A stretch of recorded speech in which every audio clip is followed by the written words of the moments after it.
he must have played over one chord, he's played over two. Hi everybody, John Villo here, and welcome to most likely my last Allan Holdsworth lesson video that I'm going to do, unless something new pops up like one of his scale chart things for one of his tunes. I apologize for how long this video is taking. It's been about a year and a half of transcribing everything and getting everything in order, so I really hope it's worth it, because I'd be really upset if anyone was kind of disappointed with this, but I'm doing the best that I can. What I've done is I've transcribed basically every fast line that Allan played in any one of his solos over a 40-year career from about 1980 to 2017.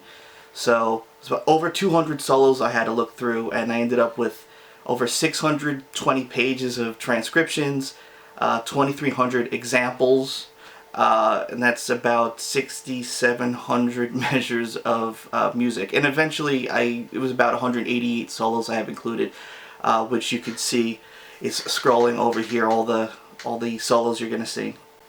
There's a reason why I only use fast lines, because when you play fast you kind of go on autopilot, so that's where I was able to kind of see certain shapes that Allan was using, how he might see the neck, and looking for kind of patterns, because when you're playing really slow you can basically do anything, but when you're playing really fast you kind of have to follow some sort of form. So that's where I figured I'd be able to start to see a lot of the ideas that Allan used in some phrases and concepts. I pretty much was able to use every solo that Allan was on except for a handful, like Material Real, there's really nothing there, or Paul Coda's Living in the Sky, there's just not really anything interesting there. Most of the lines are kind of slow, and also slow lines are also hard to figure out the harmonic intent, because your choices are so limited. This was all for the purpose of understanding how Allan sees the neck, so I can use it in my own improvisation.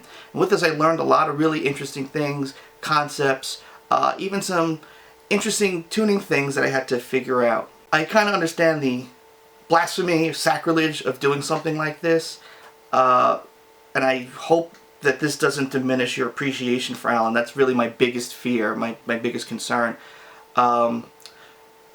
And honestly, if Allan was still alive, I probably never would have done this video. I might have done this for myself, but I never would have been able to share it. But what is important is the information, to get a better understanding of not only Allan's playing, but to improve your own, to get different scale ideas, or maybe fingerings or patterns, and expand on them yourself. Kind of like, I remember Marty Friedman's first video was like that. It's kind of like my book. You have all these chords and you can kind of do what you will with them. You can learn them or you can expand upon them. And that's really the core of this video, is to improve your own playing using Allan's lines kind of as an example. Really thinking in general terms, and I'll elaborate on that later. That's really the best lesson I got from this project, is who cares? Who says I can't improvise like this, or use this scale, or use a chord with this voicing? If it sounds good to you, it is. It's just really that simple. There's going to be a lot of talking in this video, so be prepared for that, because not only do I want to talk about showing you the examples of what Allan did, but also ideas about improvisation, why Allan's solos are kind of hard to follow. I also have to talk about some things about improvisation, the theory stuff, all that kind of. So it's going to be, at least in the first half, it's going to be a lot of talking. Just like my book, I intended to make this video not only for advanced players but also for beginners. So there's a good chance that quite a lot of you already know all this stuff, and if you do, you can just skip here and start looking at some of the cooler lines. But if you're a beginner or you're unsure about improvisation, I strongly suggest you watch as much of this as possible, because there might be some little gaps in there that I might be able to help fill out, or sort of make you feel more comfortable in maybe your own process, how you're going about learning. One other thing, if you still don't want to understand the magic of Allan's playing, maybe just don't watch this video. And I understand almost how pretentious that sounds, but there are a lot of examples in here that you'll see in his playing, and you'll start to get a better understanding. Now, if that was your intention, that you do want to understand his stuff, then that's great, but I don't want to diminish Allan's ability to anybody that kind of doesn't want it. So if you just you don't want to see how you want to know how the magician saws the lady in half kind of thing, don't watch this video. Already you can see there's a lot of cuts in this video, which is pretty unusual for my types of video because I do them off the top of my head.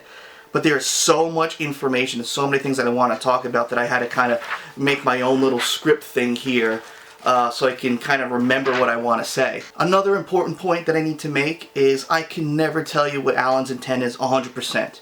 I think I have a good idea from all these examples, but honestly I could be completely wrong. And in the end, it doesn't really matter. What kind of matters is sort of how you get to the goal that you want to get to and being content with your playing. So this is my interpretation of what I think Allan is doing. Like I said, I think I have a strong case from these examples, but like I said, you can never tell. So I just want to put that out there. Lastly, I do want to give some thanks because I couldn't have done this by myself. I need a lot of help. First, I want to thank Ed Chang for his book, Devil Will Take the Hindmost. You can get this on Amazon.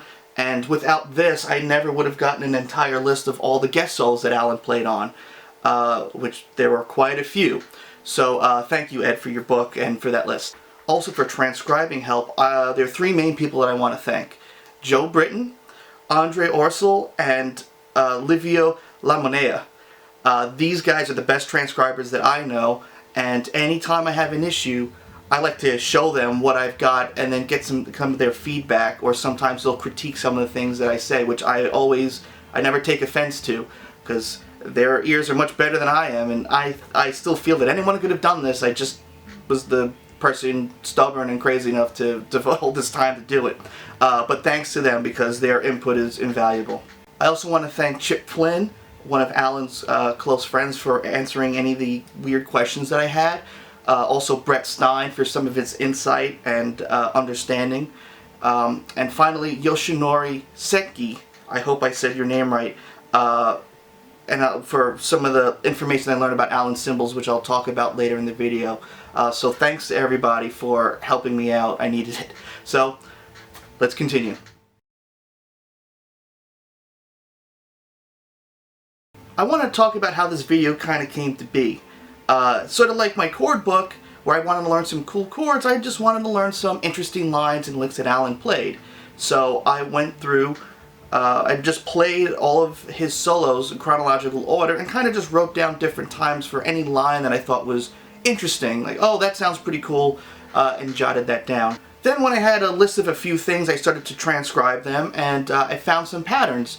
And as time went on, as I went a little bit later in his discography, I started to find even more and more patterns. So as I found all these different patterns and I got to basically flat tire, I had to go back to IOU, that's where I started, to see if there was any other lines that I missed. And I said, you know what, if I'm doing this, I might as well just go crazy. And I started finding everything that I can and compiling it. And when I was doing this, I had to make a choice because there's so much material for Allan that I decided to only do studio records that he did solos on, and I had to pick a date. So I picked 1980 because I felt that's where Allan really came into his own. So any side record stuff that he did and solo records from 1980 to 2017 I did. I didn't do any live stuff.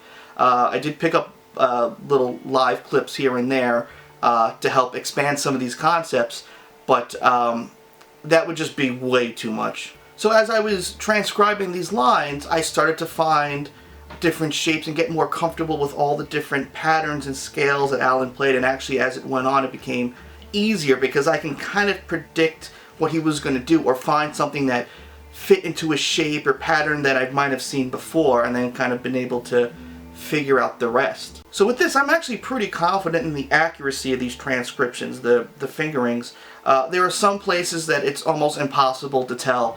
Like a quick example is if I played the notes G, A, and B on the 12th, 14th, and 16th fret on the G string, and then went back to G, I can also play G, A on the 12th and 14th fret, but then instead of playing the B on the 16th fret, I can play it on the 12th fret of the B string.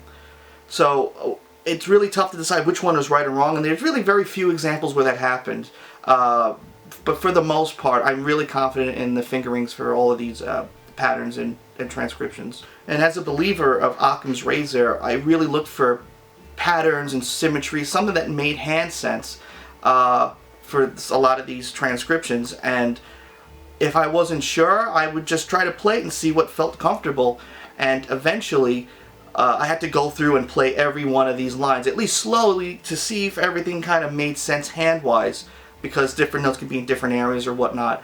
So I really tried to look for some sort of symmetry or some sort of pattern that would actually make, visual sense on the neck. In fact, it was only after that I did all the transcriptions, finding all the clips of Allan sort of playing these lines, where I was able to verify that what I had was right. Probably would have been easier if I did the video first and then did the solo records, because I could see the patterns. But everything I found was that I found for the videos was pretty much exactly how I wrote it out originally. So to me, that's a step in the right direction. A couple notes about the transcriptions you're going to see themselves. They're not rhythmically accurate.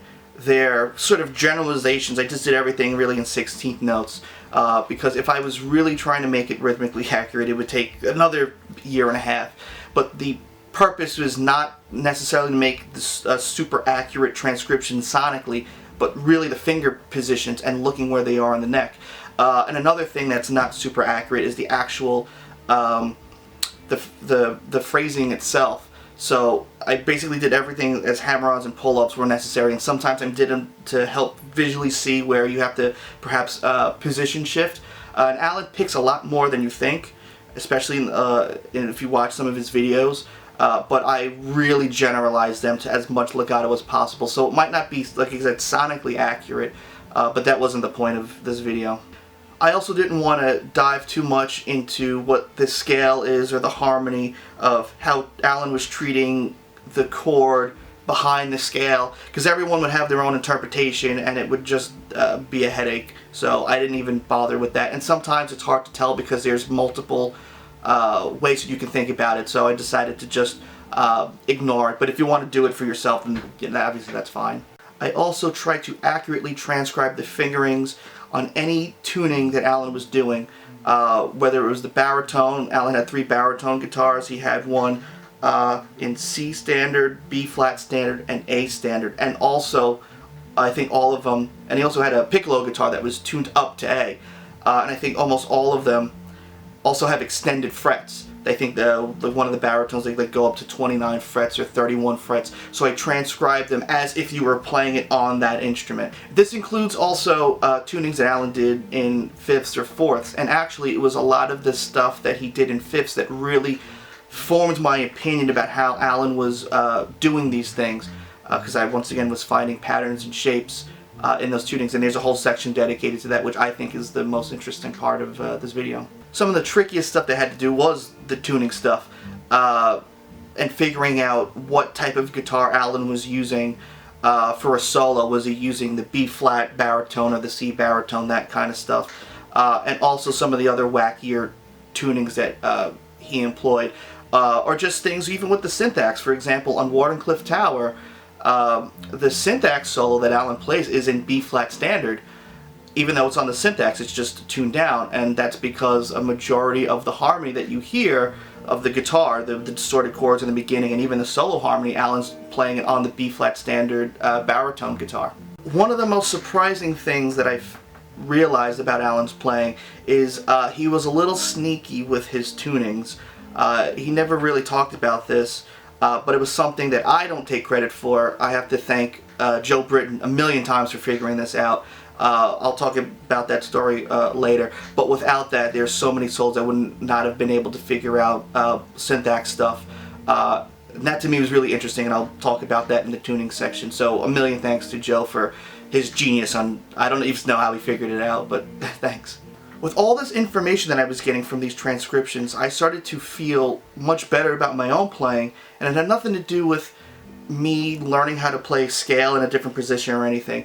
It was really a mental thing and thinking about the guitar in a different way, really thinking in a general sense, being able to play outside and play with tension without really screwing up. And that's kind of what I want to get across. I want to tell a quick story. When I was younger, I have a friend of mine, his name is Dave Parker, and when I first started to play guitar, he came over to my house and I showed him, I think, a Nirvana song and a couple of chords, and that was it. And then I didn't see him much through junior high or high school, but years later I heard that he went to Five Towns to study jazz. So at a party, I remember talking to him, and at that time I was really big into the shred stuff, and I was asking, well, how do you use this scale over whatever, and all the detail of it? And he basically just told me, you're thinking too much. And at the time, I said, that doesn't mean anything to me. How can you play sort of without thinking? But once I started to do this, he was 100% right. I absolutely was thinking too much.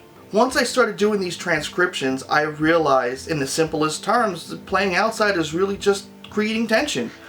And that helped me out a lot because I wasn't thinking so much, but thinking in general terms.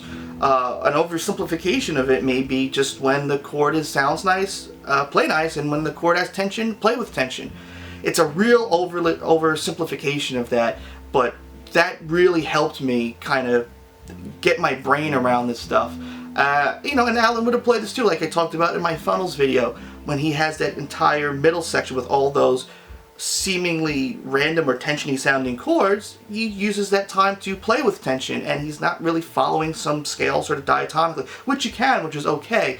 But I really feel, especially from seeing all these examples and finding them in these transcriptions, that thinking generally, just creating tension, is really the most important part. And once I started figuring out these outside lines, I was noticing finger patterns, not so much like harmonic patterns, that didn't really fit a scale, and that started to tell me that the notes themselves are not that important. It's where you use it that's way more important to use. So to me, I started to feel like I had a better understanding of jazz. And to me, it's kind of like a freedom. You want to hear the musicians play, and they're playing and creating melodies within a loose framework that they're all following.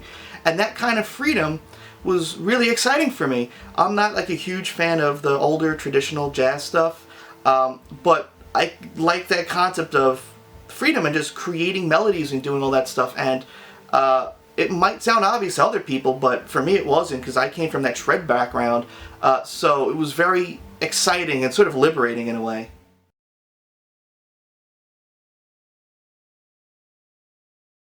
So what is improvisation? Improvisation is really just creating music and melody on the fly without any preparation, really. And sometimes you can use licks or utilize examples within that improvisation. Licks themselves can have a more interesting structure, but sometimes seem more sterile. Sometimes people will use lines or written out ideas over a harmonic progression, you know, over like a 2-5-1 or something, but to me that's really not true improvisation. And using licks is okay. We all do it for different reasons. Sometimes it's because it's just very simple, like a little something like that, or maybe we use a lick out of fear. I know sometimes people might use a more complicated line to improvise over something to make them sound better than they really are, but like I said, that's really not true improvisation to me. A student of mine came up with this thing that I thought was pretty interesting about improvisation. It can be fast, it can be interesting, and it can be technical, but it really can't be all three. It can be two of the three. And that's usually sometimes how you can kind of pick out if a line is really improvised or not. And of course, something interesting can be subjective. Licks can also be developed and evolved by different players. Like for example, like the little Chuck Berry thing, you know, could evolve to like the Stevie Ray Vaughan, something like that. So it's okay to take these ideas and expand upon them, but really to create your own phrasing for yourself. I personally find now that being able to improvise and playing an interesting harmonic line over something is more exciting for me than writing out something or using some sort of lick. But it's impossible to do because it's part of who we are. And like I said, you can play however you want. There's no rules, thank God. So, you know, if someone tells you you're playing something not the right way, whatever, it doesn't make a difference. You play how you want to play. And a lot of times we improvise purely because of the physical part of our hand and what we can grab and the technique involved in it. Now, the way that we put the notes, techniques, and even the rhythms together is called phrasing. And phrasing is a lot like how we talk. Everyone has sort of their own unique way of talking, and some people describe things in a more interesting way. So, like, someone might say that's fake, but someone might say as fake or phony as a football bat, which is a little bit more interesting to listen to, and is a little bit more intelligent in a way. But you might be able to change it and say, like, well, oh, it's phony as a basketball stick, and it just doesn't work as well. Or sometimes you can change that phrase and make it better. So, or you can hear that phrase and go, oh, now I'm going to be able to use that in my own conversation. And that's a lot like improvisation. And that's where I think a lot of people who are self-taught are really interesting to learn from, because they're not bound by any rules. They have their own unique phrasing and concepts. So you can take a little bit from what you learn from them, because they sort of think outside the box and see if you can incorporate that into what it is that you do. And to me, being unique gets harder and harder as time passes, because people just figure out everything that you can do. And that's why I disagree a little bit with Allan, where he's very much into having people sort of, you know, find their own voice. And to me, it's I'd rather just have people play the way that they want to play. So if they want to take these concepts and sound like Allan, or that's fine. You know, there's no rules. And I mean, it was easy for Allan to sort of come up with this stuff in a way, because when he started playing, the electric guitar was around for like 9 years or 10 years. So you had plenty of time to kind of develop and try to figure out something that someone else didn't do. So it's okay to take these concepts and either, you know, use them yourself or expand upon them. There's a great quote that says, talent can hit a target that no one else can, but genius can hit a target that no one can see. So I guess I'm no genius then. But anyway, Allan did use licks and phrases himself, whether he wanted to admit it or even realize it or not. And I know he would get discouraged. He would, let's say, play the same thing twice. But you'll start to see all these different patterns and shapes that he did use. And I found that interesting, because I never really thought of the guitar like that, and being able to incorporate that concept into my own playing. And that's pretty much what I want to talk about in this video. And a lot of the times, the way that Allan would do wouldn't be like a particular phrase that you just play over a chord. It's like a subset of notes or a pattern within a larger group of notes or scale, and or position, and then from there you can improvise within those notes. So it's like a subset of notes within a larger one. So I think that's a little bit more interesting, and that's really what I want to show. And I think this is the best approach, because when you improvise something like this and you're thinking in a general sense with those, you can play something and not play it the same exact way twice, and have different variations of it. So it's always a little bit different, and you are improvising, but you're thinking in a broader kind of way. In Allan's slow playing, it's almost completely free, but once he starts playing fast, that's where some of these patterns come out. And when you're playing fast, you can't think of every note that you're playing. You have to think in broader strokes. That's why you think in patterns or in symmetrical shapes. You let your fingers kind of do the work, so your mind doesn't have to, and that's why I transcribed all those fast lines. I can start to see all the different patterns and concepts that Allan would employ. Now, I can't hear everything that I'm going to play. If you can, that's incredible. I can't. I mean, I can at a slower tempo, but not when I'm playing fast or even some weirder stuff. So I think what I'm doing here is trying to show all these different patterns, and then as you play them, you can then take it to where your ear wants to. So you can come up with interesting shapes and ideas without really having to hear it, because once again, you're thinking generally. And Allan himself didn't admit that he had perfect pitch. And you can see him when he's playing over certain changes that are really difficult. He's reading a chart. And if you're looking at the chart and it says going from this scale to that scale, you can't really hear it. You're just sort of seeing, I have to go from this scale to that scale. And you can even see that in the 1998 Warsaw DVD, when he gets to 0274, which has a lot of tricky changes in it. You can see he puts on his glasses here so he can start reading the chart.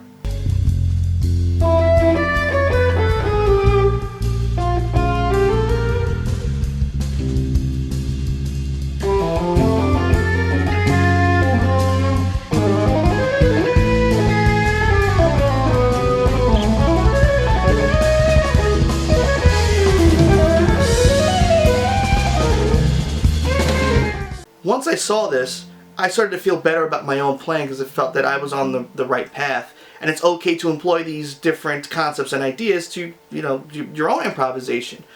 Here's a funny quote that I found about Allan being like reading his own charts from a piece of paper. I guess he didn't realize how complicated his solo stuff is going to end up being later in his career. This is where Allan often talks about visualizing the neck. I try not to practice anything that I'm going to play, in as much as, like, I don't learn any particular licks or something that I can just play, so I'm stringing a bunch of licks together, because that's not the way I think about improvising. I just think, again, about all of the notes, you know, that are available, and you just try and make melodies out of them, and don't let your hands dictate what you think you can do. Take a look at those fingerboard charts and imagine your eyes like dancing on the notes that you want to play, and then forget about whether your hands can do it or not, or just try it. Well, yeah, the formula is mathematical, absolutely. But then, when you come to play it, you have to let go of all that, and then you have to figure out how you're going to use it. So then you have to play. Then you have to try to figure out how to make music. You know, so I screw up all the time. You know, obviously. But, so when you're knee deep in a solo, are you seeing anything? Like, are you seeing the guitar, or like there's nothing? well, really... I just hear the harmony, and I hear some of it's by listening, some of it's visual, and then you just kind of merge the two. You have to use whatever resource you have, and so I use them all. Whatever I've got at the time, because I need them all. Otherwise, I'll be deep cheese. In this clip, Allan does talk about how finger patterns are part of playing the instrument, and I think one of the reasons why I'm making an assumption here, he might have been so down on his playing, was he might have been relying on these patterns and shapes often, and like I said, maybe he was realizing it or not, I'm not sure, but that's just an assumption. I noticed the solos that he played early in his career, like in the early 80s, are much harder to transcribe because they seem to be much freer, whereas going later, from like the late 80s and on, there's definitely a lot more patterns and a lot more things that I could recognize where he's always using that shape or he's using this concept. Answer, because I think in your case it's not memorized lines in the sense of, you know, note for note, and you kind of... No, they're not memorized. If they were memorized, it wouldn't be an improvisation, would it? But there are instances where you can tell that it's the same finger pattern, maybe applied to different notes. Well, that's true too. I mean, that's true of any instrument. If you look at the piano, you could say, well, you'd see, oh, that guy did this, or it's so. So you can't get away from that. I mean, if you look at even if you look at the musical, even if you look at notes written down on Nicholas Slonimsky's book or whatever, no matter how complicated it is, you'll see something. Then you might see it again. You know, it's like, I don't know how you can get away from that. It's just like trying to use everything and drag it back in and try to put it out in a way that works in that particular moment in time. And it may not, you know, it's just I mean, that's the beauty of improvisation for me, is it's like you've always got to be ready to fall on your butt, you know. I mean, Gary Husband said something to me one time, and I was complaining, because I'm always complaining about how I sucked. So, and he goes like, well, man, you can't expect to kind of keep digging all that shit and not get some of it on your face. You know, so I mean, that's true, you know. I mean, there's some truth in that. If you play it safe all the time, then you'll never make a mistake, and everything will be smooth jazz.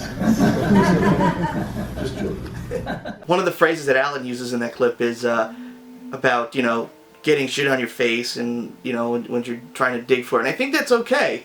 You know, making mistakes, and I think I don't know who said it, but there's a really great quote where it says, if you're not making mistakes, you're not trying hard enough, and I firmly believe that.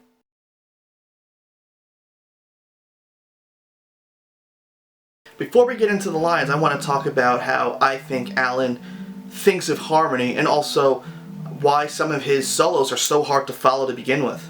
Allan is one of the best self-taught guitar players ever. And because he's self-taught, he was able to think of things differently. And part of that is, the beauty of it is its simplicity. It's just Allan made it as complicated as it could be with a very, very simple core to it. Even when it comes to scales, Allan had a very mathematical approach to it, which if you watched his instructional video, you might have seen him talk about it. So I figured if I just started out with, say, 5-note scales, then I could take, just permutate them all, like 1 through 5, then 1, 2, 3, 4, 6, 1, 2, 3, 4, 7, etc., through to 12. And then I do the same with 6 notes, 7 note, 8 note, and 9 notes. And then I catalogued them and filed them away, and threw away all the ones that had more than 4 semitones in a row, in a straight row. And I just analyzed them and looked at them until I could see codes within them. But yeah, visualizing stuff was really important to me because, you know, being as a person that can almost see, you know, that's how I first started figuring out, like, how I wanted to catalog my own, like, scales and try to work on things after I stopped working with my dad. And when my dad passed away, I just decided I wanted to look at it a little bit differently, and I started working on little formulas of my own. And then I thought, okay, well, I'm going to catalog every single possible combination of scales in 1 octave, in 2 octaves, in 3 octaves. When you get past 2 octaves, it gets really rough. But I started with 1.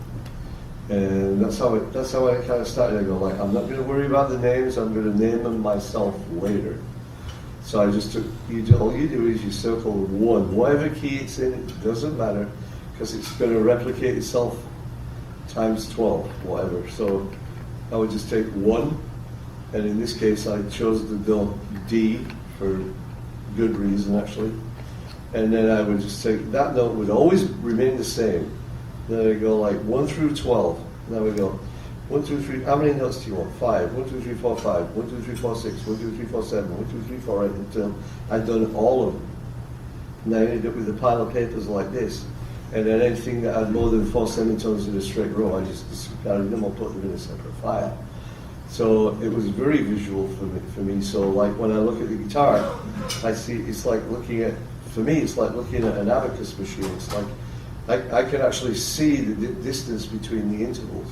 So you go, oh, it's this 2 half steps, whole step, half step, or whatever. And when I look at the guitar, I go, oh yeah, that's what. And then when I look at the guitar, that's what I see. So if there's a particular chord, that's what I see. It's just like I see all of those, what I call available notes, and it's just intervallic permutation recognition. That's what I call it. It's just like a way of looking at the distance between particular instruments. So it's very visual. I don't know if that helps you at all. Since Allan figured out all these scales, he categorized them by interval structure, not modally. Allan thinks of the scale as a gigantic circle, sort of with no beginning or end. So what he did is he started with the C major scale, because it's the simplest to look at. It has no sharps or flats, C, D, E, F, G, A, B, and then repeats back to C again.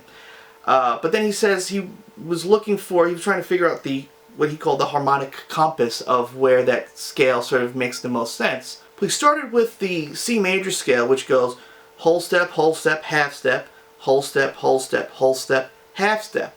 But when you start on the second note there, D, you find out that pattern is actually perfectly symmetrical. So I just started looking at all the intervals, and I think, okay, well, let me look at just the basic C major scale. So I just take the C major and I go like, hey, where's the bottom of that scale for you, like on a harmonic compass? And you're like, is it F Lydian, like George Russell? Is it? Then all the notes they don't kind of line up, and then when I got to D, it was like, oh yeah. Now do you have that other one? I'm sorry.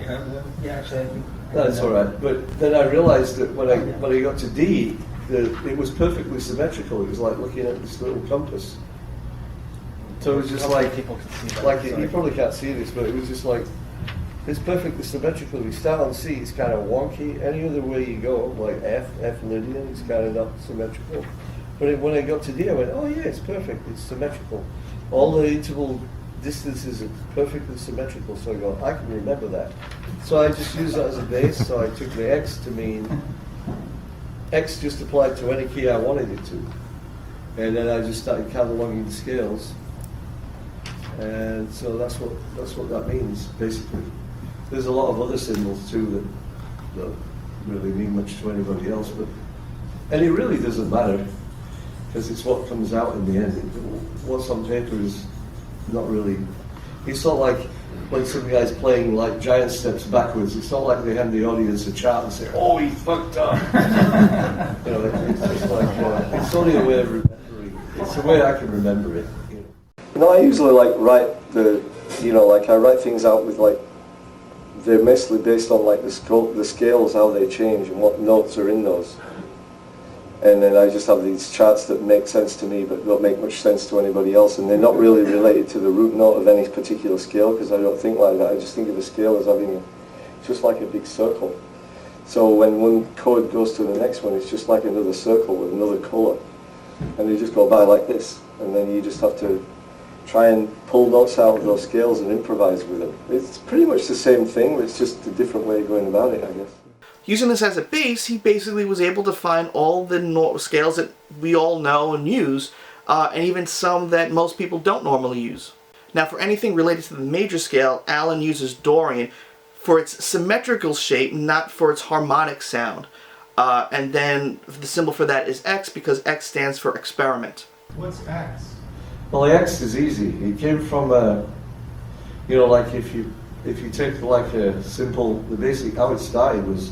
X stands for experiment, actually, because it was just an experiment. Like, if somebody makes an experimental fire and the serial number goes X something. So it was just an experiment. So instead of thinking of 7 different modes, you're only thinking of one scale, and then altering that, you can get Melodic Minor, Harmonic Minor, Harmonic Major, etc. And I think this is a much easier approach, because instead of thinking of 28 different modes, you're just thinking of 4 scales by themselves. From there, he created his own symbols to sort of recognize what those interval permutations would be. Again, not necessarily for its harmonic content, but its scale shape. And that's basically how I see scales. I see them from the lowest note to the highest note. I don't have a different name for a different scale that starts on any one of these notes, which there is. You can practically name any scale, come up with a different name from any note that you can start on. But for me, for the way my music is, it didn't really help. It was kind of a hindrance, really. So I abbreviated it to these symbols. And this first one, which means really like a D minor with a natural 6 to me. So I guess for me, the only thing that makes one scale different from another is not the starting note, it's the separation of the intervals. For example, if it's a D minor major 7 scale, the name which I give to a scale is only a means of identification. It's for no other purpose. So when I think of that scale, I don't think of it as starting on D. I think of it as it starts at the lowest available note on my instrument, which would be an E, and the highest available note, which would be another E, the high E. So that's basically how I think of scales. This is why his scale charts look so bizarre, because all those weird symbols are actually the normal scales that basically everybody knows. In his video, he talks about the 10 most usable scales, and his book, it's actually 15. But I only found a small handful of ones that he's actually using frequently. What I've done is I've figured out what I would say would be 10 really usable scales that you could use for playing over most anything. And there are plenty more, believe me, but these I think are the most usable ones. To date, there's only been 8 of his handwritten charts that are found, and if you look at them, and you understand the symbols, the only scales that you see is Dorian, Melodic Minor, and the Diminished scale. Once in a while you see this add flat 6 scale, and it's sometimes used as an alternate scale for another one. And also you see some of these other scales grouped along with it. I did a whole video about that. That's what this picture's kind of about. I will have to talk about that later, but if you've seen that now, you'll know what I'm talking about. And from what I've transcribed, this pretty much follows what Allan's playing. For like 80% of the time, he's using the X or Dorian, with some chromaticism here and there. The second most is Melodic Minor, which every chart might have like 1 or 2 places where Melodic Minor is being played. And then the third most used scale is the Diminished scale, which maybe you'll see like every other chart, not as often, but it's still there. So the other scales that may have been used purposefully, like Harmonic Minor, there's really no charts that show that. It's usually those 4 scales grouped together. And those scales that you don't really see that often, the add flat 6 scale, the other scales kind of belong to them, so that would, the way that Allan would write it out would be Melodic Minor with the flat 6, that's Harmonic Minor, Melodic Minor with a sharp 4, which is Lydian Minor, which belongs to Harmonic Major, and Dorian sharp 4, which is actually a mode of Harmonic Minor. So it's really just 3. And even with all of those, the add flat 6 scale probably gets used the most, really as like a passing tone kind of scale. So Allan might be playing in major and then throw in the flat 6 note in there. But in his charts, you don't really see it specifically. It's usually as an alternate, like I said, to another one. But I think these are very useful scales, particularly the first 5, because they're more harmonically defined than the last 5, which I group as the jazz scales. The jazz scales have extra notes, and 1 extra note usually in each one, which makes them in some ways a little more ambiguous, but nevertheless, I think they're really useful, and I think it's good to know them. Even in that famous section in Letters of Mark, that's all Harmonic Major, if you look at Allan's chart, he groups all those 4 scales together. Like if I played this in E, which I used in one tune from a while ago on the old IOU album, there was an E pedal section in a tune called Letters of Mark, was based kind of on this scale really. And I've heard some people call that scale a B harmonic major, but for me, like I said, I always relate them to the closest minor in my head, if there is anything in my head. This is the crazy symbol that I use for that, and the chords I was talking about were just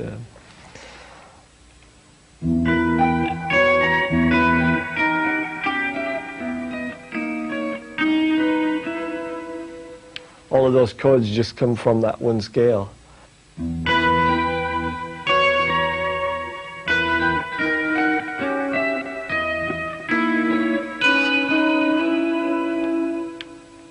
In fact, oftentimes Allan doesn't even follow that chart, and he plays more hand pattern shapes to create tension, which is what I was talking about before. And you'll see that in the outside section as well. Of course, these are only my opinions, and I can never 100% tell you if those patterns are part of something or how Allan's thinking about them, but I'm going by what I've seen. And like I said, for me, thinking generally really helped out a lot, just to create tension and not really worry about the notes that you're playing, because you know you're going to resolve it somewhere afterwards. But if knowing a lot of different scales help, then I say that's great. Like I said, there's no right or wrong way of doing it. The approach that you feel most comfortable with is the best one. I also want to bring up that not only did Allan figure out every possible 5, 6, 7, 8, and even 9 note scale, but he does talk about scales that don't complete themselves in 2 or 3 octaves. There's obviously a lot of scales, and the thing is that a lot of them that I've experimented with don't complete themselves in 1 octave. They take 2 octaves and sometimes 3.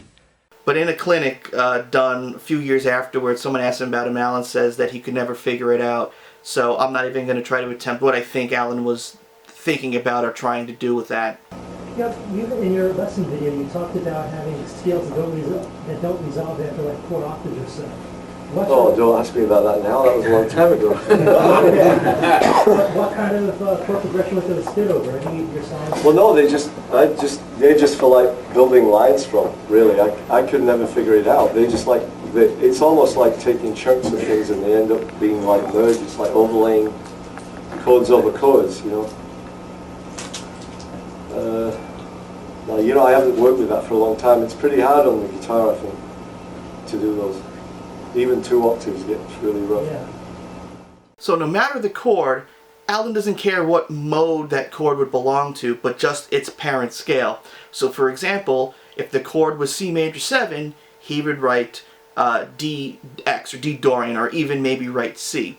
F major 7 sharp 11, same thing, he would write D Dorian. G7, same thing, would write D Dorian. So like F would be, or say C, X, you're really thinking about that as like a B flat, right? Yeah, it's B flat. Well, for you it would be B flat, yeah. But that's not the root. That's just a way of identifying the distance between all of those. So there's no top and no bottom. It's just like a big circle.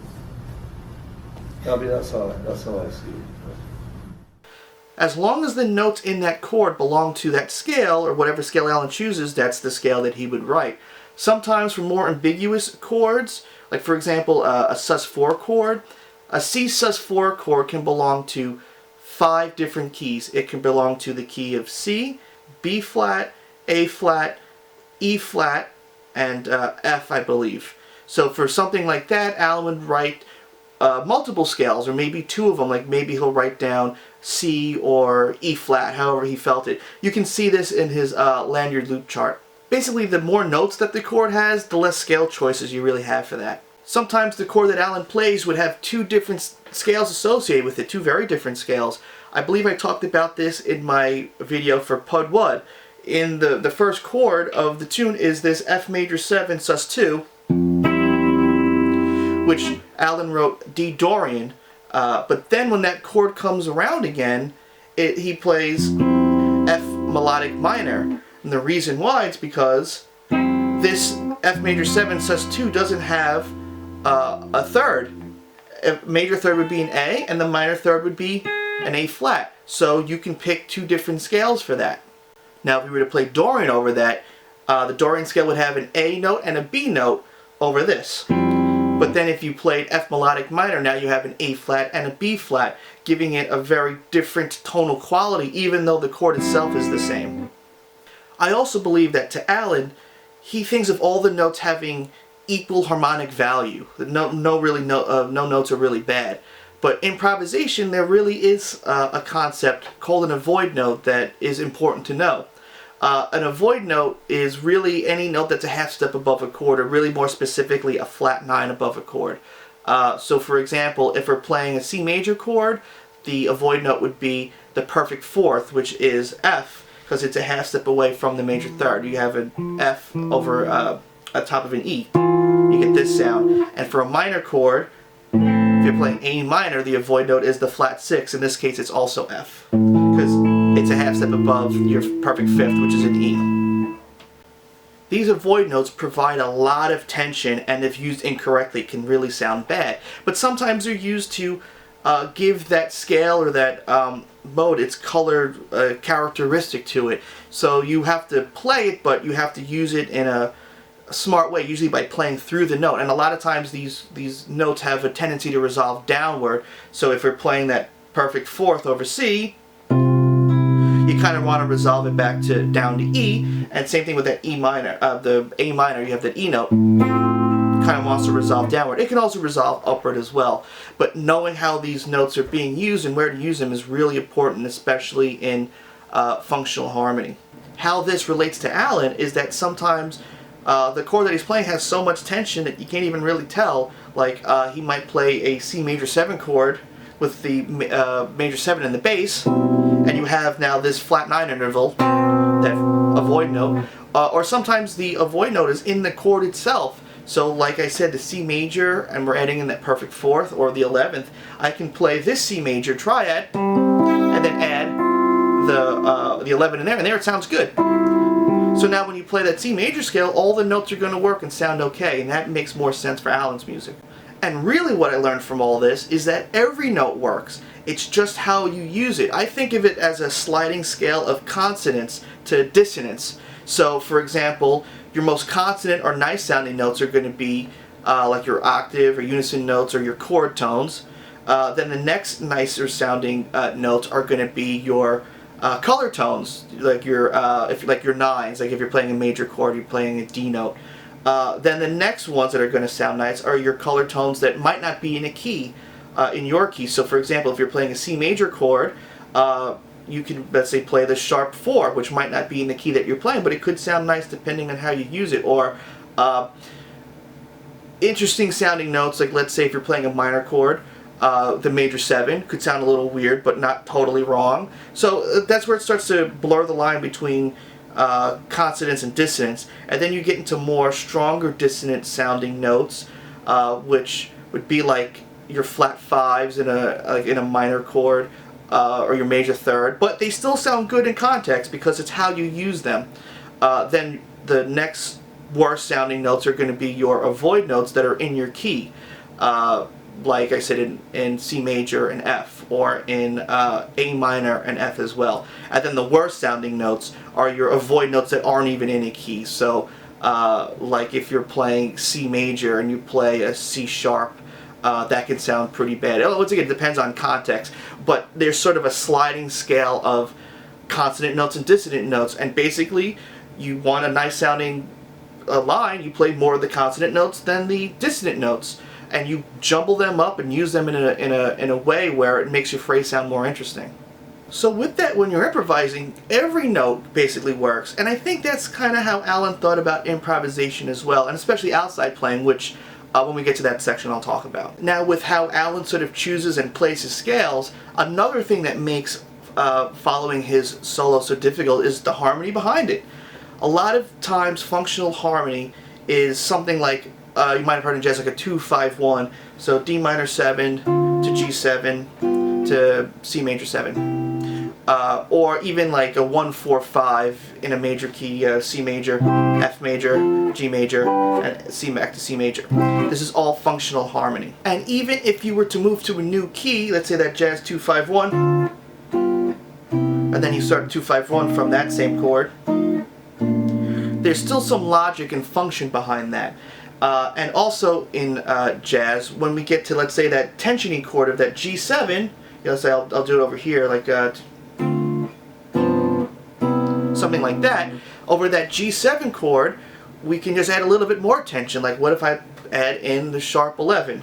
You know, if I play something like this. You know, or even the sharp 11 with the flat 9 or something. You know, like this.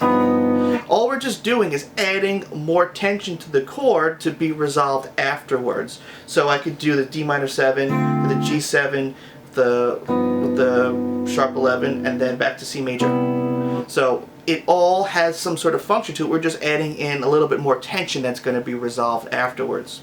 And adding any of those extensions and sort of weird notes to your 7th chord is basically what an altered chord is, and just adds more tension that you can basically strip away, and it's still a G major chord essentially, just with, you know, more dissonance to it that's going to be resolved. And then you can do other things like flat 5 substitutions.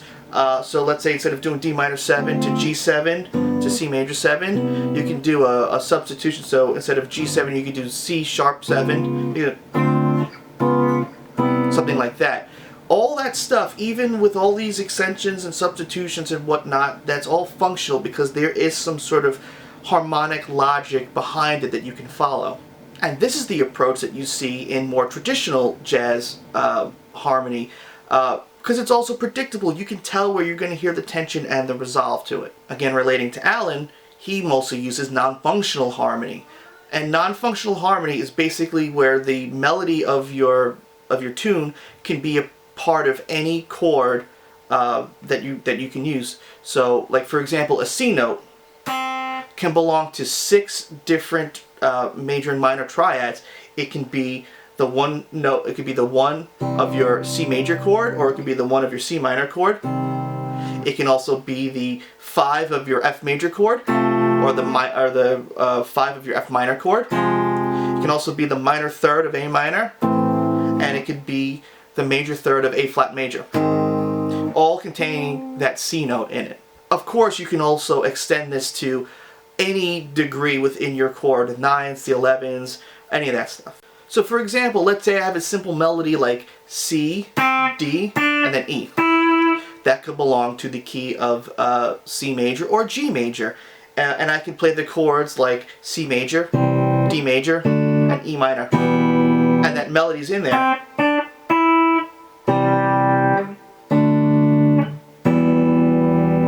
For non-functional harmony, I can take those same 3 notes and apply them to chords that are not related at all. So F7 sus4 to B minor add 9, and then to a B flat major 7 sharp 11. So those 3 chords are not related, but they still contain the melody of C, D, and E.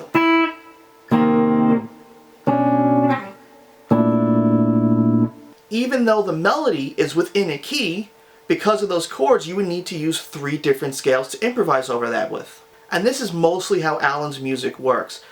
instead of every chord belonging to a key with the few that aren't, pretty much every chord is going to belong to a different key. So you need to play a different scale for each one of those chords. The switching between the new keys can be really difficult to hear, especially if you don't know where it's going to go. And it can sound abrupt and almost like you're playing weird or wrong notes, and that's exactly what happened to me when I first started listening to Allan way back. This is why in interviews Allan had mentioned that the numbering system, that's a 2-5-1 concept, doesn't really work with his music because it modulates and moves all over the place, or it gets transposed when it repeats. There's a little part that moves up a half step. There's a lot of weird stuff that's going on that's a lot harder to follow. And that really came from his love of modern classical music, which is not actually written in a key. And here's a clip of my friend Greg Bendian from the broadcast actually asking Allan about this at a clinic that you can see here. Allan, one of the most interesting things for me about your music is your compositions. And there are two things in particular that are fascinating to me. One is that when you're repeating a melody, there are often instances where the melody comes back in a different key than it started in. And the other is the blowing changes not being the same as the chord changes for the melody. And I was just wondering where that inspiration came from and how you started messing around with that.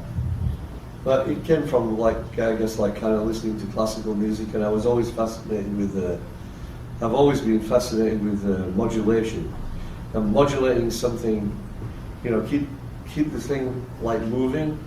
So, you know, it's a pain in the butt to play over because it's moving all the time. But the thing that I like about it is one of the key things is trying to find a way to make it sound like it didn't change, but then it is. When you try to analyze it, you go like, oh, wait a minute, that's not in the same key, it's here. So, but it's just trying to make it so you don't hear that. So it's like a seamless transition, even though it kind of morphs back to where it started from. I mean, one example for me was sometimes it takes me a long time to finish a piece of music, and sometimes it's really quick. Like I remember on, I think it's on one with Tara, I wrote a tune called Sphere of Innocence. I don't know what album it's on, but I wrote the tune really in a very short space of time, except I couldn't get it to go back to I couldn't get it to modulate. And it took, even though the basic tune was written in like a few hours, it took me 6 months to finish it, to get to where you couldn't hear it. You couldn't hear the key change that went bang. So I was always fascinated with modulation. And I guess that comes from listening to a lot of classical music, but it's always fascinated me that, and I really love that about music too. So like if somebody listens to the tune, they'll go, oh yeah, I know that melody, and then if you try to actually play it later, you go like, wait a minute, it's not in the same key, it's changed like maybe 2 or 3 times without really noticing it. It's like a little magic puzzle. I like that.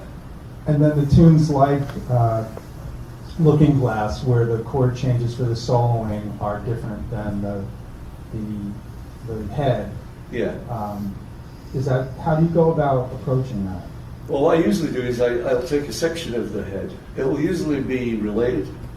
Almost always. I'll take a certain section of it in that tune, for example, that a lot of the solo changes are from the middle part of the head. And then I'll just kind of modify it and morph it until it gets back to square one, and then we go back into the head. And that head's interesting because it's in 2 different keys and there's 2 different melodies in each key. But so it's just like it's just like a little modulation morph. I like those. So, and there's only a few tunes that I wrote where the head and the changes are the same. You know, I have done that actually. Like Funnels was one example. I'm trying to think of another one. I can't think of one right now. Pudwood, yeah. There's a few of them where it's like a traditional tune where the head and the changes are exactly the same. Thank you. You're welcome. Thank you. How much, if at all, have you worked out of the slim instrument? Well, I did a lot of that a long time ago because the one thing that I can't read music when there's key signatures.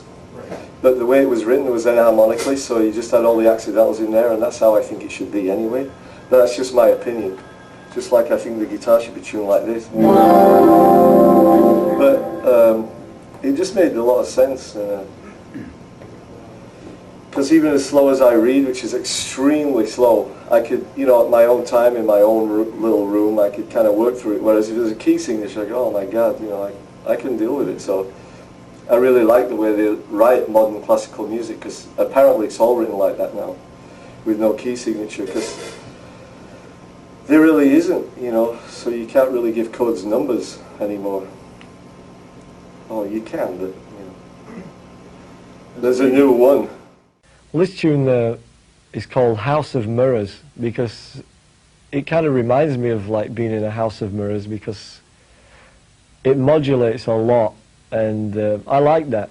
You know, that's why that system of numbering chords, like for example 2-5-1 or whatever, doesn't really work too well for me with my music, because they move around too much to ever have one that stays a one. So not only with Allan's solos that we have chords where different scales can be used and every chord being a new key, but also the form of the solo itself is also not standard and weird. Usually simpler music, or easier to follow music, follows some sort of simpler structure that has a lot of symmetry to it. So for example, 4/4 time means 4 beats per measure, and usually the chord structure repeats in 4 measures or 8 measures or something like that. With Allan's, that's not the case, because you can have measures where this one chord is like 7 beats, and then the next part is held for about 4, and then the next one goes back to 5, then it goes back to 4 beats. It's really free like that. And then also, the amount of measures that you have in the solo could be odd. Like you can have 13 measures before it repeats, and it's very hard to kind of follow unless you actually know the solo harmony and the form behind it. And sometimes in that structure, the chords that provide tension are not in a predictable place. So for example, if we're playing a 1-6-4-5 in C major, which is C major, this is our 1, A minor our 6, F major is our 4, and G major is our 5, or I could do something like G7 that goes back to C major. We have tension and a release that makes sense. In Allan's music, sometimes you have tension in an area where it's completely unexpected and it just sounds sort of abrupt and unusual.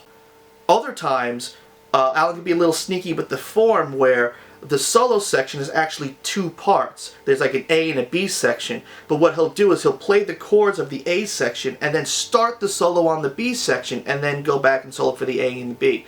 The 2 examples that I know the best for this are 0274 and Lanyard Loop, and if you want more information on those, you can find those videos on this channel where I go through it. But when they repeat, like for example, let's say 0274, the chords are the same, but then for like these sections of chords, it's modulated down a minor third, then it goes back, and then it has a different ending to it. And that stuff can be really hard to follow if you're not familiar with the tune already, and of course you would not be able to know because you can't follow it. You know, Allan's not handing you out the chart for you to follow. But once you do know the form, then his solos are easier to understand because you can tell sort of where the changes are going to be. And lastly, even when it comes to the harmonies for solos, there's really 4 main types, and I'll show the list of the tunes that kind of have these forms. The simplest ones to follow are the ones where the chords that you hear or the solo section always repeats the same chords. A great example of that is like Funnels or Pud Wood. He plays the chords and then he solos over those chords and they never deviate from them. Now most of the time when Allan solos over a particular section, that section is related some way to the chords that you already heard. Either there's a part in there that's exactly like what you heard, or maybe the entire solo section is in sort of like a similar vein. Of course it makes it harder because you didn't hear the chords that same exact way, but there is some sort of similarity between them that you can kind of follow. A good example of that would be like House of Mirrors. The hardest types of solos to follow are the ones where the harmony is completely unique to the rest of the tune. Like for example, Letters of Marque. That whole solo section is not anything like the chords that you heard before. Lastly, the other types of solo harmony that Allan employs are ones where there is no harmony, or the structure is very, very, very loose. Something like Devil Take the Hindmost, which is mostly just over a G minor kind of sound, or ones where there's no harmony at all. Something like the drums were yellow. He's just improvising freely over that. He's not following any particular chords. So these are all the things that makes trying to find and figure out Allan's solos so difficult. It's a very simple concept, but it's just made as complex as possible. Different types of scales over chords, every chord being in a different key, measures being different, having different beats, irregular measures, things not repeating the same way, all this stuff to throw you off. So hopefully being able to now listen to some of these lines, you might be able to sort of hear how much simpler they are because they'll be isolated.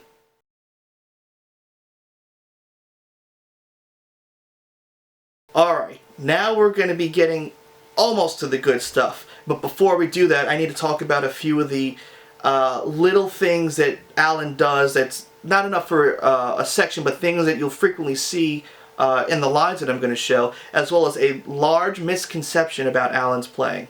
By far the biggest misconception about Allan's playing is his use of 4-note per string scales. In all the stuff that I transcribed, I did not find one instance of him using the 4-note per string fingerings that he shows in his REH video. He'll do stuff with 4 fingers, mostly chromatic stuff, like he might do something like this, like, or even something like, but never in the way that he actually shows how to play the major scale in his REH instructional video. I think a good way to begin practicing scales basically is to try playing more than 3 notes on a string, just so you can break away from playing in a pattern like this F major or something like that.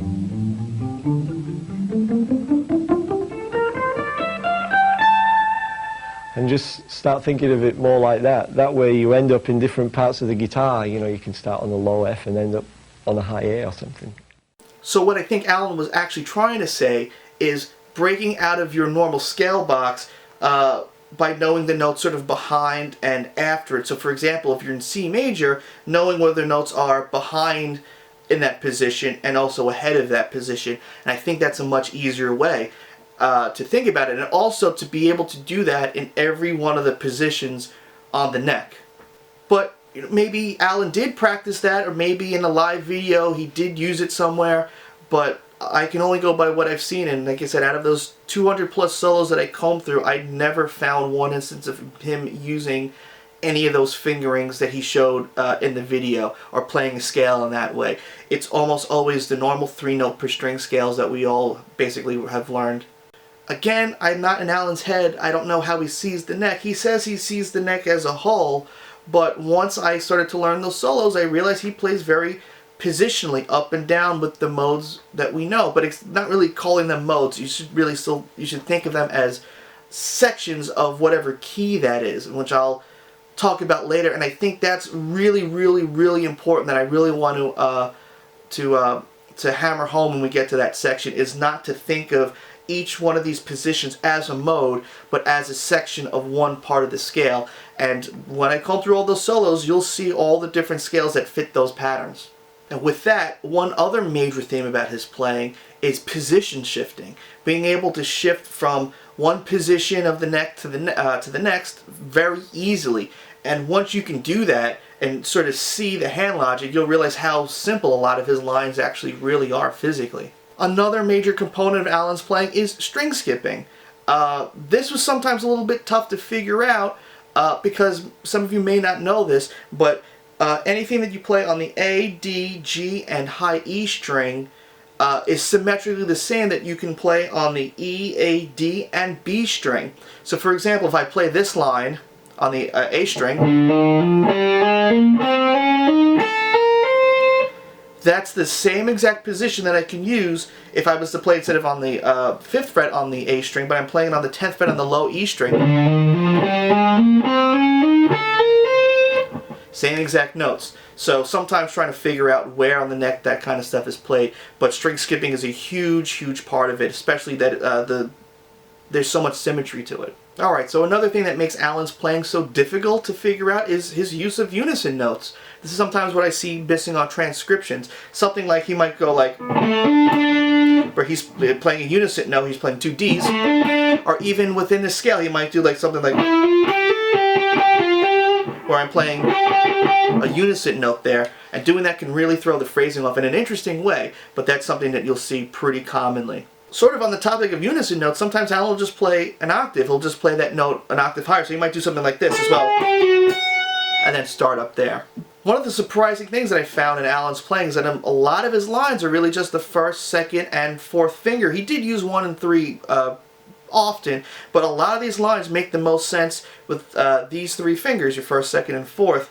And with that, one of the most common phrases that Alan does in his playing that you'll see a ton is he'll play 2 notes on one string, then move to the next string, and then bar it, and then do an upstroke and go back to the original string, and that works for any group of strings. So something like B, C, E, B.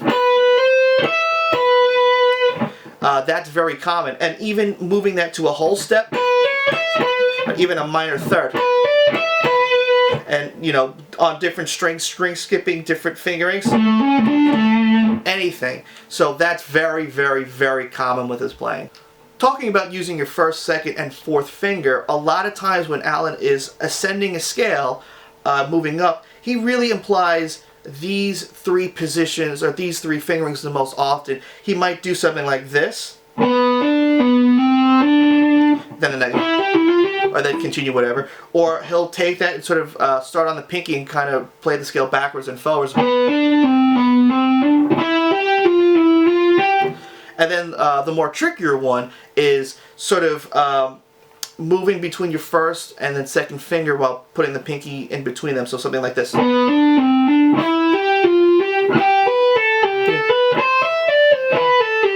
Just as an example, that's pretty common as well. Now, we all know about Alan's ability to stretch, but believe it or not, a lot of the lines that he's playing are really within a 5 and 6 fret I guess distance, and that sounds like a lot, but it's really not. Here's 5 frets. You know, 6 frets is a little crazier like this, but it's not really too bad. Some of the really crazy stretching stuff is higher up on the neck, and it's also, he'll do a lot of that stuff when he's playing outside, not really within a scale. So any of the super wide kind of weird stuff is stuff where he's just playing outside. But when it comes to just playing within a key, the stretching itself isn't really too bad. On the topic of stretching, the other thing that you see Alan do frequently is his first finger, because his first finger is so long, as he's moving up like this, you can see how my first finger is kind of barred. His would be barred even greater than that, and sometimes he'd actually do this bar where he'd be playing between 2 frets, something like the 10th fret here, and then the 9th fret on the high E string. I, once again, don't know if it's intentional, and I don't think so. I think he's going for the bar, but like I said, his finger is so long that as he gets higher up like this, you can almost see my first finger between these 2 frets here. He'll do something like that. That made trying to figure out some stuff really difficult. Sometimes you'll see that, but it's very rare. And again, I think it's accidental. Now, with stretching, one of the things that I see in other transcriptions that are off that make it a little tough is that when you are stretching past the 5th fret, what ends up happening is the 6th, 7th, or whatever it may be, that note is now higher in pitch than the string below it. So for example, if I did something like this, where I'm 12, 14, and then on the, I don't know, 17th fret, that's a unison note. But if I move that up to 18, now this note is higher in pitch than the one underneath it. So sometimes a lot of the phrasing is really weird, but it's actually physically very simple. Sonically it sounds weird because the notes keep on jumping in a different, they're not in a logical kind of order.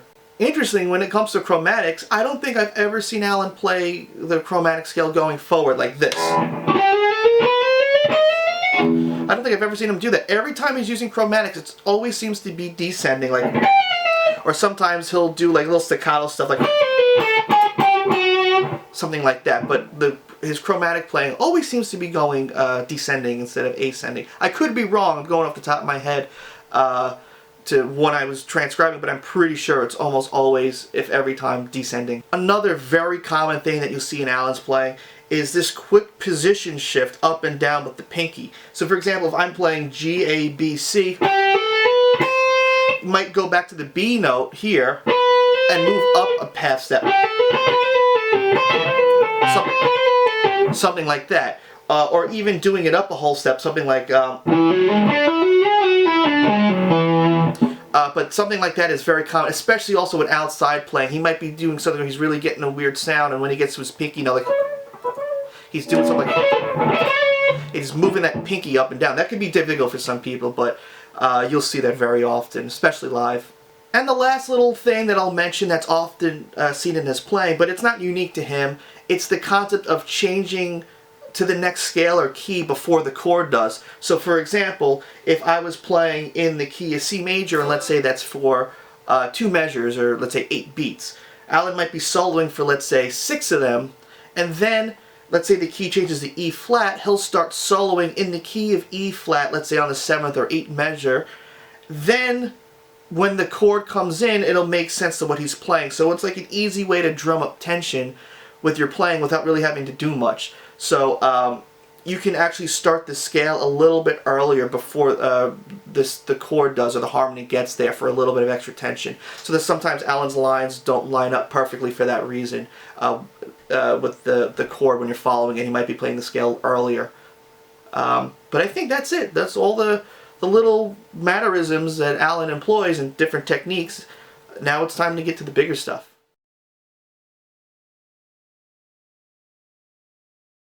For a majority of this video, I included lines and phrases that really belong to one specific key. But just like in my book, there's some chords that kind of can be in a few others. There are also some lines and licks that can kind of be in 2 different keys, or multiple ones, so I'm going to include them here. Also, the examples that I'm going to give here are not the only ones that you're just going to see. There are plenty others, but I either couldn't use them because they're in a longer phrase, or for some reason I just felt like they wouldn't be good for this video. But if you keep watching, some of these lines you'll see over in later ones. So like the more lines you know now, you'll see them more often when you get further into the video, so it'll reinforce that. So the first line that I'm going to show is what I call the lick. This is the most used phrase that Allan uses by a wide margin. I counted over 250 different variations of this kind of line. In all sorts of playing, even in different tunings and so forth. The earliest use of this line that I found was actually on Letters of Marque, and it's the only times it happens in the entire IOU album. But this line gets used a lot more, especially towards the late 80s and further. In fact, even on the album Hard Hat area, I found 26 different versions of this lick. And then once you see it, you'll be able to see it a ton in live videos. This phrase has a major tonality to it, but it can belong in 2 different keys. It's basically, if I played in C, a C major 7 arpeggio with an A minor arpeggio. And because of this, there's no F in there, or F sharp. So this phrase can belong to the key of C or G major.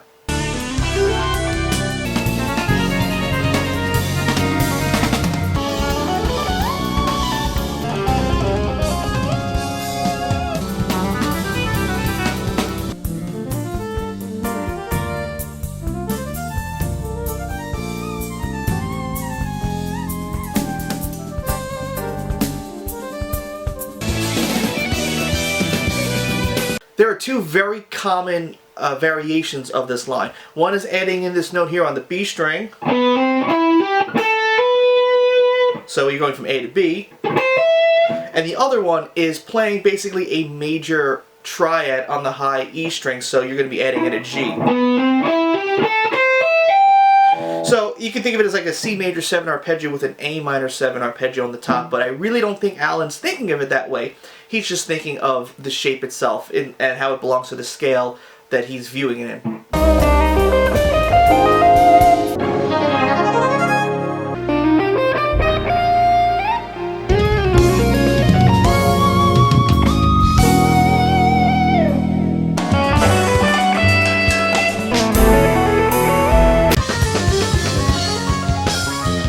The other type of phrase that Allan uses quite a lot is perfect fourths.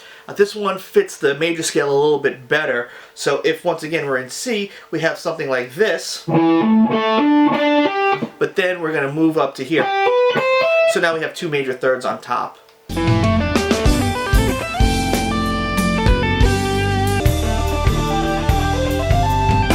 Another way that Allan sort of views the neck is up here, what I call, it sort of looks like a major pentatonic kind of phrase. you have some of those notes in there, or that particular phrase. Now the thing is, that doesn't belong to C major because it doesn't have a B in it. It also could have a B flat. So this line or this shape can really belong to the key of F major or C major.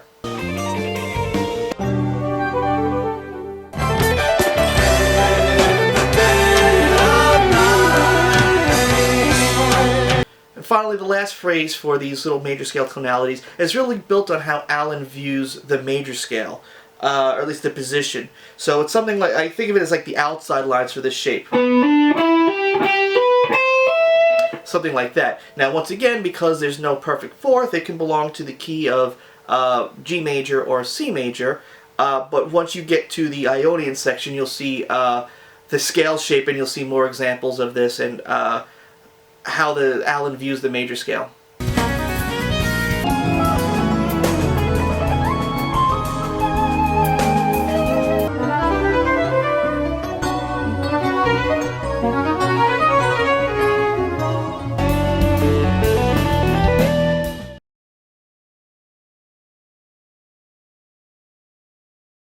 Now these group of ideas really are based more upon either a minor tonality or built around a minor scale shape. This one's a good example. I see Allan use this one frequently, where he's descending a minor triad on the G, D, and A string like this. Once again, I think he's sort of thinking of the pattern, and of course because of this it can belong to a bunch of different keys. Sometimes I'll see Allan descend a minor triad up on the high E string, like, but that really doesn't happen that often. It's definitely more upon the G, D, and A string. So you might see a phrase where it's like something like that, and then continuing on.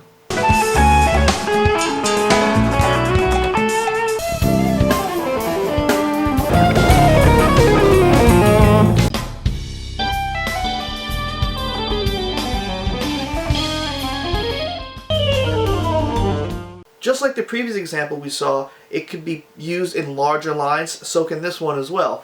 It's really how Allan plays this major 7 type of arpeggio. He kind of plays it like this.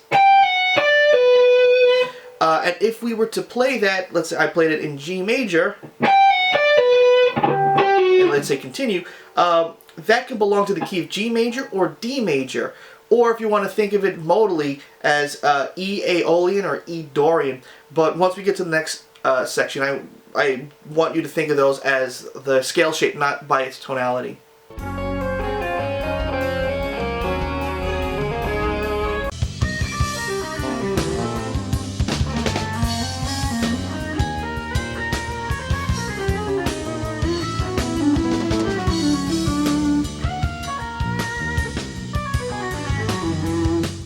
Here's a great example of how Allan could jumble around the notes in a very unusual fashion. This again will work in some minor shapes as well. And just like before, where I was saying when you can stretch really far and then the next note that you play is actually lower in pitch, this is something that he'll do often. Let's say we're in the key of G major. You could play G, A, C, and then I could play a B note here, and then back. Something like that. So this type of phrase can belong in the key of G major or C major, or if you want to think of it positionally, it can belong to E Aeolian or E Phrygian.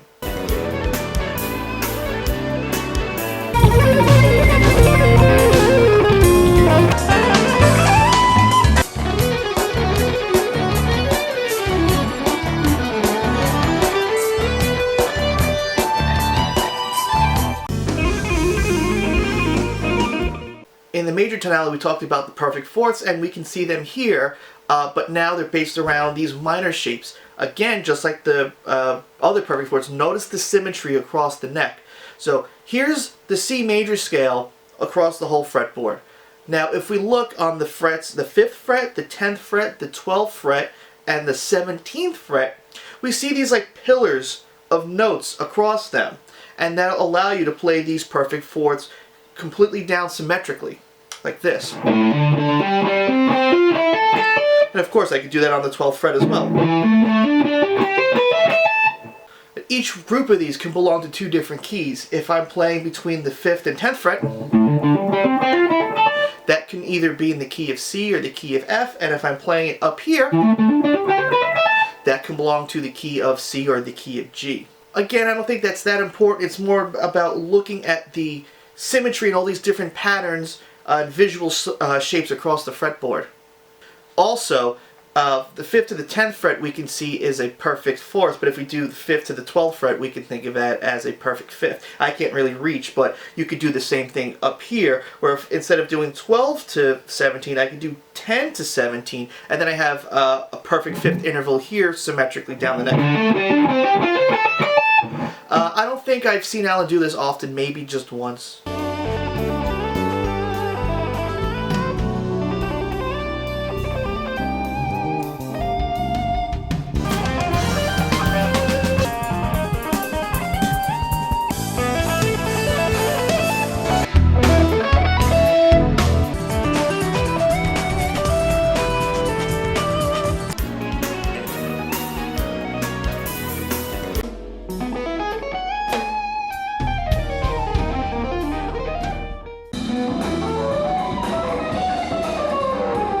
Alright, that's it for the more ambiguous lines. Time to move on to the bigger scales, major scale, melodic minor, and so forth.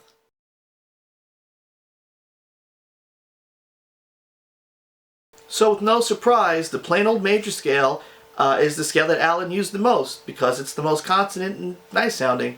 So again, Allan doesn't really, he thinks of the scale revolving around Dorian, or the second position. But sometimes on his charts you will see something like C/DX or just C, which to me implies that he does think of the scale as a major tonality as well, and the Dorian one sort of being his minor tonality. So with that, what I think is much easier to understand is instead of thinking of the scale modally, C Ionian, D Dorian, E Phrygian, F Lydian, G Mixolydian, A Aeolian, and B Locrain, is to really think of them positionally. Pretty much just thinking C major or D Dorian and reusing those different modal shapes and thinking of them in a different way. And once we get to the other scale shapes, it'll be more obvious what I'm talking about. So Allan may say that he sees the neck as a whole, but if we look at a lot of the lines, we'll see those different positions. So instead of thinking of them as E Phrygian, think of it as C major starting in a different area. And Allan, I think, does that because you'll see his lines are very positional, and he switches between these other modal positions that we're all familiar with, and that was really surprising to me because I thought they were going to be some really interesting kind of shapes, but they really weren't. I actually was already familiar with all of them. The key was repurposing them in a different way. You don't have to learn a different fingering, you have to see it a different way. When I get to E Phrygian, it'll be a little bit easier. And this kind of modal thinking, or thinking of those modes just as one or two of the same scale, either Ionian or Dorian, really only exists for this, the plain old major scale. All the other scales that Allan used, he surprisingly uses just very few positions. Like Melodic Minor, it's mostly just two different positions, and maybe a little bit of one of the others. But with the major scale, Allan does utilize the entire neck, so the best way to make these changes is really to think about them in different ways. So most of the chords that Allan is playing really belong to this scale, and Allan's superpower is really being able to move from one of these to the different major scale positions. So going from C major to F major to B flat major, or he's thinking of it as Dorian. And when he's doing that, he's really playing to those chords pretty diatonically, with some minor chromaticism in there. And that was also really surprising to me as well. And thinking of the scales like this actually really helped me out a lot, because instead of thinking of all the different modes, I was always just thinking of one scale and where do I have to use it. So if I'm playing between different keys, I can just have to think of what's the major scale in this position, what's the major scale in that position, or the Dorian position. It doesn't really make a difference how you want to do it, but it's about thinking of one scale in 7 different ways instead of 7 different scales, if that makes sense. Although for functional harmony, sometimes this approach doesn't work the best. Things can have a modal tonality to it, but for Allan's music it doesn't. It's really good to be able to do both, but I would say playing Allan's stuff, think of it as just the one scale where you have to play it everywhere on the neck, is the easiest way to make the changes. So from here, I'm going to call each section by its mode, but really refer to it how I think Allan is relating it to either major or Dorian, and I suggest you do the same thing. So again, the mode is not by how it sounds harmonically, but how the notes are viewed on the neck. So this is how I think Allan thinks of the major scale, that Ionian position. And interestingly enough, I was already familiar with this position because I actually saw it about over 10 years ago in Sean Lane's instructional video. So a good exercise for that is this.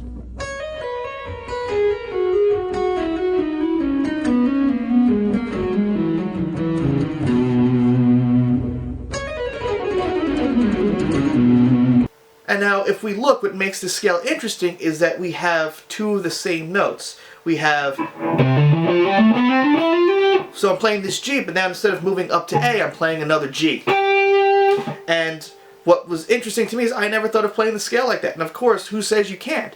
So a lot of these different scales positions I'm going to show you often have some sort of unison note. And again, we can look at the symmetry between two whole steps, a half and a whole step, and then the same thing again. So with this, you can come up with a lot of really interesting phrasing because of that doubled G note.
So, like I was saying before, now that we know that scale shape, and Allan plays those outside notes, these are those outside notes that have more of this Ionian position because they'll probably include this F in there. Something like that, or even maybe moving up.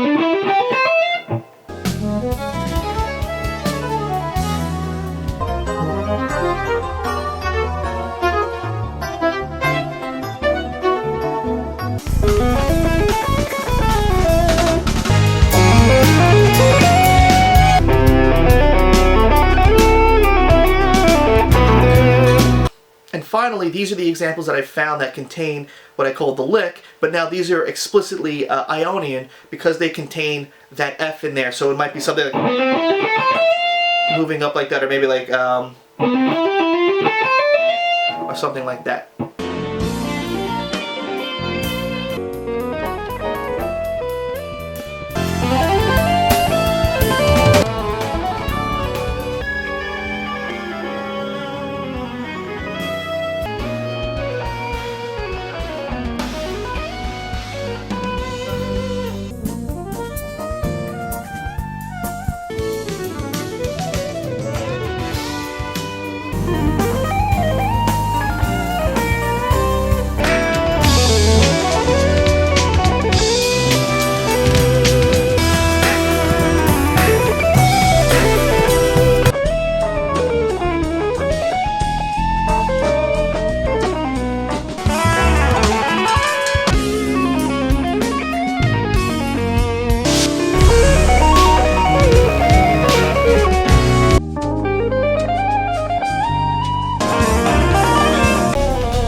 So now we're on to the second position of the C major scale, which is D Dorian.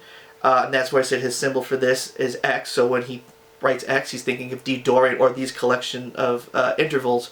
I think Allan sees this scale in two different ways. And one of them is because you have this part of the scale up here. And then once you do that, now you're in that Ionian position. So I think you can think of the scale like this. Or the other position that I think Allan plays is more like this.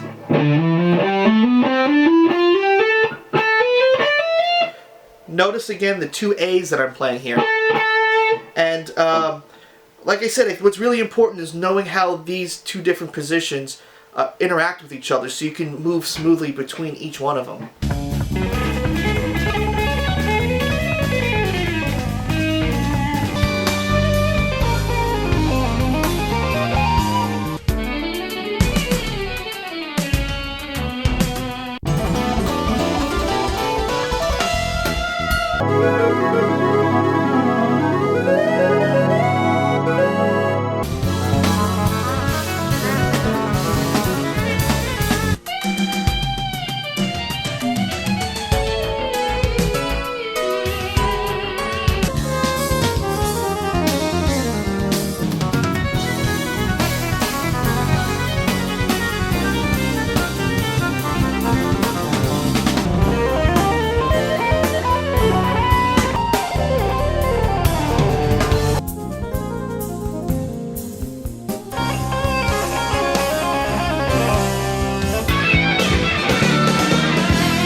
So when you think of the Dorian scale or Dorian shape in this manner, you get this little two-whole step string thing.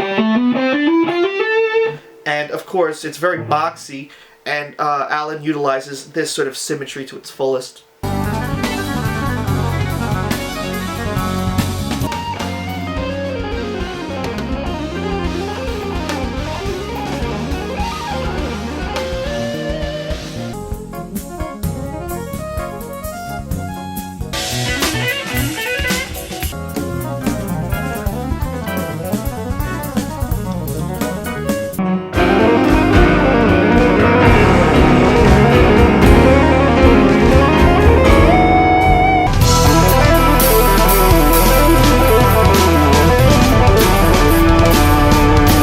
Once again, talking about symmetry, if we extend this a little bit further, we can get this really cool idea where now we're playing a major triad on 3 different strings. So I'm playing 10, 14, but then if I use my pinky to play the 17th fret, I have a G major arpeggio, and I have G major, C major, and F major. Now, I've only seen Allan do this once, but this is exactly one of the things that I'm talking about, all these little like visual patterns that you can kind of see that you can implement in your own improvisation. So this pattern within the Dorian shape is something that Allan uses very commonly on his recorded solos. Not so much live, but definitely on the record. And what's interesting is that when we were talking about those kind of pillars of notes in our C major scale, Allan will sometimes play the 10th, 12th, and 17th fret, and always employing some sort of string skipping. So he might do this string skipping from the A to the G to the E string, or maybe the D, the E, D, and E string. Or even inside of that, you can employ this shape and produce other finger patterns. And if you want to think of it a different way, you can see them as a sus2 arpeggio. And because we're playing them on 5 different strings, you can think of this as 5 different sus2 arpeggios. And of course, you can notice that the last note that I'm playing on the string is higher pitched than the one below it. Like that. And of course, a sus2 chord can belong to 5 different places. It could be your 1, your 2, your 4, 5, or 6 position in the scale. But I don't think Allan's thinking of it like that. He just sees all these notes in a row like that, and then you can exploit that position and come up with really cool intervallic, wide intervallic phrasing.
Here's another idea that's very common, and not just this position, but in other ones, mostly in the Mixolydian position when we get there, is when Allan is string skipping, when he's going from the low strings to the high strings, what he'll do is his pinky for every string will move over a fret.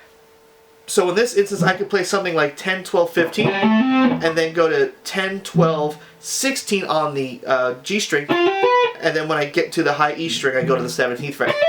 So my pinky's going 15 to 16 to 17 on each string, while my first 2 fingers are in the same frets. Like I said, that's very common, where that pinky will just move up a half step. Or sometimes you might be playing the same thing, and on the last string the pinky moves up a whole step or a half step. Again, there are a lot more examples of this, but it's usually buried within a much larger phrase, so this is the only ones that I found that I thought were good for this video.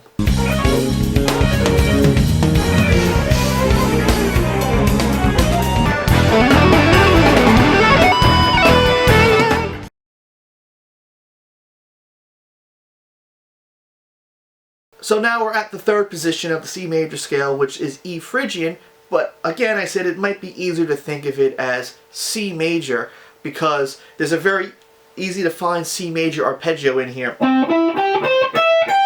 So of course I think the scale shape that Allan uses is the common one. But if you think of it as C major, it might be easier because I get that you have that C major arpeggio there, and plus you can see the F right underneath that C.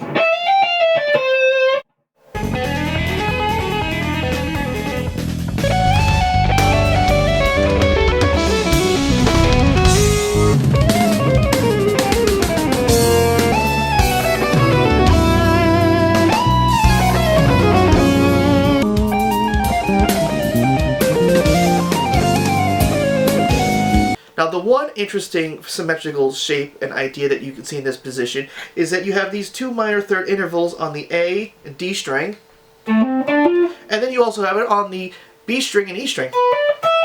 And you can think of this as like a D minor 7 arpeggio because we have D, F, A, and C, and then here an E minor 7 arpeggio, E, G, B, D. But I don't think Allan's thinking of it that way, it's just that symmetry in that position.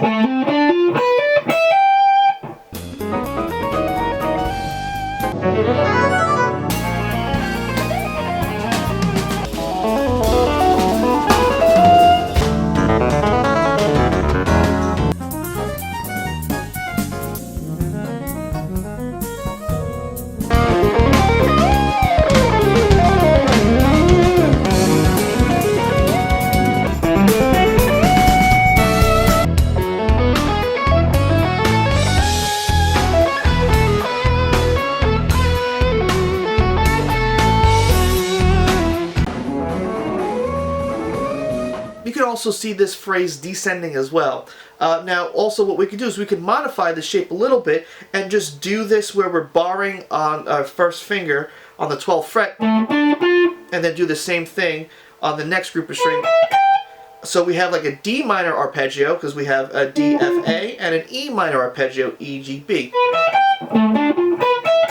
This is also very common and also can be done descending as well, but a little bit harder to play.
I do want to point out that this type of string skipping, or doing this arpeggio shape on the D and E string, is something that Allan would do in other positions. Again, what makes this challenging is the difficulty of placing where some of these different arpeggios could be played. So this type of arpeggio, the minor arpeggio, can only be played in the Phrygian position. And then the major one is in another position. But another one that Allan does use frequently is a sus4 position. Once again, it's the same idea, but now if I was here, I'm playing between the 12th and 17th fret. Like that. And once again, it's challenging because that concept can belong to different positions. So using those sus4 triads on the D and E string could basically belong to any of the three minor tonality positions, Dorian, Phrygian, or Aeolian. Now, instead of playing the arpeggio across two strings, you can play them on one string. So I could do something like this. Instead of doing playing like this, I could do a minor triad on the A string. I can also do it on the D string. And I can also do it on the high E string. Now, what's a little challenging is a lot of times, like I was saying, Allan uses his pinky a half step up. You could do the same thing here. And moving that note a half step up, so if I'm doing E minor triad here, E, G, B, then if I move this up a half step, it becomes a C. Now we have basically first inversion C major. But I think Allan, of course, is not thinking about that. He's thinking of the visual symmetry.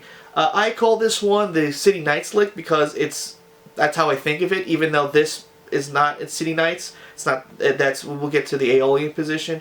But once again, you can look at the symmetry, and of course sometimes some of the lines that I'm going to show could be a little ambiguous because they can belong to different keys. It's hard to tell, but I think for the majority of the time you can think of them as belonging to this Phrygian position, mostly because, like I said, that pinky moves up a half step, something like this.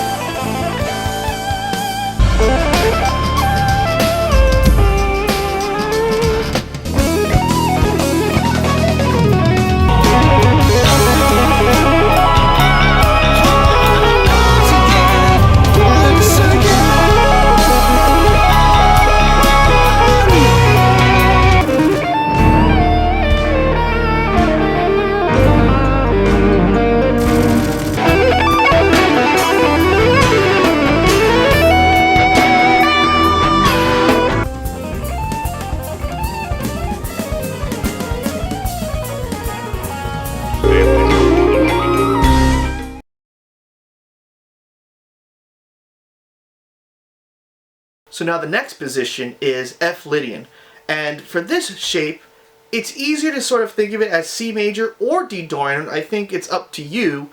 I think it's easier to think of it as a major shape, not only because we have this C, D, and E line here on the B string, but also this C note here on the A string. Again, the most logical positioning for this fingering is just like how we did the Ionian shape, but now moving one of the notes so it fits our C major scale. So we have the B flat here, if we played it, has to become B. So now we have this position. So that's how I think Allan thinks of the C major scale with the root on the A string. That's why, again, it's tough to find out from the line what key Allan's thinking, because the scale shapes are so similar that you can play some of those outside notes, the outside scale notes, like, and it's hard to see what actually key that it belongs to. Again, when we're playing the scale, notice the unison C here. There's not much I can say about this shape when Allan plays it. He's usually playing it somewhat linearly. There's no real interesting patterns. The only thing I can really mention is that sometimes when he gets to this note here in the scale shape, he'll bend up a half step for whatever reason.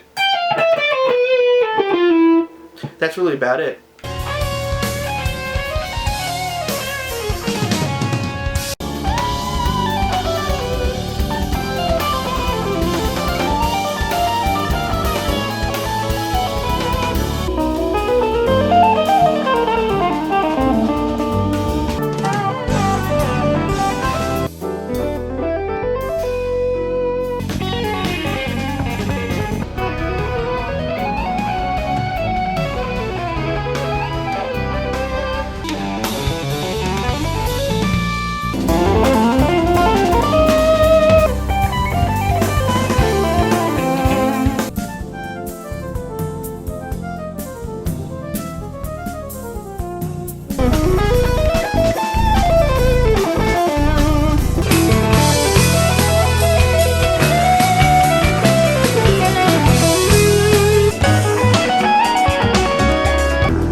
Of course, like I said before, the lick can also be played here with all of its other variations with the note on the B string or the major triad on the top or any other combination of it. Again, because we don't have the sharp 4 there. But here are some phrases that you can see Allan uses this lick in this position because it somehow includes the sharp 11, or in this case, a B note.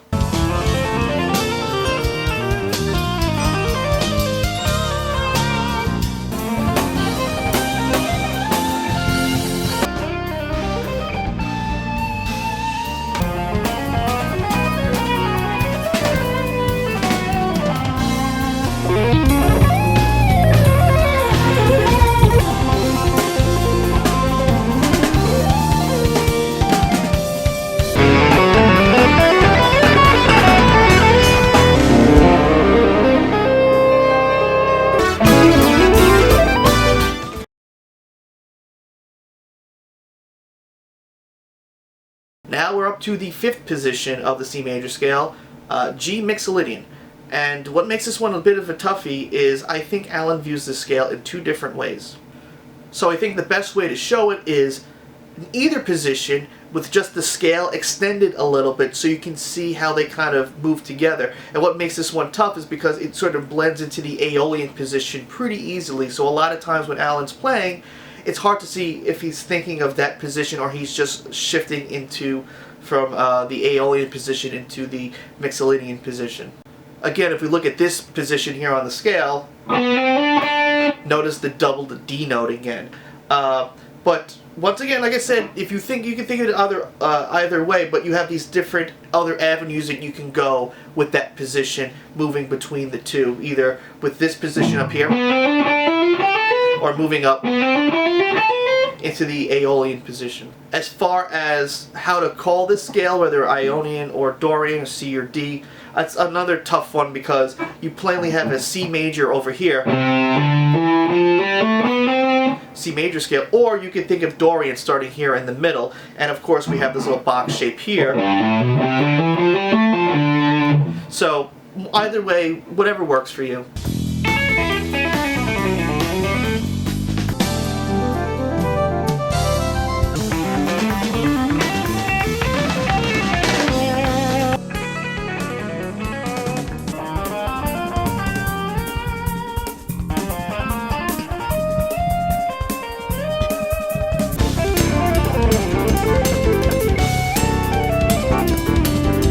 And just like Dorian, Allan would utilize that box shape in different ways.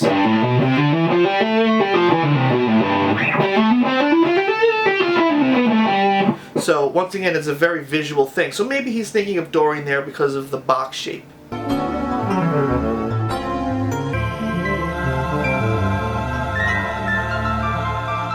Just like I talked about in the Phrygian section with those arpeggios on the D and the E string, they were minor tonality. Here they were major tonality. Here I have an F major and a G major. This is the only example I found of that in all the lines that I transcribed, but there it is.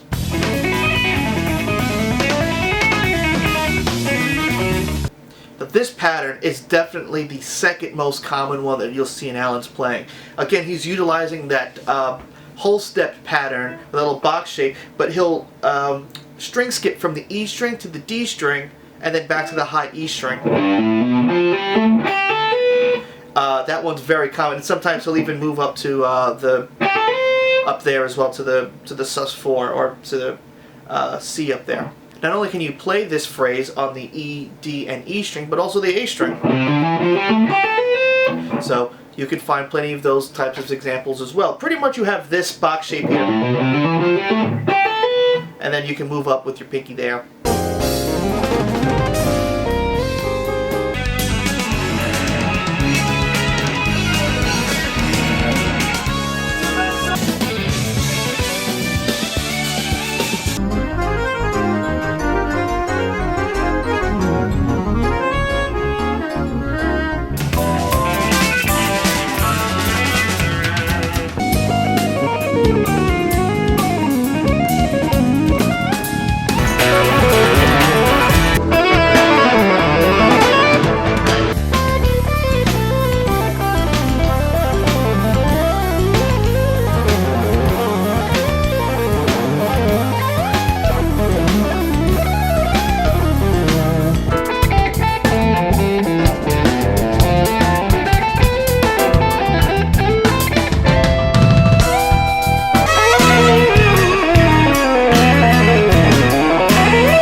Again, another thing that you can do with it, moving that pinky up a half step. I have to play it up on the 15th fret because of how wide it is.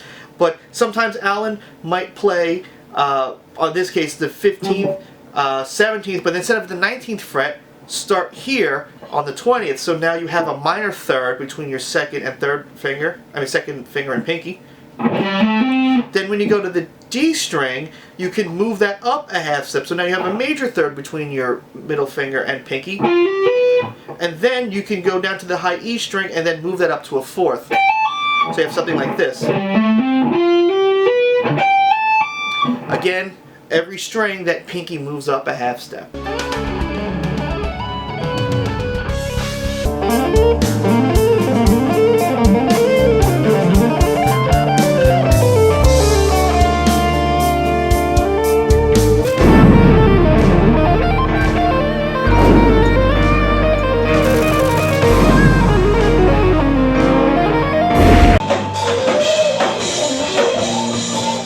This one, you can think of it as belonging to the F Lydian position, but I'm going to put it to the G Mixolydian position because the lowest note here is G. The concept is, I'm also going to do it on the 15th fret because it's a little bit easier. It's two major arpeggios, a flat seventh apart. So I'm basically playing a major arpeggio on the low E string and then doing the same thing on the D string. Look at that symmetry. And then what's interesting is that Allan will then play like a G sus4 arpeggio here. So he's playing like a D, a G, and then with his pinky he'll go up to C. And then sometimes he'll do the major third or the pinky, but the concept is of that two major triads, a flat seven apart.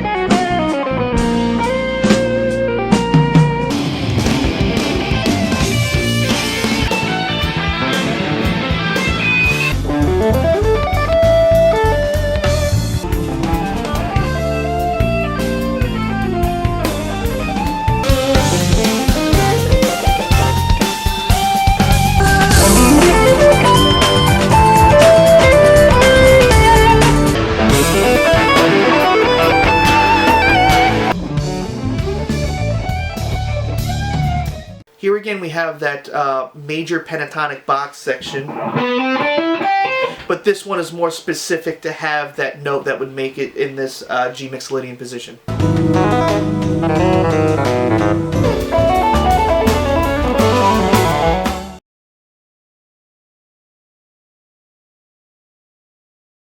Alright, now on to the 6th position, Aeolian.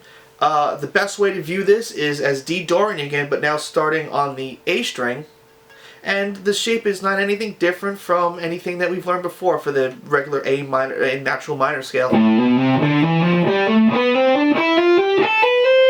I do want to note that I don't think I've ever seen Allan play this 5-7-8, 5-7-8 idea on the low E and A string. I've seen it on the A and E and D string, but never that low. And usually when he's playing the shape, he's moving into that Mixolydian position. So that's what makes this one a little bit tricky to see which scale this belongs to. Is he's thinking of Aeolian or Dorian that way, or he's just moving into that G Mixolydian position. Like that.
Position. I didn't find too many really interesting examples, but I thought this one was actually pretty cool. This is the only time I actually saw this in one of Allan's solos, but once again you can notice the symmetry here. We can look and see that we've got this whole step and then a minor third, and we can do that on the A, D, and then the G string, and then Allan actually in the example also uses his finger to play the note on the B string.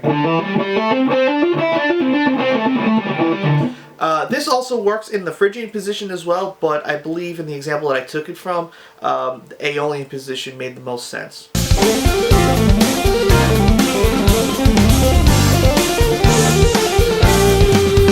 Also, you can employ that City Nights lick that I was talking about, but this time you can't play the minor triad on the D string. So this is only for really the A, the B string, and then the high E string. It's good. You're not going to be able to play it here because of the stretch, but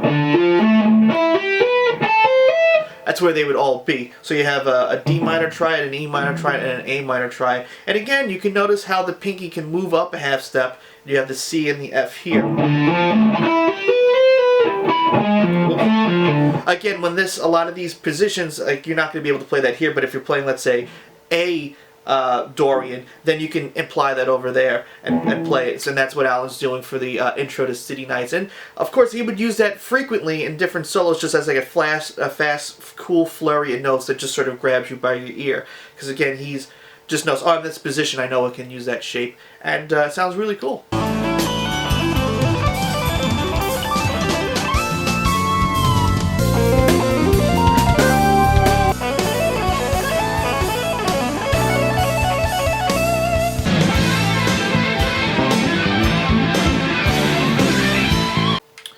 Well, just like I was talking about in Dorian, how we had that sus2 shape because we have 10, 12th, and then the 17th fret. Well, then if we start where that 17th fret would be, well, I'm just moving down here to 5, then we also have the 10th and the 12th fret to use, and then we have that sus4 shape. I'm not going to be able to play it. But of course, this is something that you can do when you're higher up on the neck. So if you were, let's say, playing Aeolian again, it would be the 17th and then the 19th fret. And again, you can move your pinky up a half step from this kind of shape too. So you actually will have these, that kind of, I guess it's a minor shape. Yeah, you have like an A minor and an E minor up there too. So a little stretchy, but more cool stuff you can do in this position.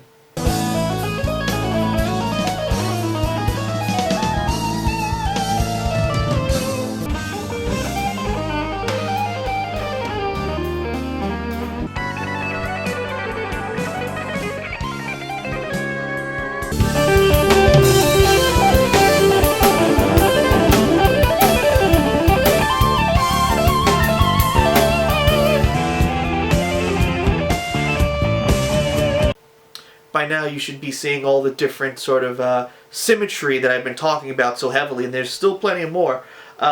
This one is also something that I haven't seen Allan do a lot. I only found 3 solos where he did something like this, but it does belong in this Aeolian shape where we're playing a major third and then the 4th, so it's 5, 9, 10, and doing that on the next string. And then octave jumping to the 8th fret, and then 8, 12, 13, and then 8, 12, 13. And of course you can use that to play within your key, or you could do some outside stuff. Octave jumps is something that Allan does pretty frequently, and I have a little section dedicated to just that. But that's what you can see in this position. If you wanted to utilize it, you could do it there.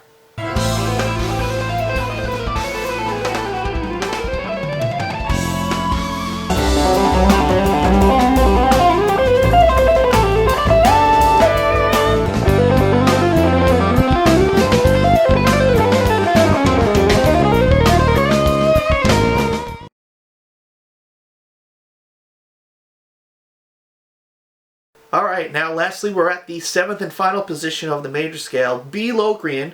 Of course, the easiest way of thinking of this is C major, but you're starting a half step down. And this is kind of what I was saying before about thinking about the shapes but extending them. And the way that Allan places is really not anything different from how we've learned it again. So something like... But again, notice we have 2 Fs here, a unison. And then we can continue onward. The example, what I was saying, where you can sort of extend the C major shape, so you can sort of imply this sort of B Locrain position into the C major one, is something that he does in the REH video.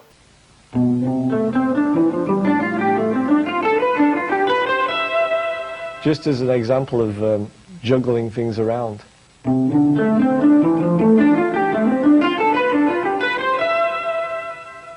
And again, this is what I was saying about sort of what he meant by breaking out of that box pattern instead of the 4-note per string scales, thinking of the one position, you know, and then the notes that are sort of behind and in front of it. Because your hand can only do so much anyway, so if I'm in the C major position, you know, you can sort of go down 1 fret and kind of go up a fret or 2 frets, and if you can see that in every position, that's probably a much easier way than thinking of all the different fingerings for the 4-note per string scales, which I could never attempt.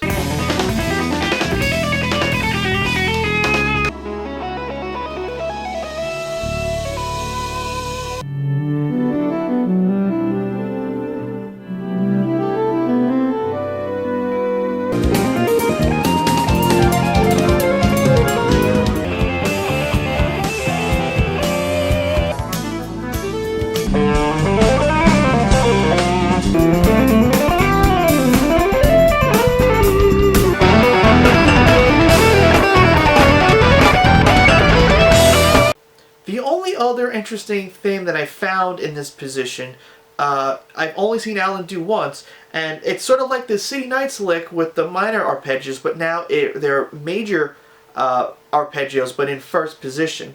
So, not first position, first inversion. So, for something like this, it would be like this, like E, G, and then C, and then you can do that on the next string, on the D string, and then the high E string. And of course on the low E string as well. Now of course this is something that's really hard to grab here, but would make more sense if you were playing higher up on the neck. So let's say if you were in G major, something like this might be easier to grab.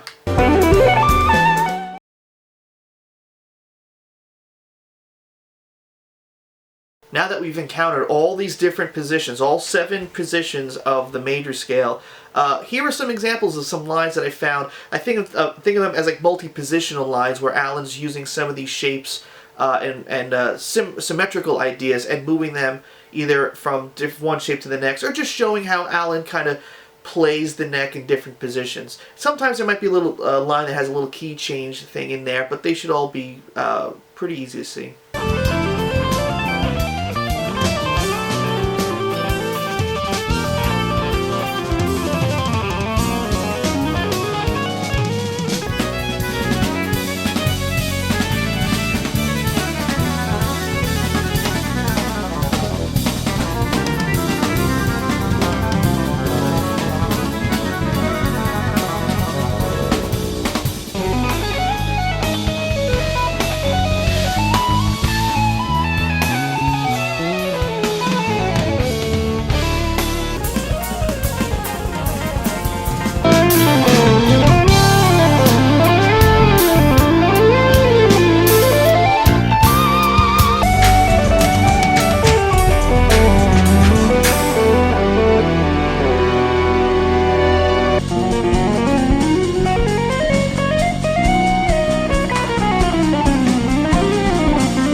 So like I was mentioning before in the Aeolian section about jumping an octave, that's something that you see Allan do often, where he'll take a 4-note phrase and move it up an octave. And what I mean by that is, let's say if we're playing something on the 5th fret, the octave is also on the 7th fret on the D string, and then the 10th fret on the B string.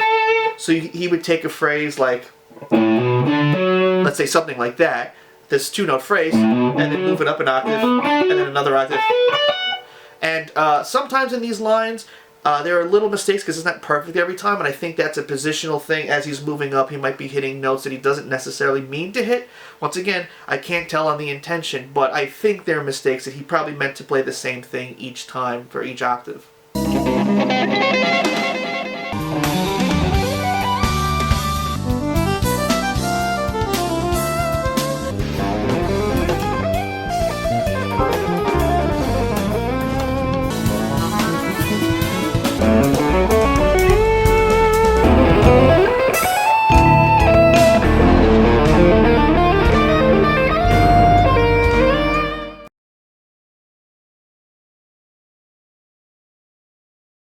A surprising amount of Allan's playing is actually pentatonic based, mostly in that one position that we all know and love, and also with the root on the 5th string. He may use some of the other positions, but I really haven't seen too much evidence of it. So here's our normal pentatonic shape. Sometimes Allan throws the 9 in there, actually pretty often, so it's actually a 6-note scale now. Or sometimes you can play the 9 over here. Of course, with this you could add chromaticism, the flat 5, the major 3rd, and all that kind of stuff.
Notice some of the frequency of those blues lines that Allan used, but he did come from a blues background, and I guess it was a little cheeky to admit that he would use them, but they're certainly there.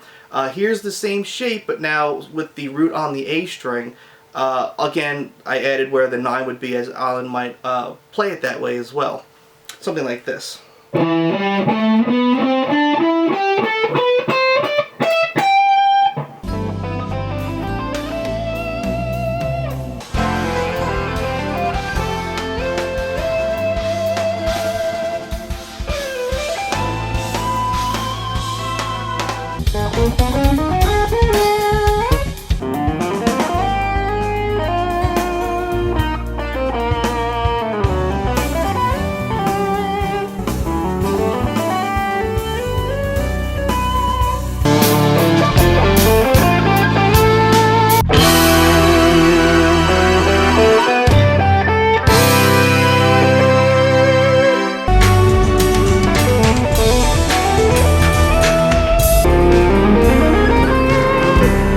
Some of you may not know this, but the regular minor pentatonic scale appears more than once. So for example, if we're in the key of C, most people would know that you can play the A minor pentatonic, but that's actually not the case. You can play them in 3 different places.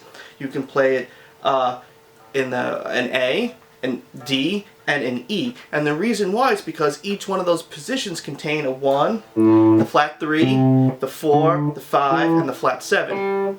The only thing that distinguishes each one of those, I'll use modes, to be different is the order of the 2 and the 6, whether it's a flat 2 or a flat 6 or a combination of both.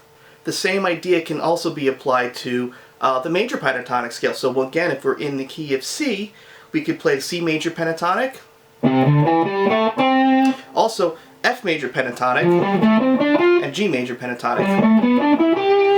The reason why is because the major pentatonics here contain a 1, 2, 3, 5, and the 6 for each one of those positions. And in this case, the only thing that really separates these modes to be different is the 4 and the 7, whether it has a major 7 or a flat 7 or a sharp 4. Now that means each of these ideas can be used in those positions. Of course, not where they have the 9 in it, depending on where you are. But just the strict pentatonic shape could be used in those areas. Now, in Allan's music, you could pretty much use it anywhere. But remember when we talked about the avoid notes, you have to be a little bit more careful about using the pentatonics in those different places. So for example, let's say we have a C major chord. We can play A minor pentatonic and we're okay there because the notes are A, C, D, E, G. And we can do E minor pentatonic, E, G, A, B, and D. But if we were to play the D minor pentatonic, then we'd have to be pretty careful, or at least not use it, because now we're introducing an F, and we know that that's our avoid note because it's a half step above the major third there. Because the notes are D, which would be the 9 to C, but then we have F, which is kind of pretty bad to hear, and then we have G, A, and C. So all the other notes would work, but that F wouldn't. So like I said, for functional harmony, it's a little bit tougher to do, but for Allan's music, or music in that same kind of vein, you could pretty much apply these ideas to those 3 different positions. One of the things that Allan does when playing the pentatonic scale is the use of unison notes, because he then takes that pentatonic scale and basically makes a 3-note per string scale out of it. So if we're in D minor pentatonic, let's take the root 5 shape, because this is where he uses it, usually with on the A string. We'd have D, F, and G, and then another G on the on the D string. So something like this. He does that pretty often. Also, if you were to move that position up a whole step and back, something like that, then we're sort of doing a D minor and E minor pentatonic thing, and that would fit perfectly with C major, so you could see that that's definitely like a Dorian position that Allan's thinking of.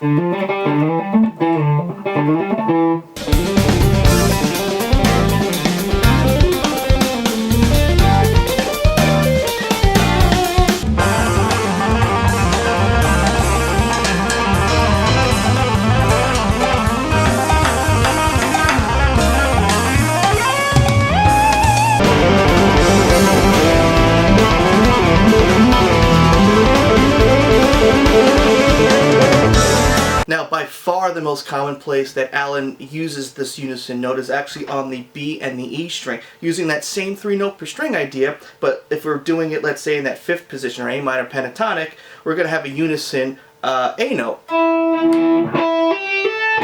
Like that. And mixing that up all in different ways, you can actually get some really interesting and different lines out of it.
I do want to make a note here that when Allan does play the minor pentatonic scale, he's not always just using his 1st and 3rd, or 1st and 4th finger, because his hand is so large. He'll a lot of times play with his 1st and 2nd finger. So he's playing that line actually with his 2nd and 4th finger. and that actually might be a little bit easier to use to play those lines like that instead of using the weaker third and fourth finger. I found that the most interesting way that Allan does play the pentatonic scale is with this kind of string skipping. He'll do something like this. So let's say we're in A minor pentatonic. You can have this shape, then you can skip the D string and go to the G string, and then skip the B string and go to the E string. And of course you can kind of see the symmetry with it. Of course the G string is a little bit different, but your first finger and pinky are all in the same fret. Now also remember, because of the way that the guitar is tuned with that string skipping, you can also imply this same scale position to the low E string and the D string and the B string.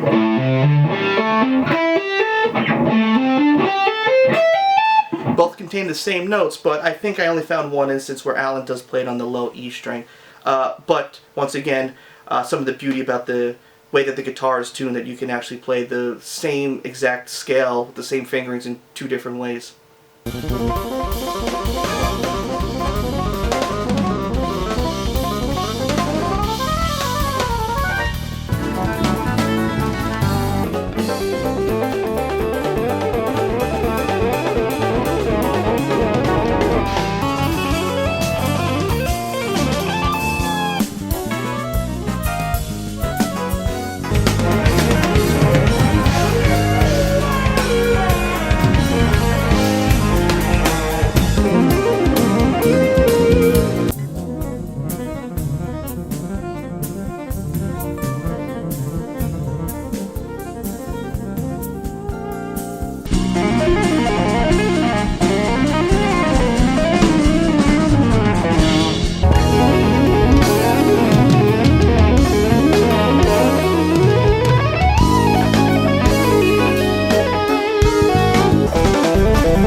And of course, just like how that pentatonic scale is played, we have perfect fourths. And here's a bunch of lines where Allan's using them like this. And I included them with the pentatonic and not the other way because of the string skipping. Seems to make more sense that it's based off of that pentatonic shape.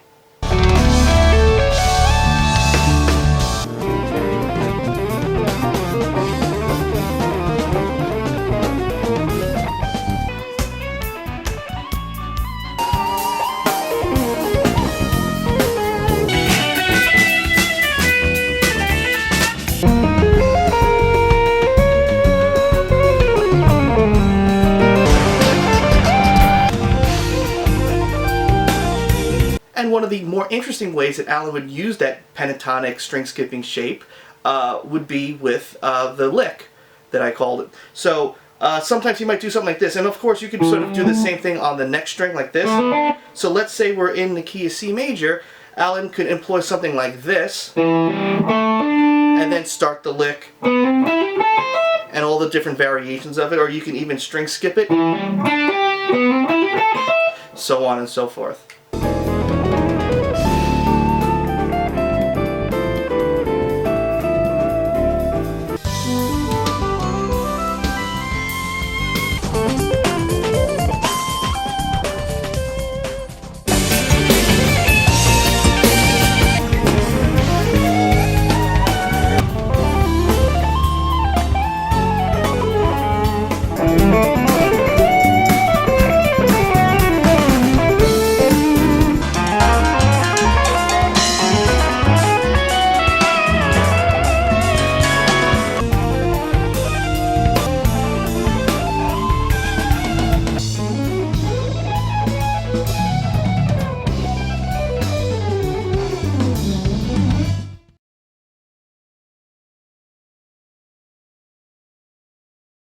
Alright, now we're on to Melodic Minor.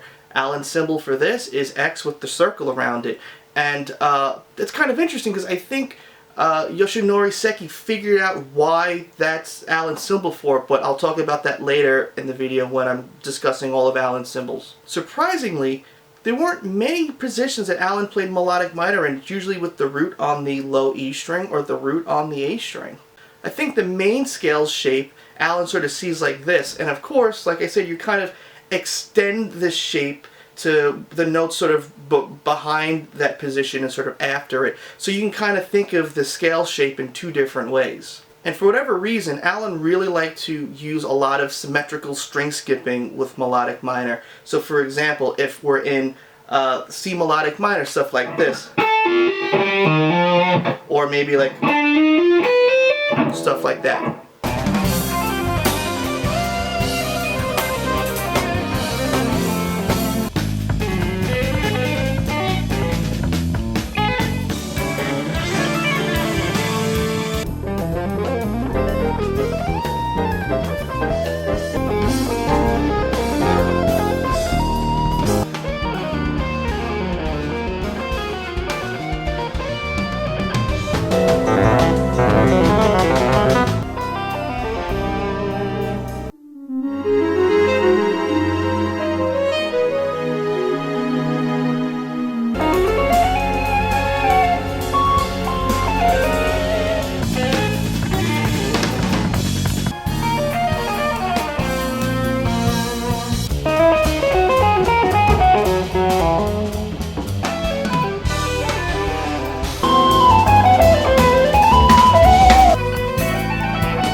This is how I think Allan views the melodic minor scale, with the root starting on the 5th string.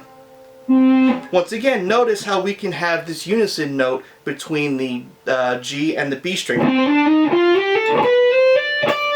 So in here we actually have a doubled D note. Sometimes within this shape I would notice Allan using the flat 6 as a passing tone, so in this case for C melodic minor, something like this. Maybe as an example. So that passing tone for C would actually be A flat. But I've only really seen it used at that part of the neck, not anywhere else.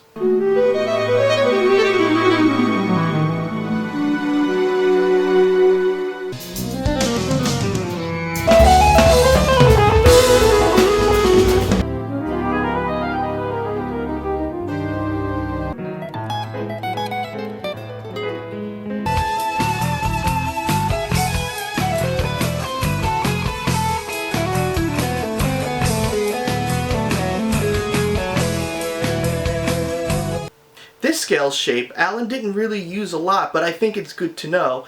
And I think of it as a C minor shape because there's a really nice C minor arpeggio here.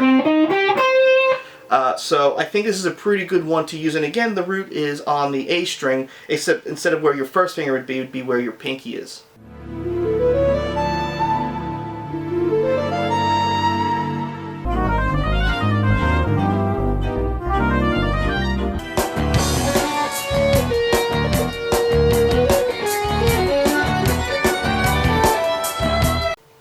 would say this concept is probably the most interesting way that Allan would play melodic minor. Remember how we talked about that Mixolydian shape where we've got this whole step idea on the E, D, and E string? Well, you could do that in melodic minor, and also if you move it down a whole step, you can do the same thing. So if we're in the key of C melodic minor, I can play that in this, the root 5 position. And I can even move that down a whole step. So you can get a lot of really interesting phrasing that way, like, and do whatever.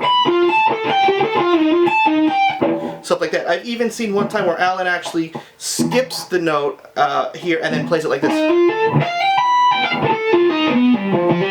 But again, these are all ideas. You're sort of thinking of that form and then you're improvising around that. Now what's interesting in this pattern, I think it has to do with how Allan thinks of the melodic minor scale symbol. And remember this when we get to that later in the video.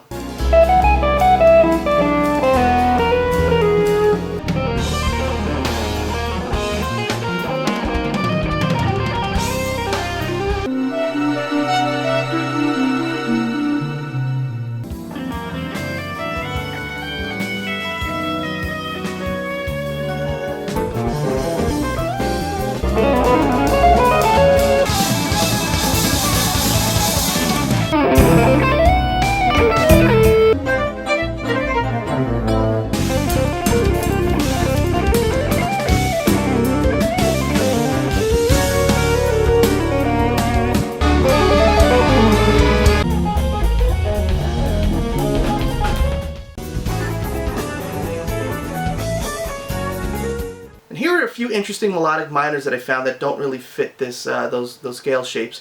I think the most interesting one is from Allan's solo on this tune called Skippy.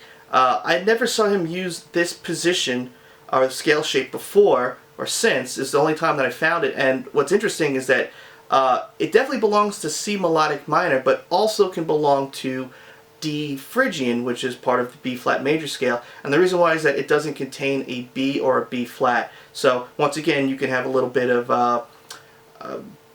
choice of how you want to view it, and you can use it in two different ways.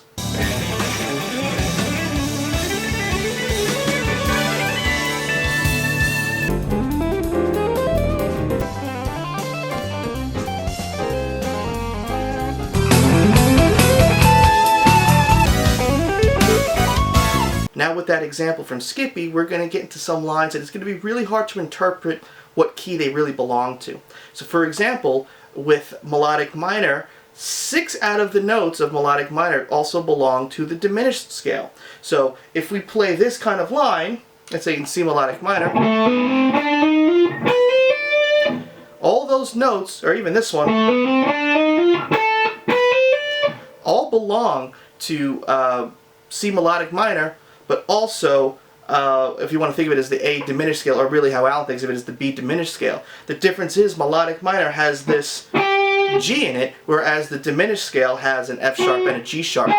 So a lot of times Allan might play things that are a little bit more ambiguous because they can belong to two different types of scales.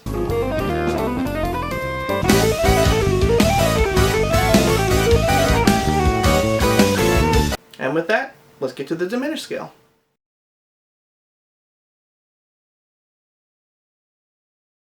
Now, even though I call this the diminished scale, it's technically not. The diminished scale is a symmetrical scale that starts with a whole step and a half step and then repeats whole, half, whole, half. And then the other position is a half step and a whole step. So because it's symmetrical, we only get 2 positions throughout the entire neck. In the first one with the whole step and a half step, you can think of it as 2 diminished chords, diminished 7th chords that are a whole step apart. And with the half whole version, it's 2 diminished 7 chords that are a half step apart. Now the way that Allan thinks of the diminished scale is starting with the half step, because he says he relates it to a 7 flat 9 chord, which he talks about in his instructional video. The actual name for it is usually a half step away from the name that I use, because I always think of this scale as being related to an altered dominant chord. For example, if I played this scale, which is essentially these notes,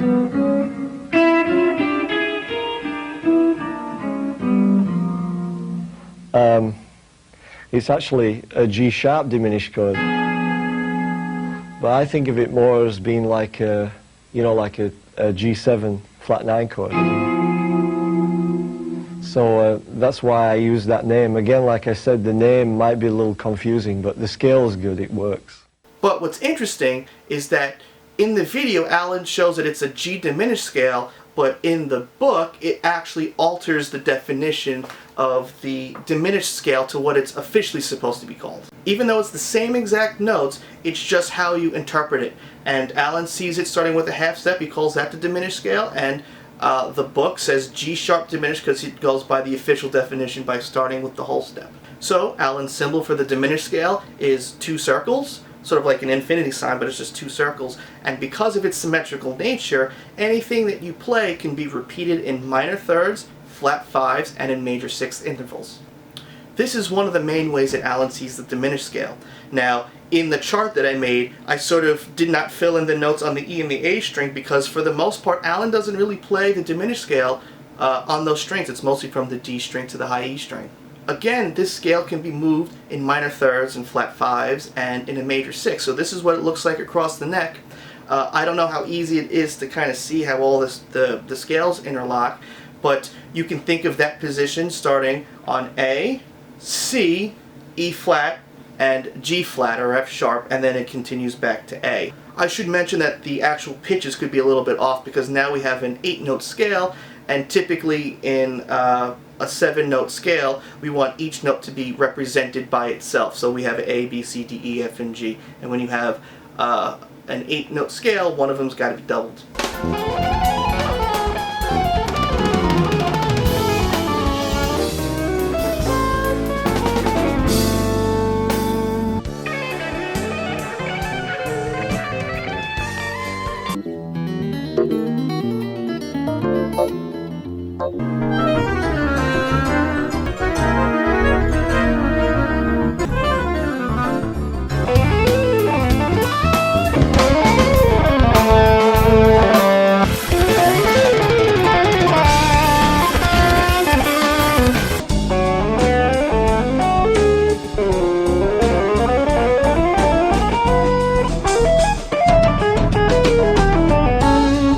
So with that scale shape, this sort of smaller scale shape, one of the things that Allan does commonly to sort of start the phrase is almost like this pentatonic kind of thing, where he'll hammer on the D string, and then go to the G string, and then back to the D. Something like that. Along those lines, or even... So it's just on the bottom, and then it just plays whatever, but sort of like a starting line that Allan does.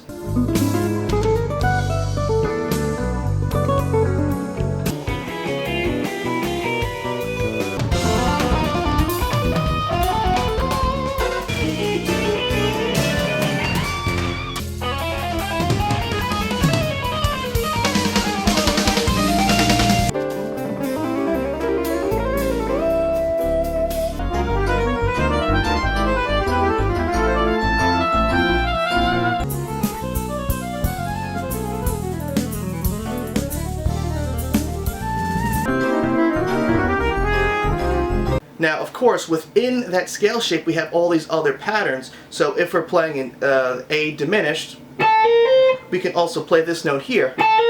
So now we have what I consider a Phrygian dominant phrase because we have a flat 2, and then we have the major third. And of course, this is also on the G string as well.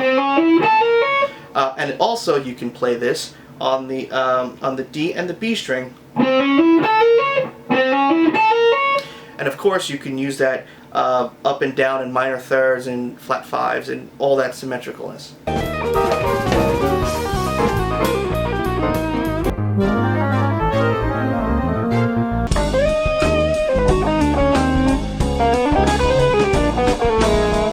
You can also do the same exact thing, but now, starting on the next note, we'll have a minor third and a major third. And all the symmetry that goes with that as well.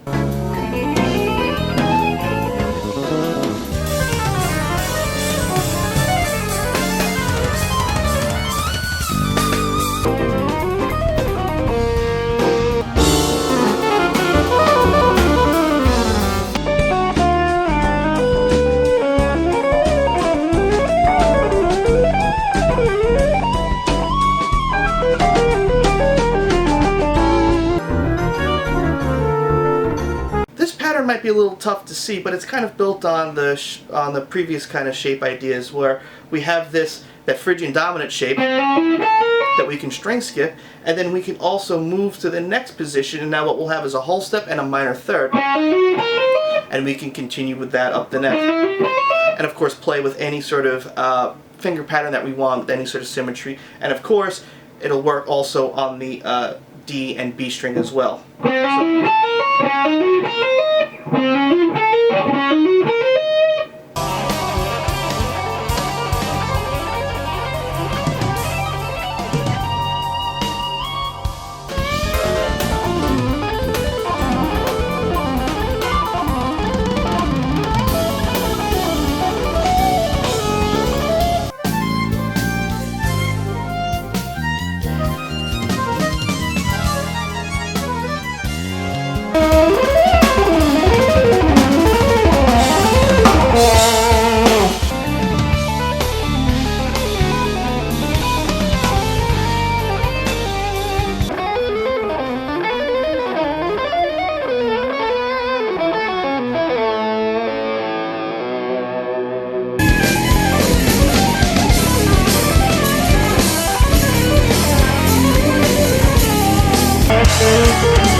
Now, even with that shape, instead of just playing it straight up or straight down, a lot of times, especially with the diminished scale, Allan does a lot of like this symmetrical alternate string sort of phrase, where let's say he'll do something like, let's take that Phrygian dominant phrase and do something like this, like,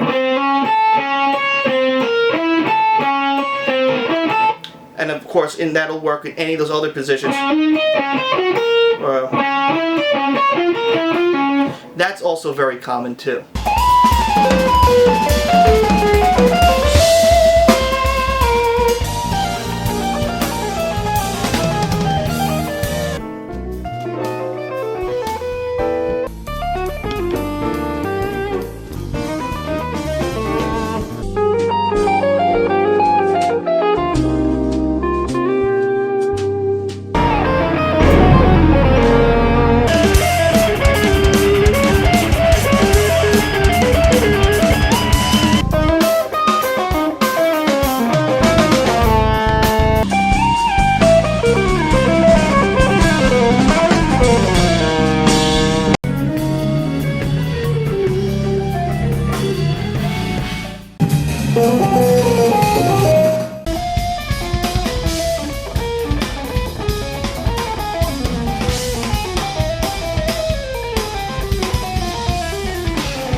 This is another common thing that Allan would do, and if we saw that small diminished scale shape, we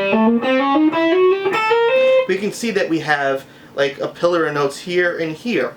And of course, because of the symmetry of the diminished scale, that happens in minor thirds and flat fives and major sixes. So what happens is you've got this group, and it's actually a minor 7 arpeggio. This is like A minor 7 to C minor 7 to E flat minor 7 to G flat minor 7. But you have these notes in a row like this, and you can exploit that finger position as well. So what you can do with that is you can play them 3 notes per string. Notice again, as you move to the next string, the pitch on the next one goes down. I first saw this from Sean Lane's instructional video, the same one that I saw that major scale shape. Just try to mix it up and get a real outside kind of sound.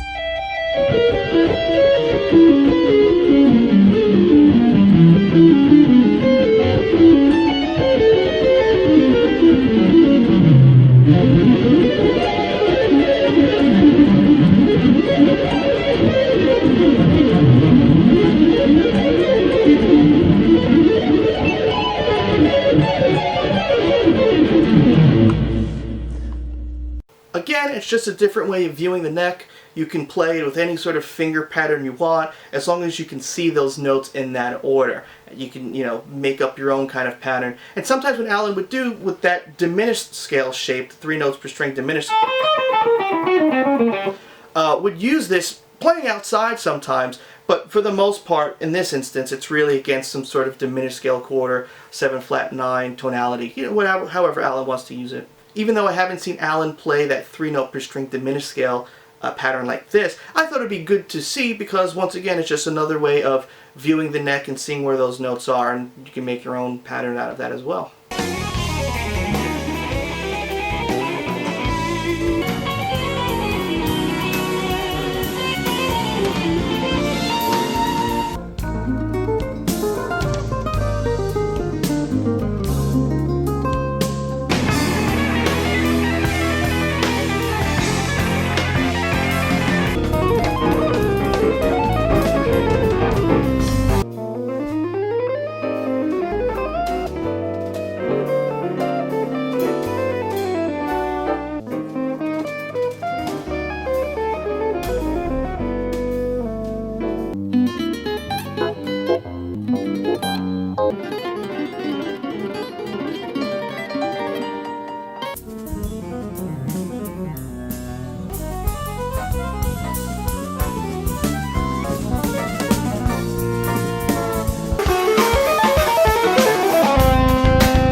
Here's yet another thing that you can do to sort of extend that shape. So Allan hasn't done this very often on the record, but I have seen him do it live a couple of times. Once again, it's just another way of viewing the neck. While playing that 3 note per string diminished scale shape, what you could do is you can skip this one and then extend it to the other ones. So you've got this stupidly wide stretch and the intervals are all real crazy. Something like that. Very hard to do, and only you can really do it very high up on the neck. I think when Allan does it, it's like the 13th or maybe even the 12th fret if he can reach it. Once again, just another symmetrical visual idea that you can do to build your own lines. And of course, if you can't stretch, you can always utilize your right finger and tap.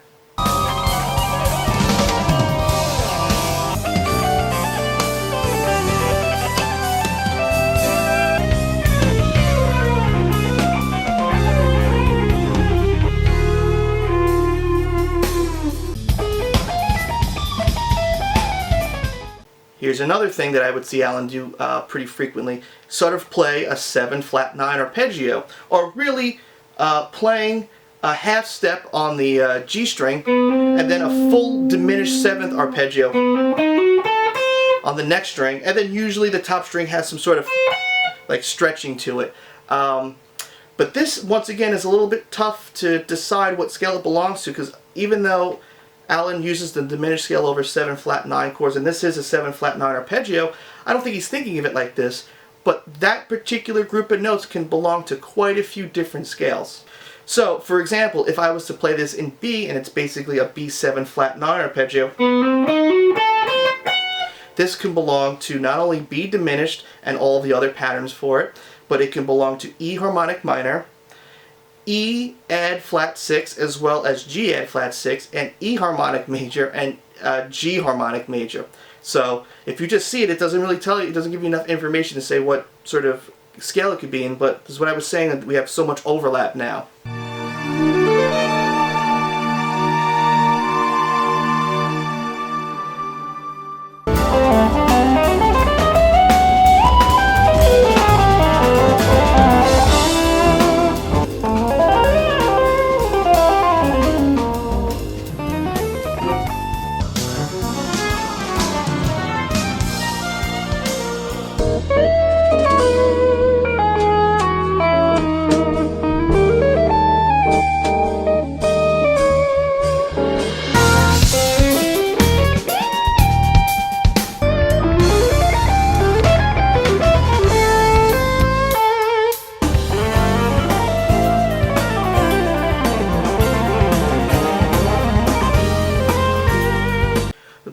group of examples, I can't really describe what the exact pattern is. A lot of it is this kind of barring and sweeping, like in that smaller scale shape, but none of them are really identical. They're all just kind of similar. I call this one the House of Mirrors line because I first recognized it at the end of House of Mirrors. So if you have a better way of describing what's similar between these lines, please let me know. But I didn't really see Allan use it that much. I have seen him use it more in larger lines, but not where there's really a lot of clear-cut examples, so it's hard to really say what the exact pattern is here.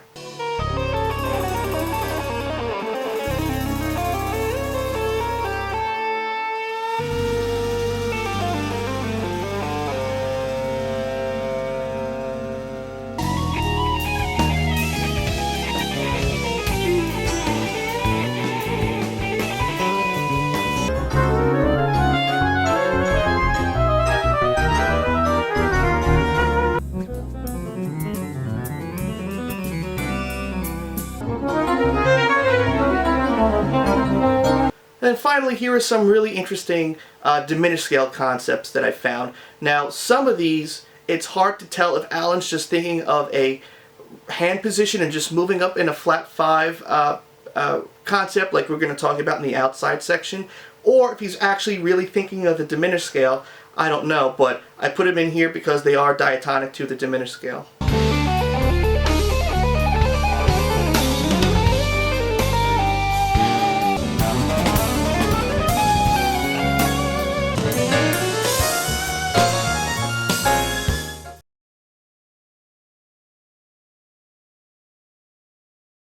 Now this is the first of the 4 jazz scales that Allan talks about in his REH video, and this one really gets used the most. The other 3 I don't think I've really ever seen, and if I have, I haven't noticed it because it's hard to really tell if you're just playing a different scale and adding some chromaticism in there.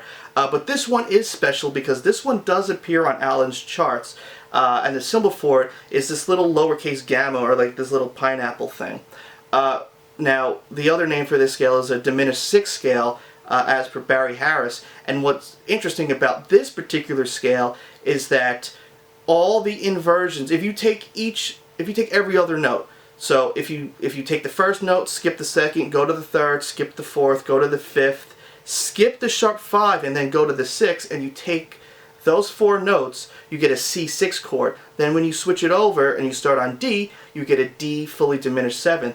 But then what's interesting is that when you move to E, it's now a first inversion C6 chord, and then when you move to F, it's F fully diminished. So there's only every of those chords are either built from an inversion of a C6, or it's an inversion of a D fully diminished 7th chord, which we all know is already symmetrical across the neck anyway. Well, for completeness, I might as well talk about the 3 other jazz scales. The first one is Melodic Minor with an added flat 6, which I talked about before for Melodic Minor. The symbol for that is Allan's Melodic Minor symbol, which is X with the circle and a lowercase gamma. The other one is a Mixolydian scale with an added major 7. That's also known as the bebop scale. That Allan symbol for that is a 7 with the lowercase gamma. And then the last one is actually Dorian with an added major 7th, which is kind of like combining Dorian and Melodic Minor together. And the symbol for that, for Allan, is X with the lowercase gamma as well. Most often, Allan really uses this scale as an alternate scale. I think there are maybe a couple of tunes where this is specifically written down to be used, but in most cases it's just used as an alternate. So it would say, play this scale, or you can also play that one and sort of jumble between them. I'll talk about that a little bit later. As far as how Allan sees this scale across the neck, there really aren't many patterns, but of course, if you want, you can take any of the other patterns that we did and then just integrate this note in there. But by far, the most common way that Allan plays his add flat 6 scale is in that first Ionian position. Another interesting way of thinking of this scale, which might be a bit easier for other people, is thinking of it as Dorian with an added flat 5. And what makes it a bit easier is that, for the most part, the flat 5 is a very common passing tone for minor scales. So if you just add that in there, it's really the same thing. So like I said, Allan really uses this a lot in the Ionian position, and what really gives it away is you can really notice the symmetry on the D, G, and B strings. We all have the 9th, 10th, and 12th fret. And then here, there's our add flat 6th note, the G sharp, well, technically A flat. And then continuing up. So, once again, notice the symmetry on those 3 strings.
Most common way that I see Allan use this scale is in the Aeolian position. You can kind of think of it as the Aeolian with an added major 7th. I do want to note when most of this time this scale is being used, it's really just on the top 4 strings, and then Allan continues elsewhere. But what makes this shape a little bit more difficult to really decide if it is an add flat 6 scale is because it's very similar to how Allan plays that Messiaen 3rd mode. So if we look here in the Aeolian position, if we move that same finger position down a string and over a fret, that's very similar to how Allan plays the Messiaen position, or what he calls a symmetrical scale. And then you slide down a half step and then you're back into the Aeolian position. Like that.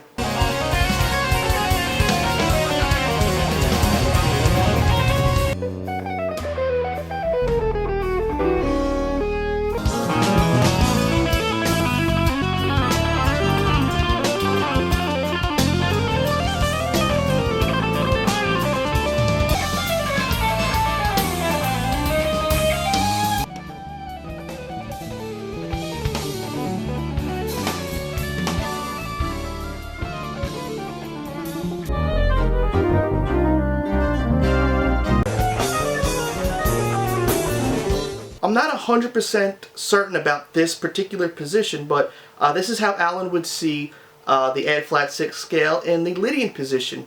The only reason why I'm uncertain is because this is the only time that I've seen Allan use this position in one of his solos, and it's possible because, as I talked about, Lydian is also a good area to see the regular major scale, just starting on the A string or even starting on the B string here. So you would basically have this sort of passing tone of a G sharp here.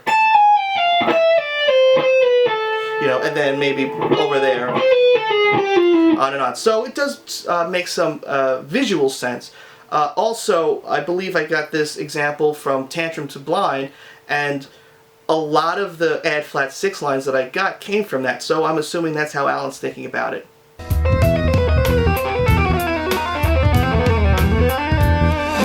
Here are just some examples that I found where I think Allan's just using that add flat 6 scale as a passing tone, so he's not playing that note maybe multiple times, it might just be once, or it's just could just be a win-win situation for finger ease, because you're using the same fingers on those 3 strings with some harmonic interest. So I decided to not put them in the Ionian position or anything. I just thought that these were ways of thinking of the Ionian scale, but just using that flat 6 as a passing tone.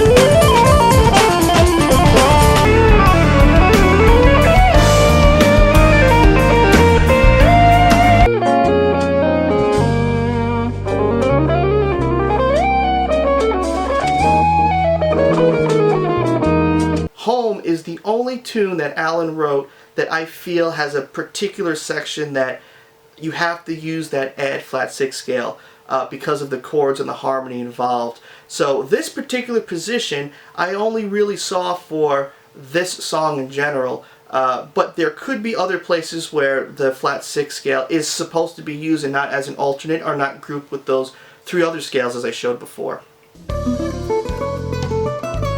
So the reason why that this scale is used as an alternate is because some of the chords found in it can be found in other places that might work better. Here's an example. Let's say we're in the key of C major. So a C major with an add flat 6 adds A flat or G sharp. So what that does is now our 3 chord is E minor, E, G, and B, but now we also have a G sharp, so we also have a E major chord in there. So if I take that E major chord, and then I add in a C bass, now I have a C major 7 sharp 5 chord. Well, this chord also belongs to A melodic minor, but also belongs to C major add flat 6. You may have seen this in the previous examples for Home, where there's a section where it looks like it's A major with an add flat 6, also blended with F sharp melodic minor. 16 Messaien is a perfect example where you see this relationship, and you can see it in this chart here. And the example that I'm about to show shows you how these 2 scales can be blended together. So in this particular section, the chord that's being played behind this line is a D major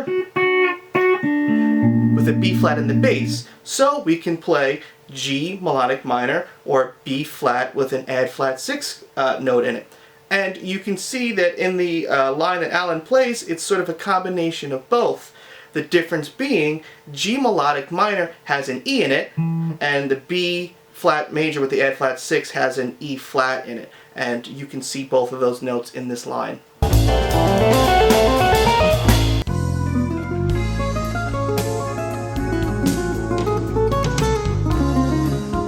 So before I get into the other scales, I do want to show how this relationship of the add flat 6 scale is also can be seen with Harmonic Minor and Harmonic Major.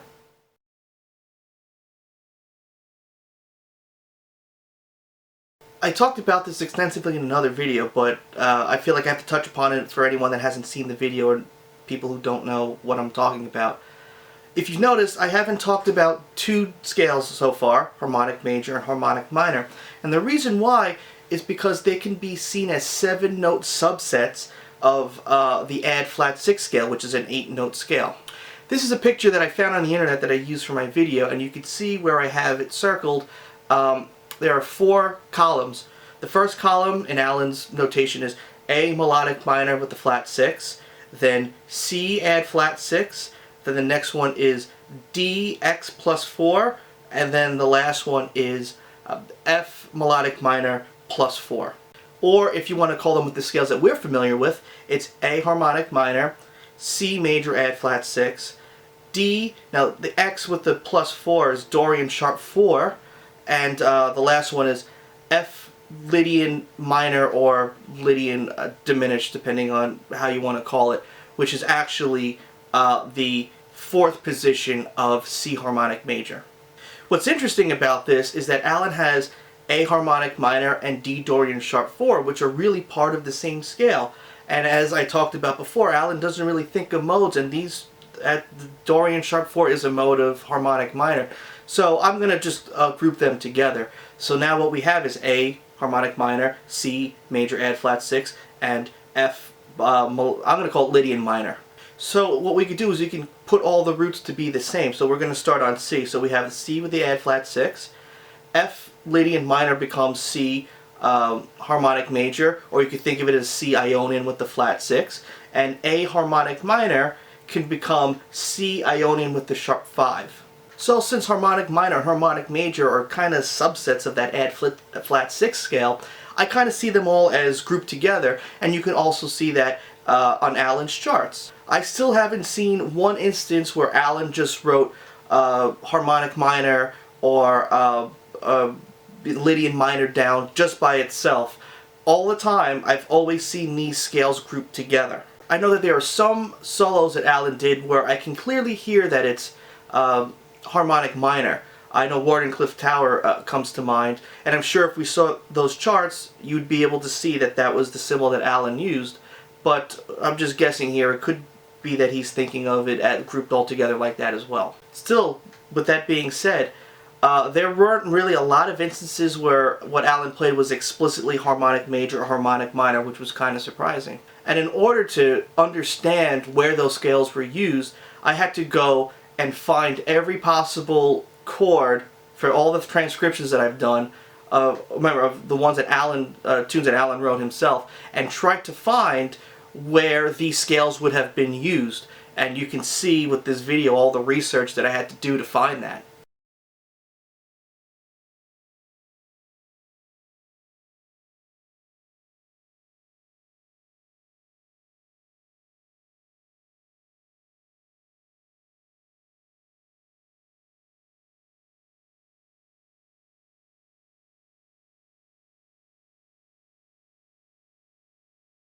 So I want to talk about the chords that are most associated with that scale group.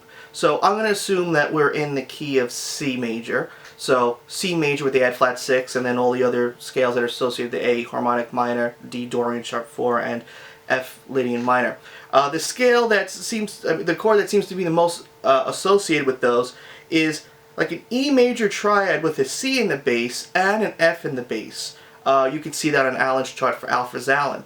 Now, the way that I think Allan plays it is that he's playing it as an E major with the C in the bass, or you can think of it as a C major 7 sharp 5, and the bass is playing an F note.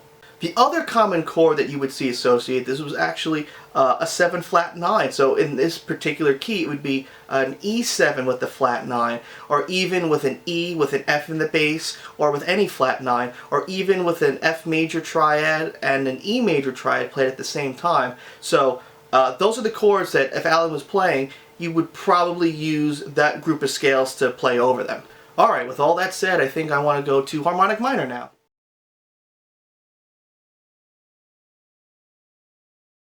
So since this scale doesn't get really used that often, it was kind of hard to really figure out some of the scale positions I think Allan sees it at. But I think they really just boil down to two. Once again, with the root on the E string and the root on the A string. With this one, I think there are, once again, sort of two ways you can kind of see it, and I'm going to play it as A harmonic minor as its relation to C add flat 6. So I think the first finger position kind of looks like this. And the other way that you can play it is like this.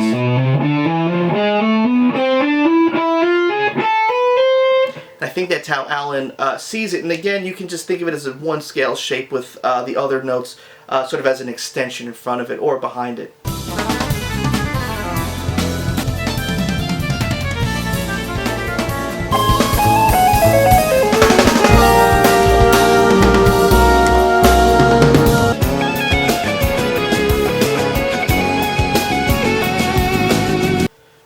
particular phrase can be seen in both harmonic minor and also melodic minor. Because remember, the only difference between harmonic minor and melodic minor is melodic minor has a natural 6, while harmonic minor has a flat 6. So with this kind of scale shape,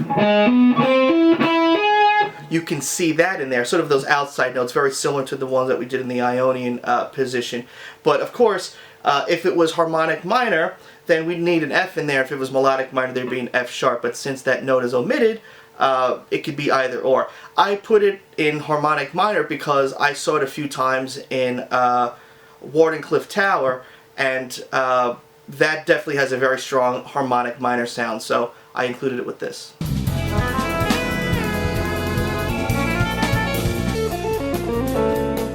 And the other common way that Allan sees this scale, I believe, is with the root on the A string, and I think most people would see that as E Phrygian dominant, as it's a pretty common finger position. So I think Allan sort of sees the scale like this. Or of course that G sharp can also be played on the low E string as well.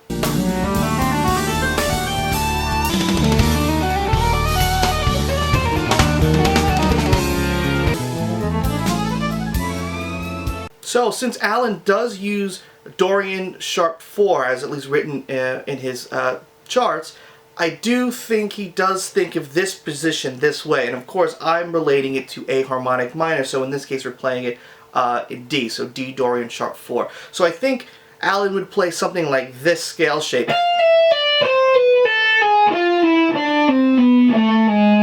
Something like that, and then maybe Dorian that way. And you could see how easy it would be to sort of slip into that C major with the add flat 6. Right there.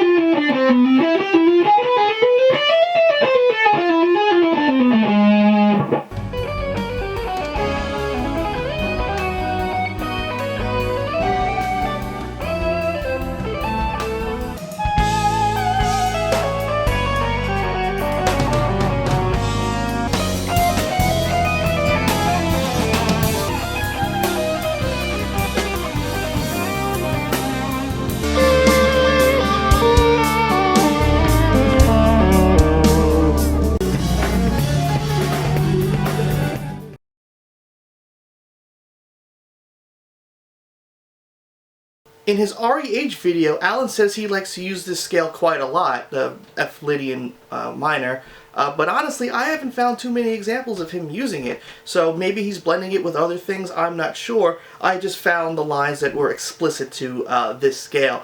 And the way that I think Allan plays it is with actually the root on the A string, because if we look, that's like playing C major with the flat 6, but not the natural 6, or something like this.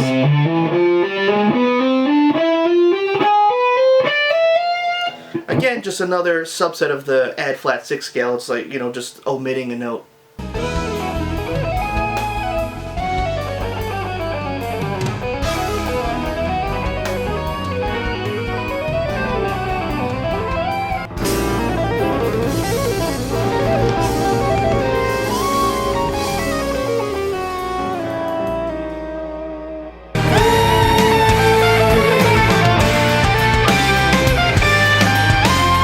The only other place where I've seen Allan use Lydian minor, just a subset, some people will call it Lydian diminished. I like to think of it as Lydian minor because it's the Lydian mode with the flat 3.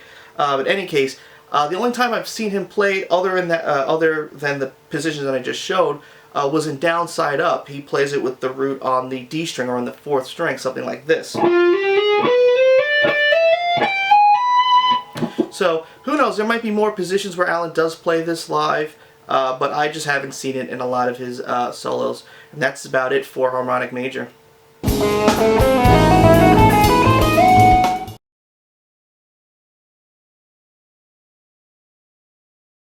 Okay, time for some more fun stuff. From this point on, it's still going to be harder for intent because so many of the same ideas kind of overlap. So, once again, just my opinion. In his REH video, Allan called this scale the symmetrical scale. And his symbol for that was 3 circles in a row, and I'll get to what all of Allan's symbols mean in the section after this. And what's interesting is that this is known as the Messiaen mode, but Allan never heard of who Messiaen was. When I was talking to Allan's friend Chip, Allan would say that he'd never even heard of this Messiaen guy before. The reason is because Allan figured out this scale himself just by, I told you, mathematically, and I guess he saw it and thought it was pretty cool to use. So him and Oliver Messiaen both came to the same conclusion, but independently. Briefly, Oliver Messiaen was a composer that tried to figure out every symmetrical scale you can within the 12 notes, and he got 10. The first two are the most common ones, the first one being the whole tone scale and the second one being the diminished scale, but I believe that those scales were already known before he included them. So one of the things that makes this a little bit tricky is that some of these symmetrical scales that Oliver Messiaen found, you can also find smaller subsets of other scales within it. So in this is the third Messiaen mode. You can also find the whole tone scale, which is the first mode that he discovered buried within it as well. So for convenience sake, I'm just going to be calling it the third Messiaen mode because that's how most people know it as. It's also possible that Allan figured out and used all the other Messiaen modes as well, the fourth and the fifth, but I haven't really seen anything where Allan did that, especially with his charts. I haven't seen Allan write that symbol out on any one of his charts because I think he uses it in a different way, and I'll talk about that during the outside section. This is why I said, again, intent is impossible to figure out because no one really knows how Allan was thinking by doing these things. But I feel if we had more of his charts, maybe it would help us out. I can only use what I can find on the internet and what's already been discovered. So if there were more charts out there, it would be easier to sort of hone in how Allan might have been thinking of certain things. So Allan said that this scale is kind of hard to name because of its symmetrical nature. The way that it's built is basically a whole step and then a minor third. So you have like a 1, a 2, and then a flat 3. And so it's got that minor concept, but it repeats in major thirds. So if you were playing it on C, you can also do it on E and also A flat.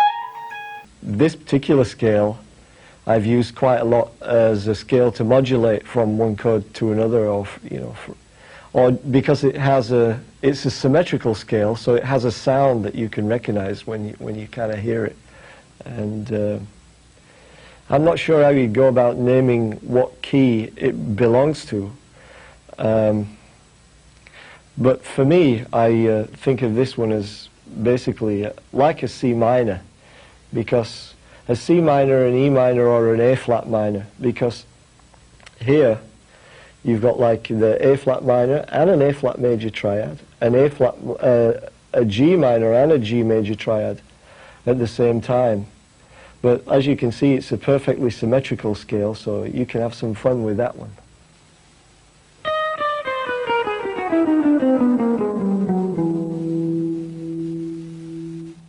So the way that Allan plays it in his instructional video was like this, thinking of it more like C minor.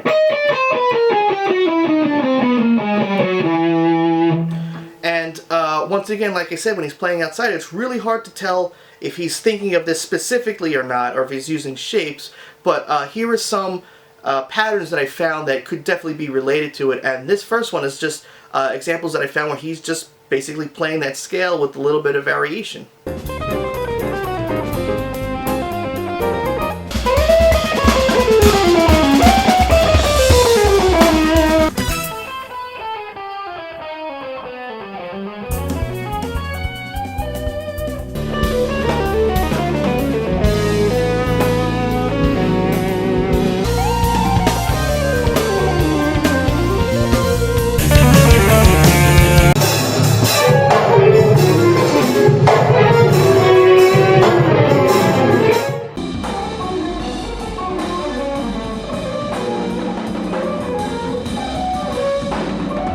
This particular pattern I call the spokes lick because that's the tune that I associate it with, but it's also at the very end of Rakuka. I think that's how you say it, Rakuka. But in any case, this is a very interesting kind of pattern, and it's completely diatonic to the Messiaen mode, but I don't think Allan's thinking of that because this finger pattern appears with other types of interval shapes at different phrases, but the actual pattern that you play on the strings is always the same. In this instance, the way that it's diatonic to the Messiaen mode is, once again, Allan plays 2 notes, and then goes to the next string, like the E string, and then goes back up to the B string, and then plays a major third interval here, and then plays a note a flat 5 away. And then from there, sort of repeats the pattern. He bars out his first finger again on the B and G string, and then hammers on a major third, and then plays the note the perfect 5th away, and then repeats that pattern again. So something like this. Now, of course, when Allan plays, he doesn't have to go all the way straight down. Sometimes he uses it just for a little bit. But as I said, I've seen Allan use this shape or this sort of finger pattern in a diminished sort of way, or just moving his fingers so that, you know, in all different types of variations. So again, like I said, intent impossible to know, but playing it that way, it is 100% diatonic to the 3rd Messiaen mode. But we'll see this more on the outside section and in other places that makes me think that Allan's not thinking of it as belonging to this scale.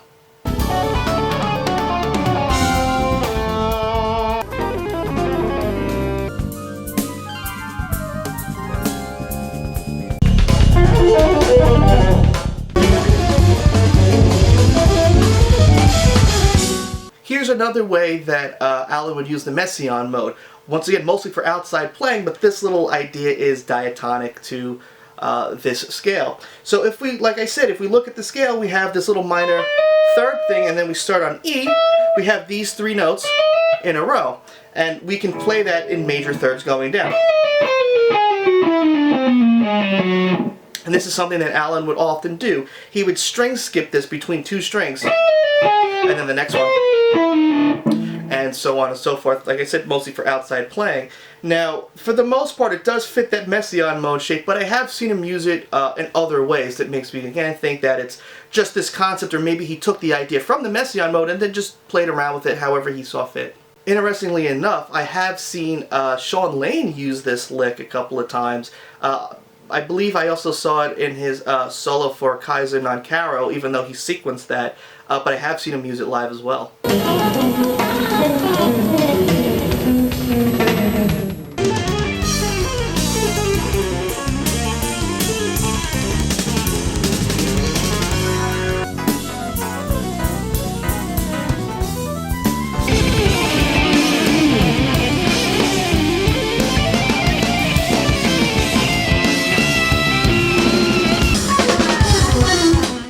Finally, this is the only other way that I've seen Allan use this Messiaen scale. But once again, intent impossible to figure out. If we talk about that diminished scale sort of pattern with the minor third and the major third, this thing, this you can also find within that scale. And if you play that symmetrically on the G, B, and E strings, this also belongs to the 3rd Messiaen mode. But again, this is the only time that I've seen him where he plays it in a way where it actually was diatonic to the Messiaen mode. He uses this shape very frequently for outside playing, and we'll see that a bit later used in all different ways. So it's possible this is accidental, or maybe he did it on purpose. Once again, we'll never know. But here, once again, it's diatonic, so I put it here.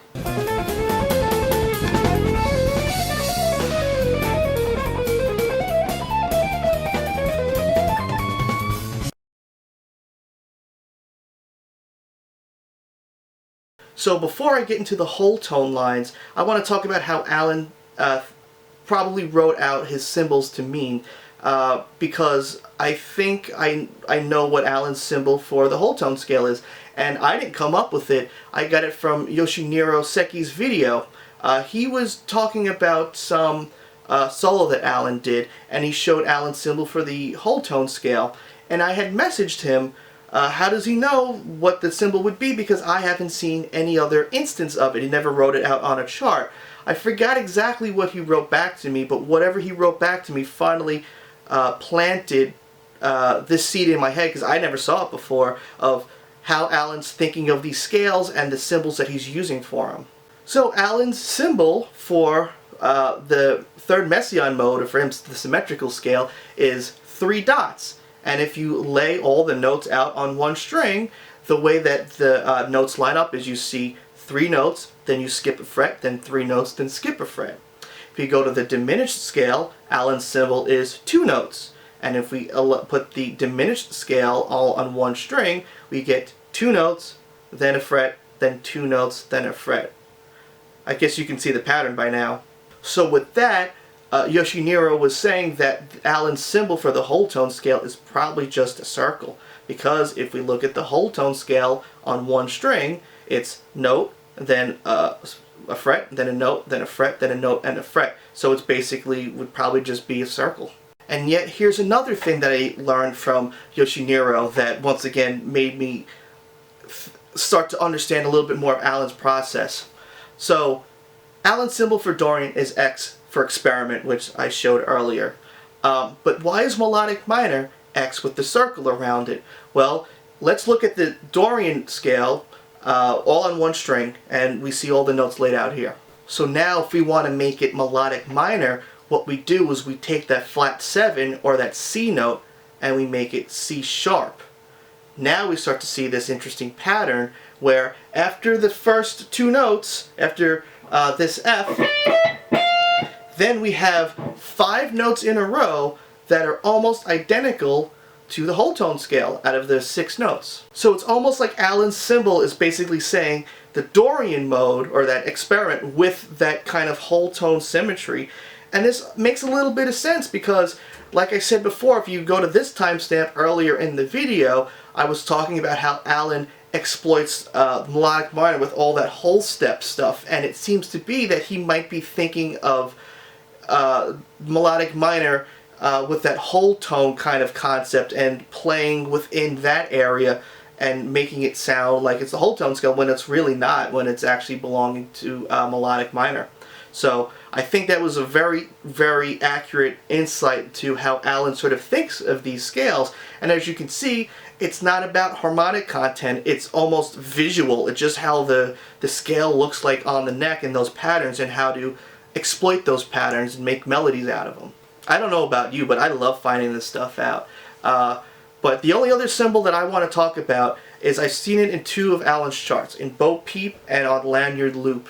And I came to a conclusion what I thought it was, and I had asked Yoshiniro also for some help for him to analyze it and come up with something and see if we came to the same conclusion, and we did.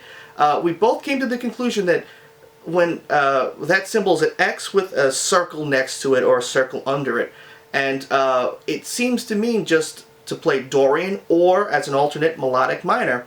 I don't know why he just didn't write X and then X with the circle around it or do something different, but when we analyzed the solos, we mostly found either Dorian or melodic minor.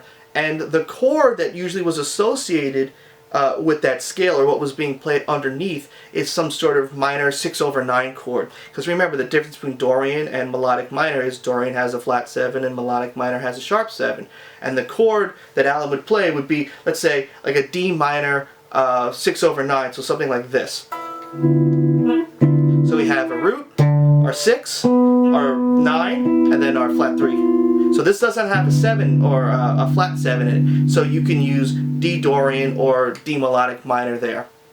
So that's it for Allan's symbol. So now let's talk about the whole tone scale. Oh, before we go to the whole tone, I completely forgot. I still don't know what gamma means. It just seems to be add a note, but it doesn't seem to have any particular, doesn't tell you what note needs to be added. So hopefully if we had more balanced charts or something, I could figure it out. Now let's get to the whole tone scale. So the whole tone scale, like I said, can fit inside of the third Messiaen mode, and you can see here how they sort of fit together. It's totally possible that Allan thinks of this scale independently or part of the Messiaen mode. I can't tell. And if he does, his scale symbol is probably just a circle. Most of you are probably already familiar with the whole tone scale. It's a scale that's just built on whole steps, and it's got 6 notes in it, and since it's symmetrical, each note is a starting point. So if you're on C, D, E, F sharp, G sharp, and A sharp, you can start the scale at any one of those notes. And you can also think of it as a two augmented chords that are a whole step apart. And again, because it's a symmetrical scale, Allan exploits all this symmetry to its fullest, as we'll see in some of these lines.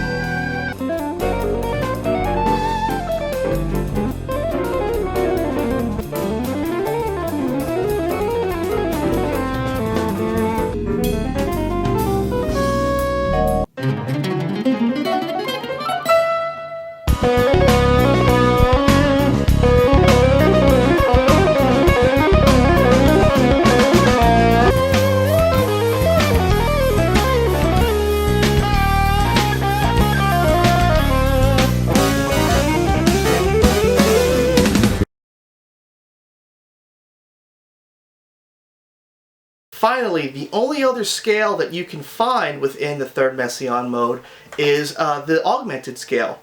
And it's different from the whole tone scale because you can think of it as two augmented triads that are a half step apart.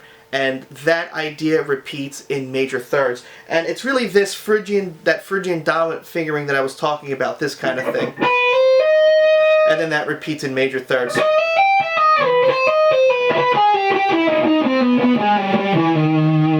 And the only place that I saw Allan use the augmented scale is in that famous section of Devil Take the Hindmost. Again, intent is impossible to know. Was he thinking of the augmented scale? Was he thinking of the Messiaen mode just with that finger pattern there? Was he just thinking of that finger pattern in major thirds and not even relating it to that scale? We'll never know. But once again, because it's diatonic to this mode, I put it in here, and here's the example.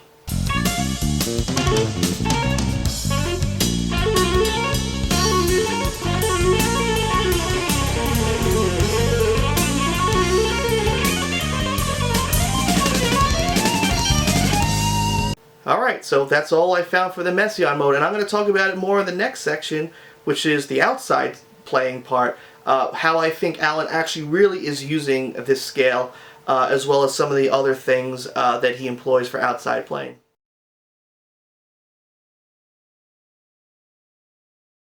So here's one of the most interesting and exciting parts of Allan's playing, his ability to play outside. And that basically means playing notes that really aren't in a key. But before showing you some more of the cool lines and phrases, I wanted to talk about this a little bit more because it was with transcribing these lines that actually helped and made me feel more confident in my own playing.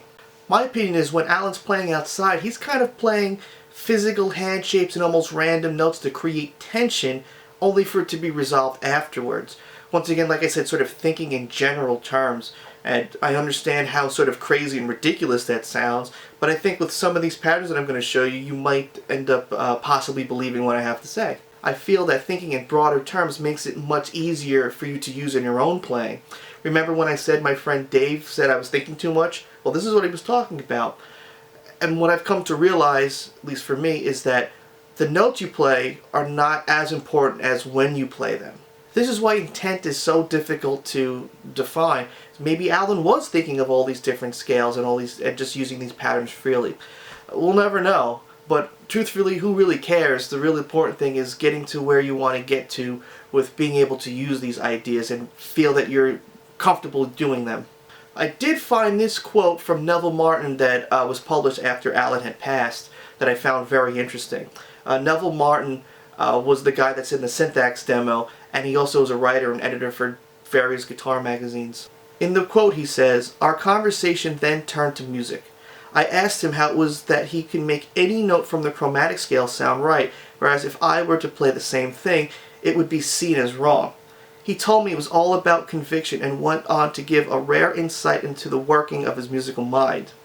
He said if we took the C major scale, every note could be the starting point of another scale, although not once did he mention the word mode, and that every note in those scales can be yet another starting place.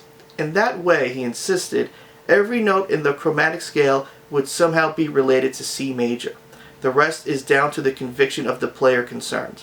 I feel this is spot on. I think what Allan was trying to say is that if you're trying to employ these ideas, you have to use them confidently, which is why I think thinking in broader terms really helps, because you're thinking not so much about the notes, but just sort of creating chaos and tension because you know where you're going to resolve it afterwards. This also, I believe, supports my idea that Allan thinks of every note with equal value, that basically any note can work over any chord, it's just how you use it. Or more simply, playing more consonant-sounding notes and being able to pepper in some of the more dissonant ones. With this in mind, I think this is much easier to understand how Allan's playing outside, because he's just creating a bunch of tension that he's going to resolve afterwards. I gotta reiterate again, though, that intent is impossible to figure out. This is just my opinion. So where would you employ this kind of tension, or where would you use it?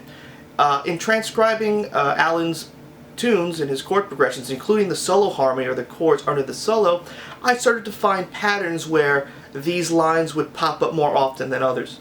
There are really three main types of things that Allan does to use these lines, and I'll go through them and show you lists of all the tunes that they could be found in. The first type where you can use this kind of outside playing is the simplest, is where there is no harmony.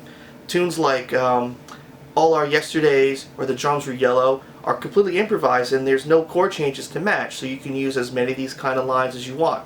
Other tunes like Secrets have smaller sections that have parts where there's no real harmony, and again you can see the list that I'm generating here of all those tunes that have something like that in it.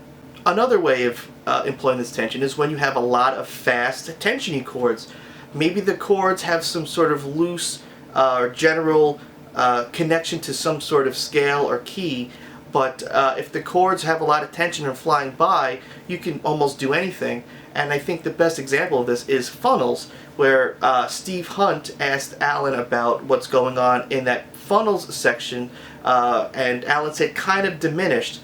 And it does have a loose diminished tonality to it, but since there's so much tension going on, you could basically play anything because you know that it's going to resolve afterwards. There's not really many tunes that have this kind of chord progression type to it. Of course, you can see the list here of the ones that I think you could find them in. Finally, the other place you can find these things are when the solo has a very loose framework for tonality.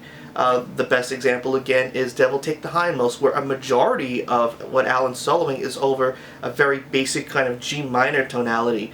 And then eventually when he's done playing, he'll cue the band to play the changes that he has to make, and then goes back to improvising pretty freely over this kind of simple tonality. And here are a list of tunes where I feel there's some sort of section that has a very loose framework for tonality that allows you to be able to improvise very freely over it. Now, not all of them have to be major or minor, and you can see that I'm using Allan's symbols here.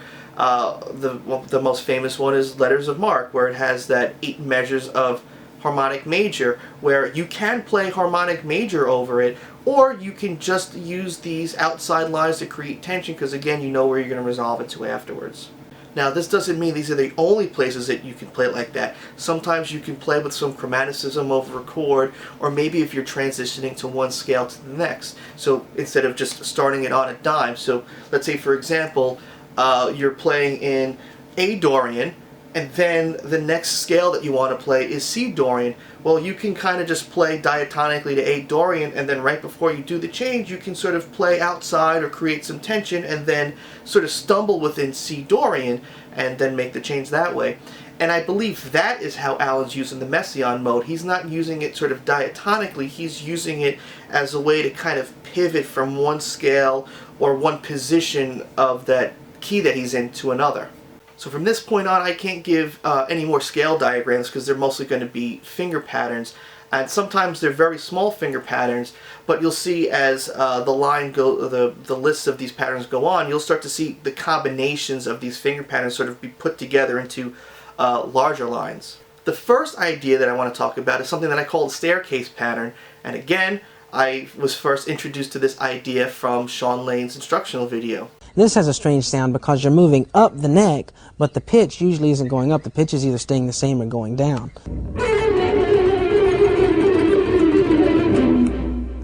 So it's like...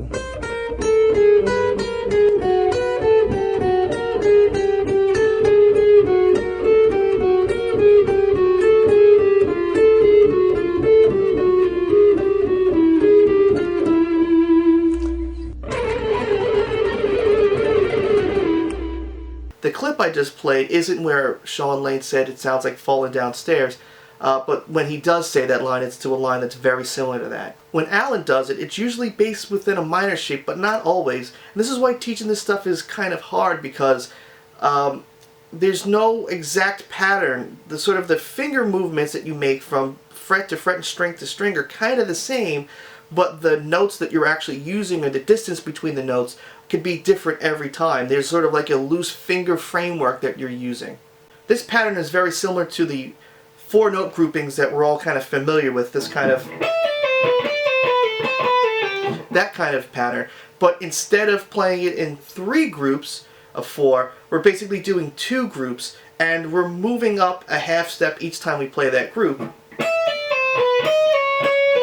And then from there, we're actually playing the note on the E string, and then barring to move back to the B string, and then starting the pattern over again. Something along those lines.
Often when Allan is employing this outside pattern, it's really for the first 2 or 3 strings, then moves on to another pattern or into a new key. This is one of the most common, if not the most common, sort of outside thing or outside concept that Allan uses, that once you start to pick up on, you'll start to see everywhere. The most common variation of Allan doing this is sort of within a pentatonic shape. So it's the same idea, but it's really built around this kind of like, that kind of idea.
Pattern is kind of like the opposite of the pattern of the staircase pattern that we just saw, but with the same kind of movement.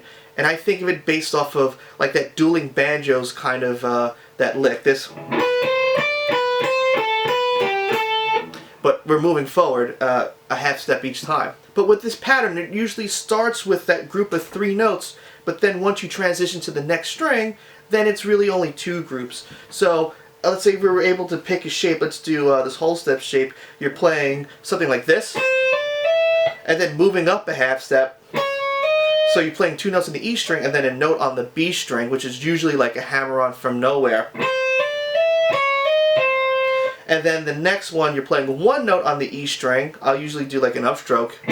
And then an upstroke again on the B string, and then hammer on the B string. And then from there, it usually alternates between those last 2 groups of 3.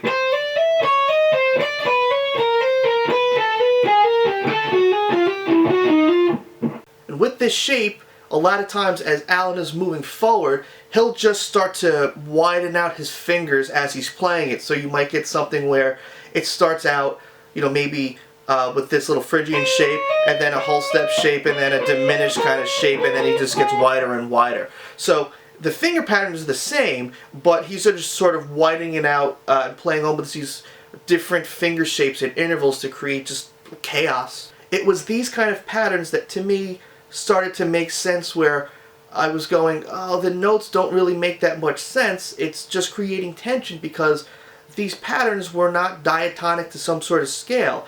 All the notes were seemingly random, but there was still a pattern there. There was some sort of hand logic that I was able to follow, and especially that once we get into fifths tuning, you'll see some of this stuff and it'll realize that the notes themselves don't really matter.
Another very common aspect of Allan's outside playing is playing something in flat fives, or basically playing something and then moving over a fret and down a string. So something like...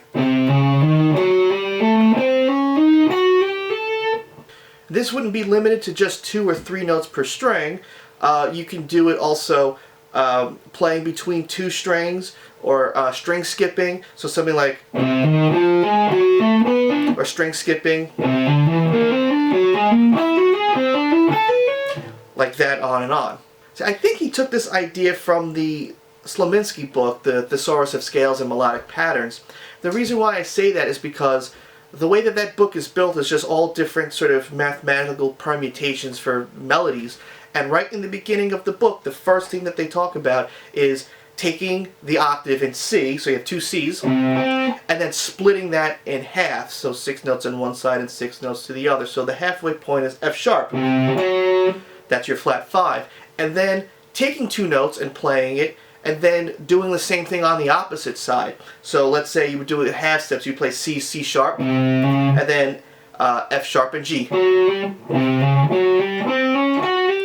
And then doing a whole step. So C and D, and then F sharp, G sharp, and then same thing on, and minor thirds, etc. Get all these different sort of patterns to them, and I think that's where Allan got that concept from. And when I talked to Chip Flynn, he had told me that Allan only really used that Slominski book in like the late 60s and early 70s and never really used it again. So I feel that he just took some concepts and ideas from it and then just made it his own. Another thing that I think why Allan's just playing it in terms of pattern and not so much the notational symmetry is because as you go down in flat fives, you're moving down a string and over a fret. But once you get to the G and the B string, to maintain that flat 5 relationship, you can't go over one fret because that's actually a fourth. You actually have to go over a fret over and then continue going down. And sometimes a lot of his patterns like that just follow the neck symmetry. So it's just moving down a string and over a fret even when you get to the G and the B string. So something like that, for example. So that's why I said I don't think the notes so much mattered, but most of it does the tension that you're creating from it. There are a lot more patterns of this, but I couldn't find really good examples. So this is all I could really drum up, but you'll see this plenty more, especially in all my transcription stuff.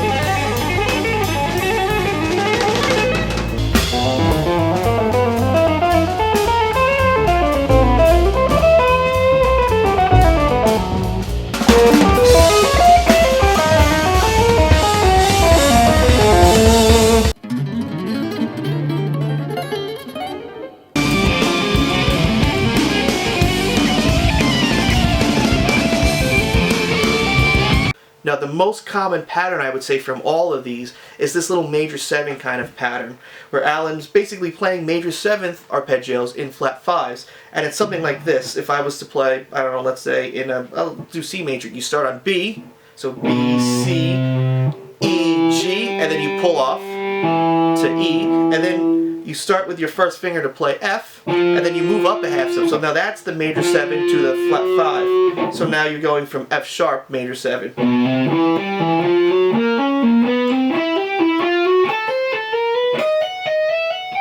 On and on. Once again, this happens a ton, but there aren't really good, simple examples of that, so there's only one here, but you will see this very often in longer lines that Allan plays.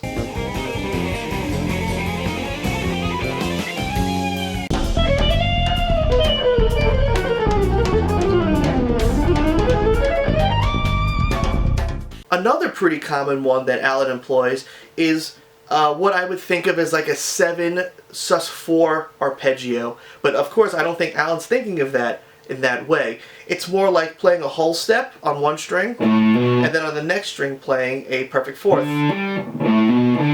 and then doing that in flat 5s. And of course, some of the notes can move around a little bit, but a lot of times when Allan's playing it, he starts on the low E string and goes through like the first 3 strings and then moves on to another pattern. So it's not fully up the neck. It's just for the first few strings, well, the lowest few strings, and then continues into something else.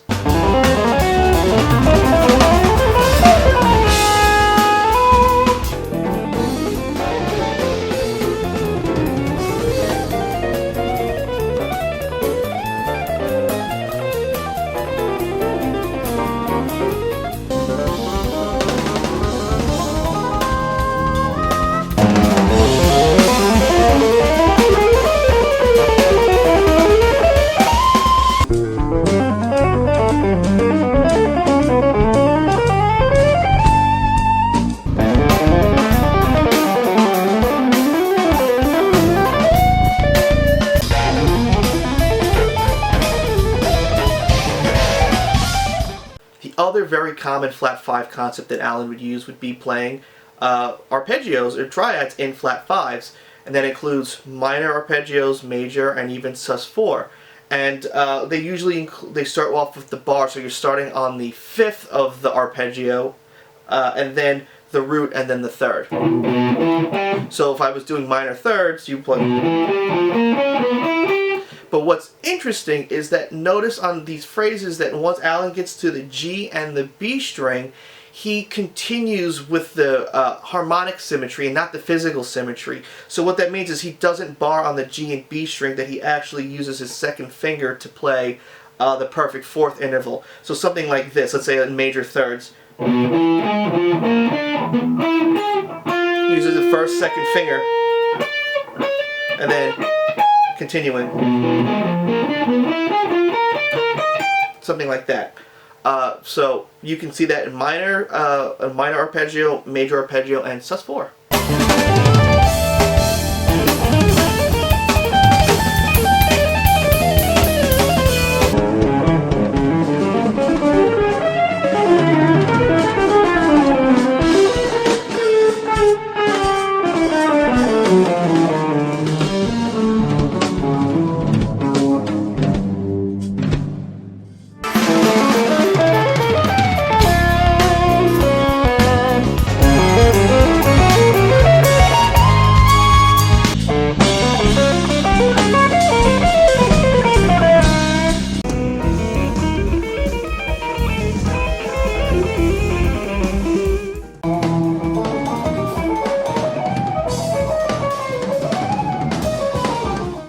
physical idea, something that's very common. Allan's playing in the early 80s, his outside playing.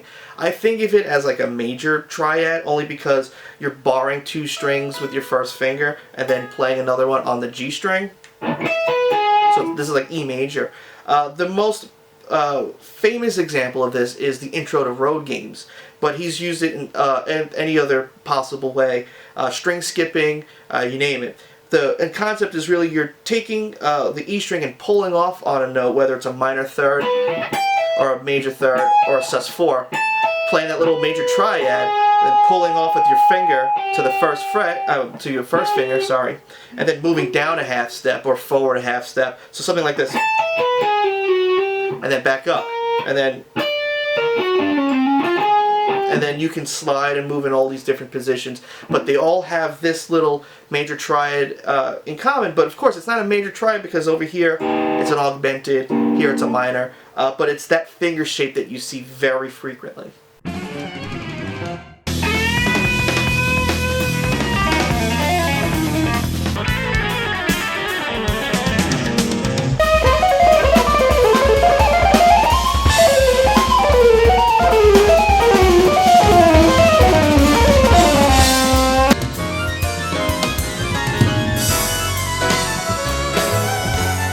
This is a very small little finger pattern that Allan does.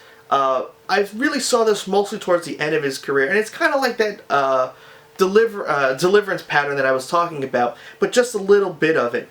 The main concept is it's usually this Phrygian phrase where you're playing your first, second, and fourth finger, and then moving up a half step. But then instead of playing the note on the G string with your pinky, you play it on the D string, usually with the hammer on from nowhere, and then you play back that G string on your first finger, and then usually like some chromatic thing on the D string, so something like this, and you move down. Sometimes this line is even preceded by that little major arpeggio position I was talking about, something like this.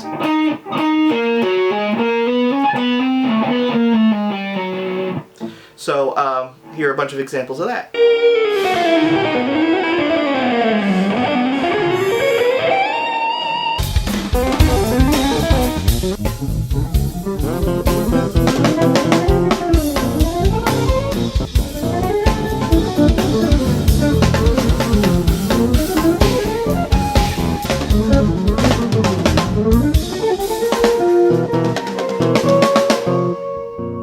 Other things that Allan will do is sometimes just take a finger position and just sort of move it chromatically up and down.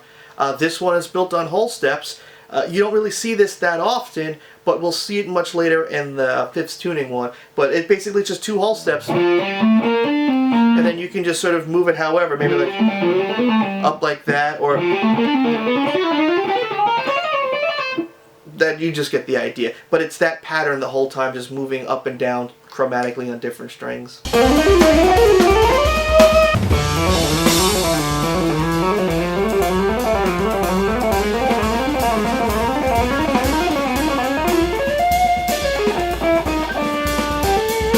Other finger patterns that Allan would do, this one's more common, is that Phrygian dominant pattern that I was talking about. This one, where you got the flat 9 and the major third. Something like that you can see pretty commonly Allan doing. And of course, it's tough to say where this position comes from because you can see it as part of Harmonic Minor or Melodic Minor, the diminished scale. You get the idea.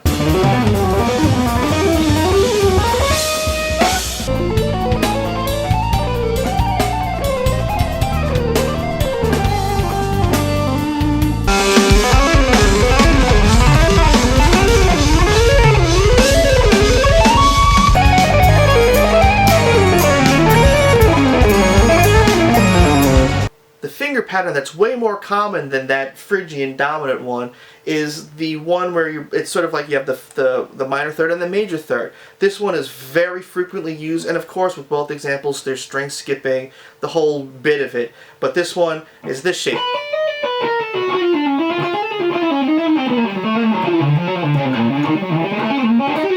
On and on. Of course, both of these patterns sometimes might have more of a diminished tonality, so like I said, maybe Allan's thinking diminished and moving up chromatically, but you'll see once again all the symmetry and all the patterns of just using this hand shape, moving it up and down chromatically. Even sometimes you'll see Allan take that shape and just move it up in perfect fourths, like a scale, something like... So there, obviously, it's not diminished or really belongs to any scale. It's just that finger pattern moved up in fourths.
You can even take some of the shapes that we did before and move them chromatically that way. In this example, Allan's taking that Dorian sus2 concept, you know, this one, and he's moving it up and down chromatically. Although this is the only time I really saw this example from this solo. It just once again reinforces the idea of you can just take some of these shapes and move them up and down chromatically just to create tension.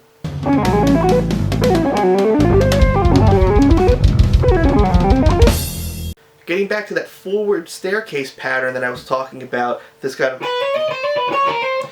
when Allan stretches really wide, a lot of times he'll get to a certain area and then he'll just move on to another pattern. And one of the things that he likes to do is bar 3 strings. Sometimes it's the top 3 strings, but it can be any group of 3 strings, and sort of stretch his hand wide and then also sweep the 3 strings underneath it. So something like...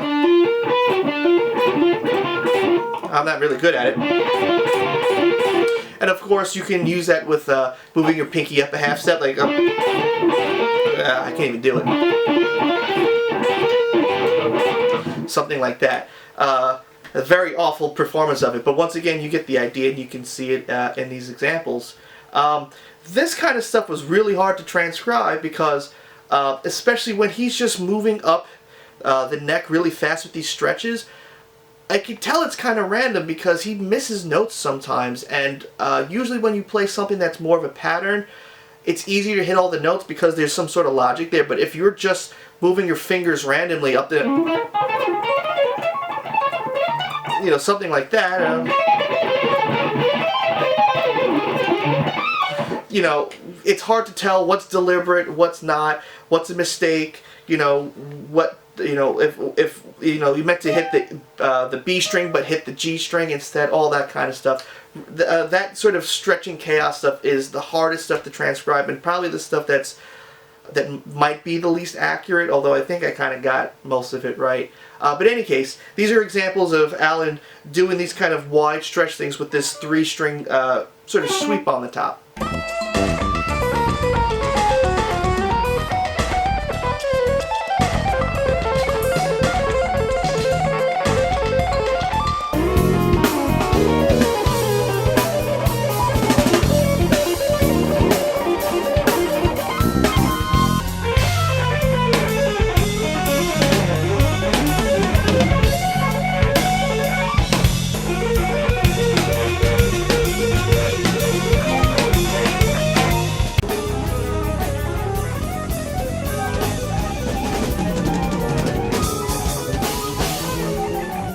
One of the other more exciting places where Allan would take this kind of bar shape is actually on the G and the B string, because we have a major third interval there. So what he'll do is he'll do this kind of rising stretch thing on the G and the B string while barring it, but also upstroking the B string to the G string. So the notes are in really weird areas. So you get something like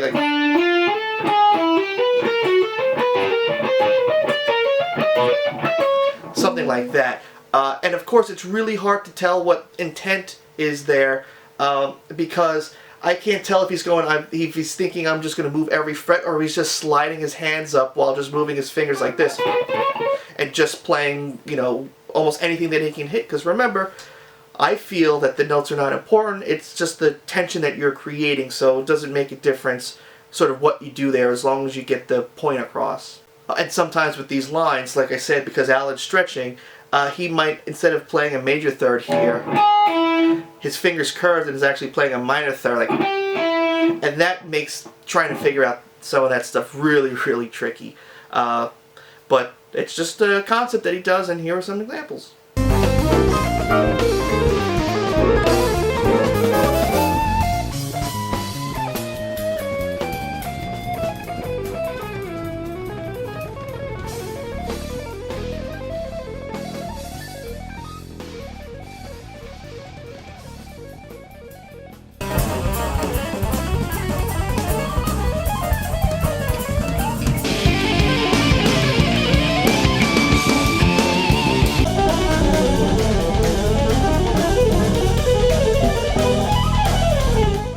Getting back to more pattern-oriented shapes, here's one that I started to notice sort of later in his career. So once again, a lot of these patterns follow this kind of flat 5 concept, where what Allan will do is he'll play 2 notes, and then move to the next string, and then slide up a half step. And then from there, do a little, that major triad shape that I was talking about. And then once he gets this note, maybe slide up a half step, or maybe even slide up on the original A string. But that concept is there of just moving these little 2 fingers up a half step like that.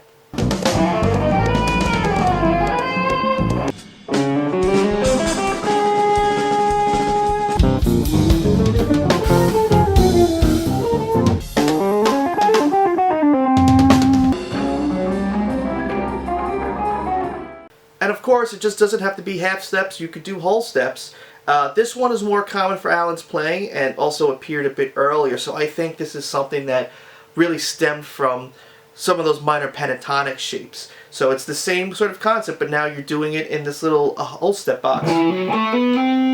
But with this, there's all these different ways you can move up and down. So sometimes what Allan will do is he'll play that little 4-note box, move up a half step, and then on this on the G string, bar the G and the D string with an upstroke, and then play the D string note, and then slide up a half step, and then bar that to the A string, and then bar the first finger again, and then hammer the next note, and then move up a half step, and then use your third finger to bar again.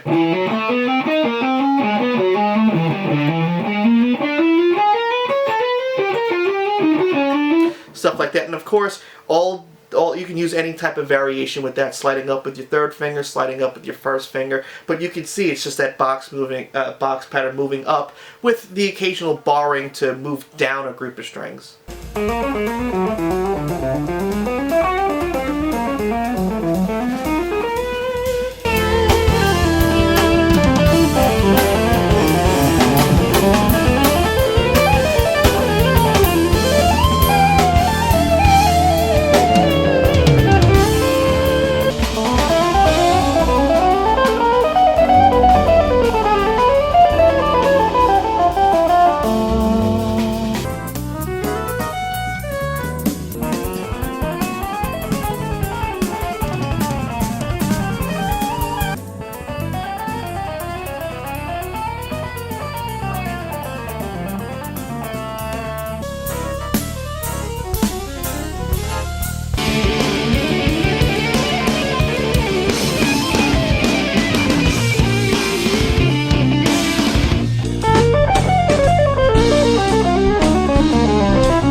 This one, instead of doing a whole step, now we're doing a minor third. But this one has a little bit more of a strict pattern to it. So you would play that minor third box shape, move up a half step, bar from the G to the D with an upstroke, like that, back to the pinky note, a minor third away,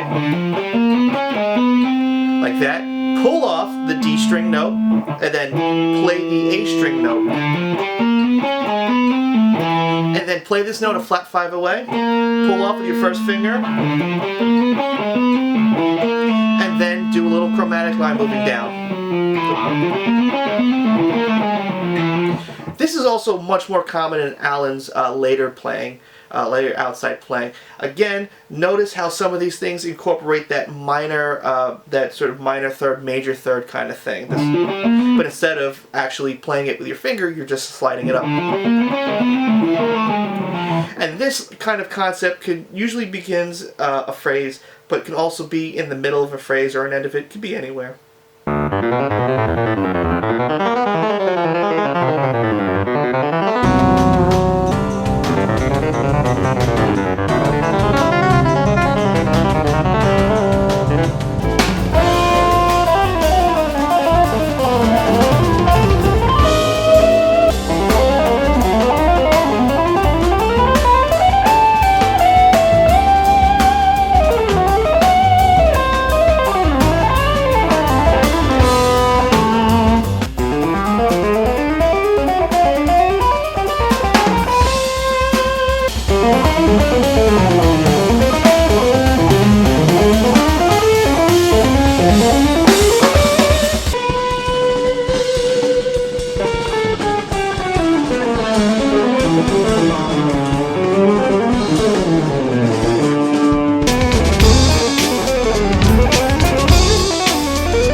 cool about this outside phrase is that Allan has actually mentioned this in an interview before. The concept of this is Allan's playing triads, but a half step down while going up. So kind of in major sevenths. And of course the triads don't have to be major. They can be minor, they can be augmented, they can be anything. And sometimes, like, the first one might be major, but then the second one is augmented. You know, they can be all a little bit different. Once again, I don't know the intent. I would assume that it's possible that it's just he's just missing it with his finger because it's so fast and he's moving up the neck. But that's really the core. It's these kind of triads moving down in half steps, but you're going up in pitch. Once again, you can have variations with this approach. You can maybe only do 2 triads. You know, you can do anything with this. It's, once again, it's just the concept or the shell of the idea that you can play with.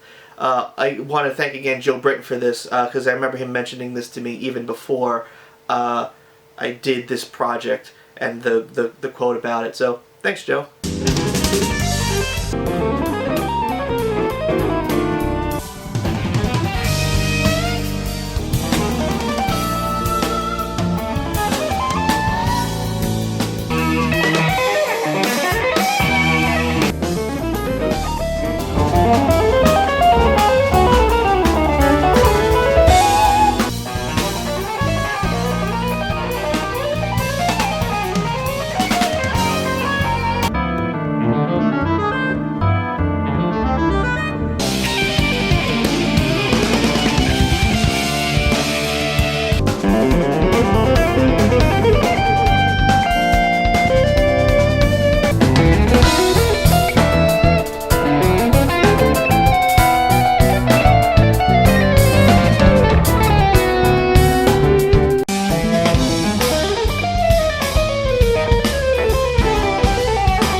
Once again, another finger shape that you can use that I've seen Allan do, although this one is not as common, is playing perfect fourths and unison notes, stuff like this.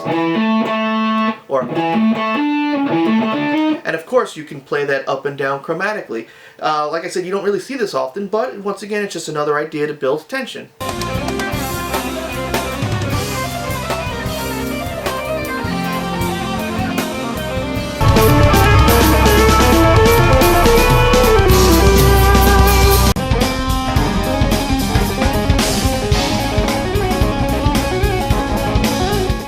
Now the last concept that I've seen Allan do is actually pretty rare. I've only seen it twice. I've seen it in one tune, and I saw it in Joe Britton's transcription of Tell Me from the RAH video, and I didn't even really believe it until I sort of double-checked what he wrote with the video.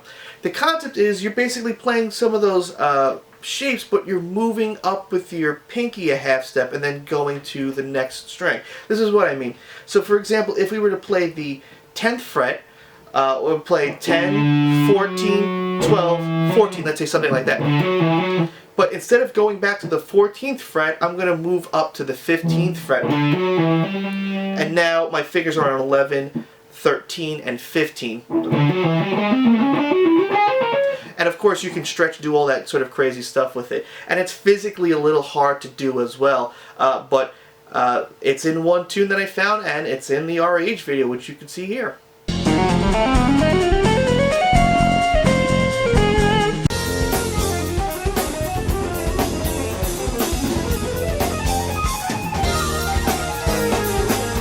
As we close out this section, here are a bunch of lines that I found that I think are pretty good of showing different combinations of some of these lines that we just talked about.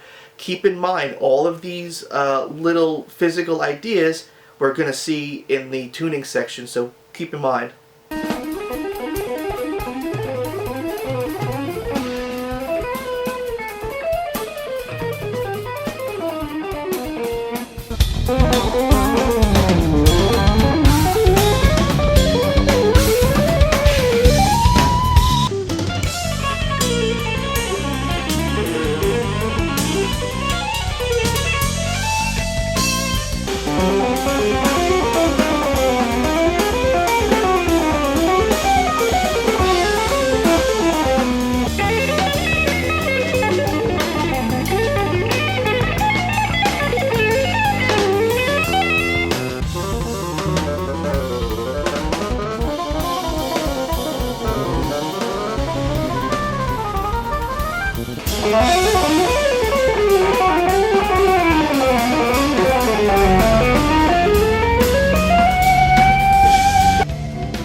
that's it. That's pretty much all the major concepts that Allan's really using while playing regular standard tuning.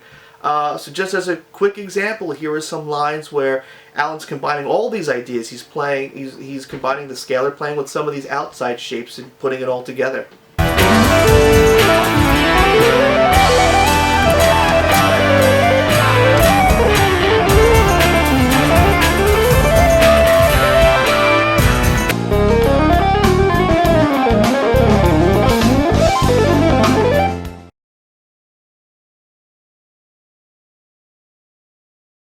Tapping is a technique that Allan really didn't use that often.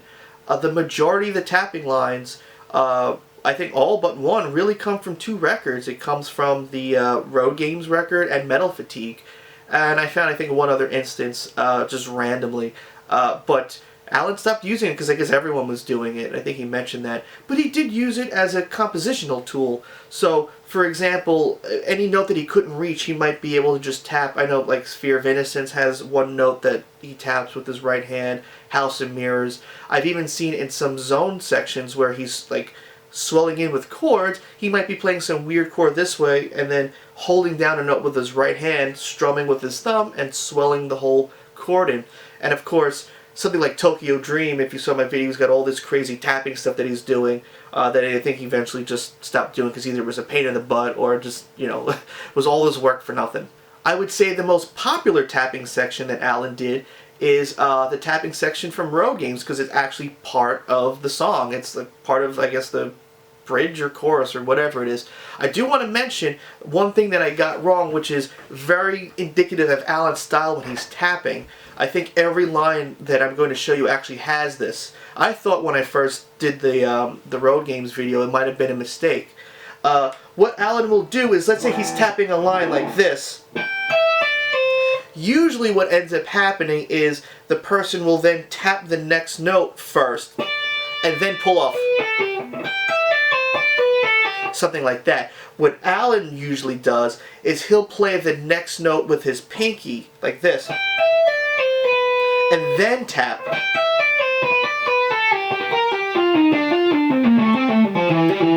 And that's what he does in Road Games. I forgot exactly what the tapping thing is. It's like...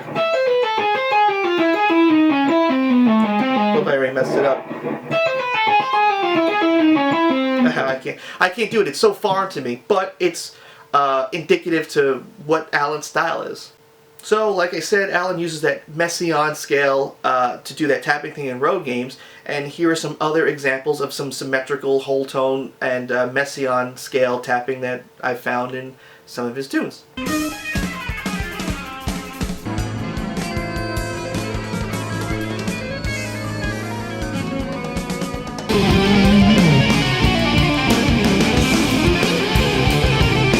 Here is some symmetrical diminished scale tapping, and once again, notice some of these patterns that we talked about in the diminished scale section.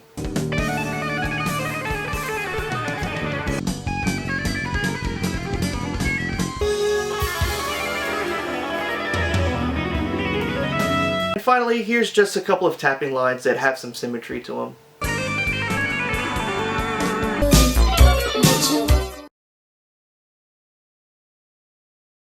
So this is it, the final section of the video, and to me, the most interesting part of Allan's playing, and again, more stuff that helped open up my eyes to what was going on when Allan was improvising. So, since a majority of this section is going to be about the Synthaxe, I got to talk about what it is and what it can do. The Synthaxe was a MIDI controller. It didn't make any sound. Think of it like a MIDI keyboard that isn't plugged in.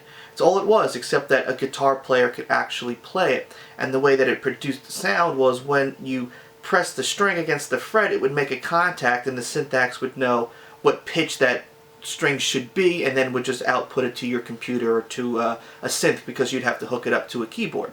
Now, because of this, that all the sounds are coming from the brain of the unit, you can tune the Synthaxe to whatever you want. You can even tune it up and down an octave, and you can see that pretty clearly in this picture right from the console, that you can transpose whatever you're doing an octave up, an octave down, or even half steps up or down. This is important to know because you may have seen in some of the lines that I provided that sometimes the pitch of everything was higher or lower than it should be. And Allan used this function a lot, and in fact, in the Synthaxe demo that Neville Martin did, he demonstrates how simple it is. Now, as well as individual string tuning, I can transpose the whole thing up or down in semitones or octaves, and then back to normal, all from here.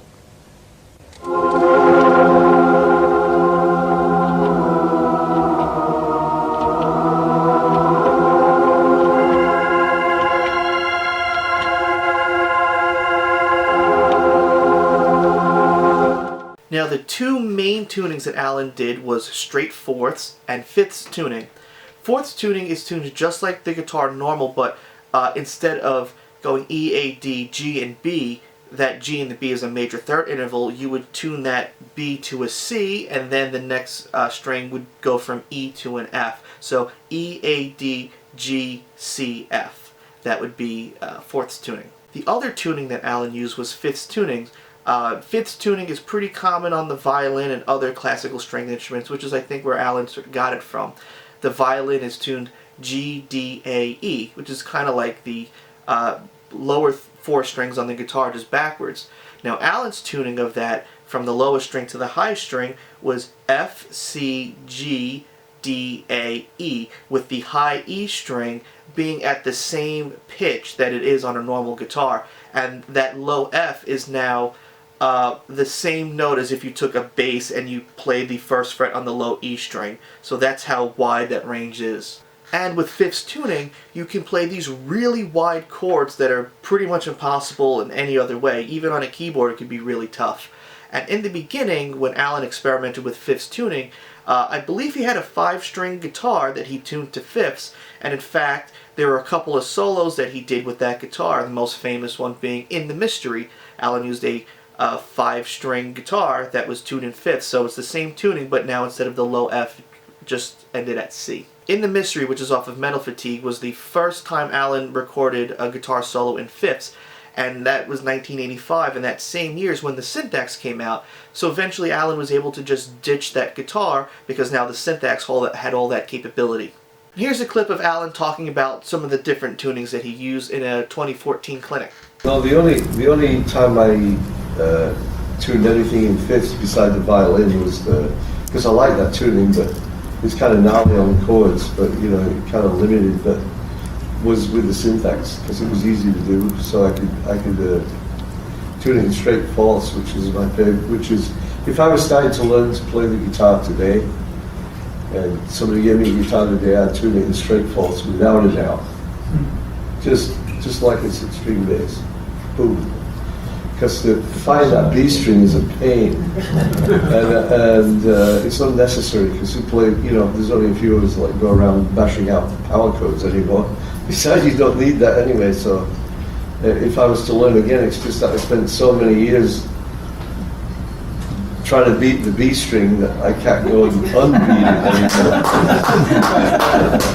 It's a song title. Because otherwise, you know, it'd be easy. You know, any voicing on any set of four strings is the same, exactly the same. And you go, wait a minute, that B string.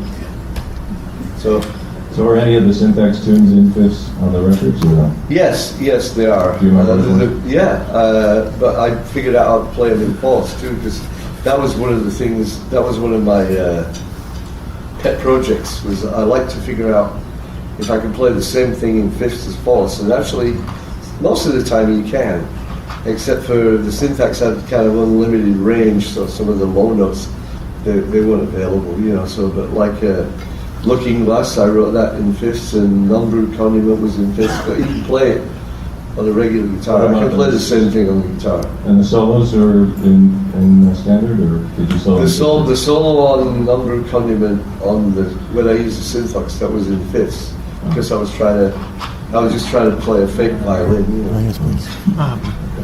But otherwise, no. I on the guitar, I just use a regular tuning. As much as I'd like to change it, I always end up dropping back, you know.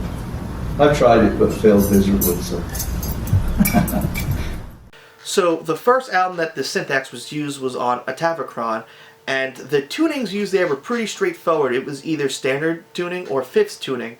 Non-Brewed Condiment and Looking Glass, the chord sections were all in fifths, whereas the solo section for Non-Brewed Condiment was tuned in fifths, and the entire solo section for All Our Yesterdays was in fifths, whereas the chord section actually switched between fourths and fifths as well. Everything else was either on a normal guitar or it was tuned in standard, like the actual tune of Tavakron was all in standard tuning. So these tunings can be stored in the bank of the Synthaxe, the brain of the unit, and you can use a little foot switch to move forward and back so you can switch between tunings.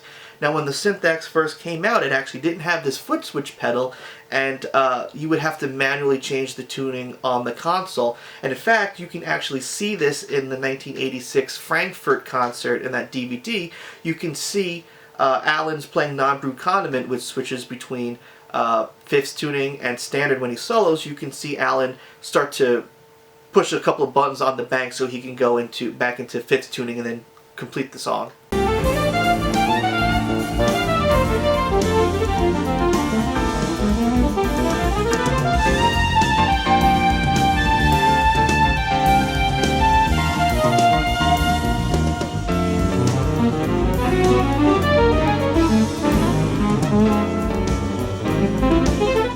So Allan used the Synthaxe on tour from probably early '86 to sometime I think in 1990, maybe '89. But the problem is the Synthaxe became less and less reliable. So in order to play some of those tunes that the chords are in fifths, what Allan decided to do was use a double neck. So he had a double neck delap built where one of the necks was tuned in fifths and the other was tuned in standard, so he could switch between playing the chords and improvising. And actually in this video you can see Allan playing Non-Brewed Condiment with a double neck guitar, and you can see that he plays the chords in fifths and the main line and then switches to the standard neck to solo, and then once he's done soloing, jumps back to the fifths neck to complete the tune.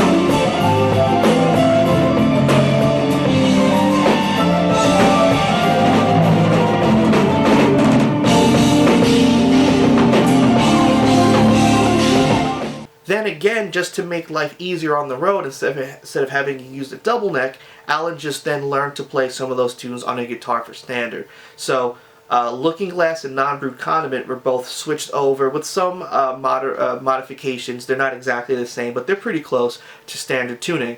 And the only other tune I think at that time that was played in fifths, Sphere of Innocence, which was never played on the Synthaxe, it was just played on the double neck, which just abandoned. It's possible you can play it in standard, but Allan just abandoned, which is a shame because it's one of my favorites. Now, in that clip that I showed where Allan was talking about the tunings, he wasn't really being fully honest.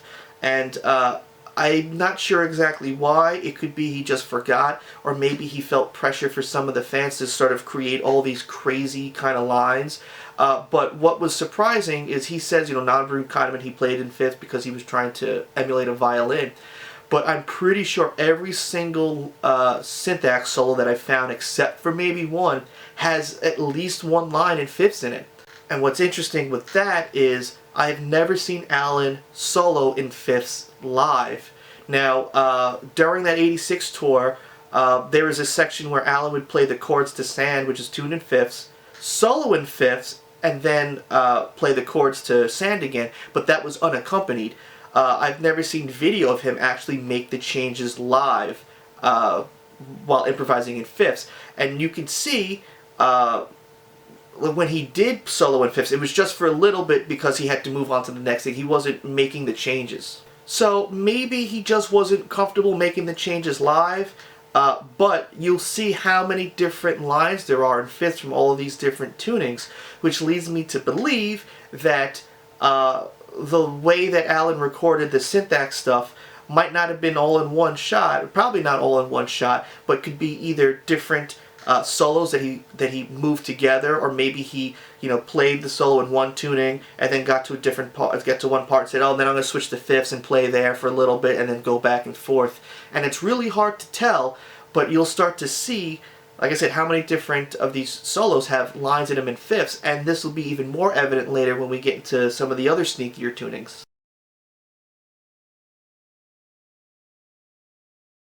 Alright, so let's get down to the actual phrases. Now, I'm not going to tune the guitar in fifths to show you that stuff, but I'll talk about a little bit about what's interesting about fifths tuning. So, like I said, the tuning is F, C, G, D, A, E. And I'm not sure if you realize this, but that's fourths tuning upside down. So, and even with that, the low F and C strings, or the two lowest, you're probably not even going to really play that much in there. So, if you can think of your scales upside down, you can actually play in fifths tuning, and you can sort of see. I put the scales here, what C major looks like in standard, and C major in fifths tuning. So you can kind of, if you could play the scale sort of upside down, you can actually play in fifths. So with this, I had to categorize some of these fifths lines in some of the patterns that we've seen. So here are some examples of fifths tuning using kind of like that Ionian shape.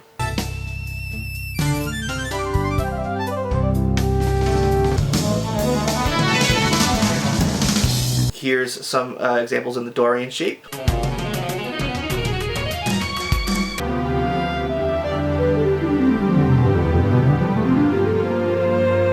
And here's some in the Mixolydian shape.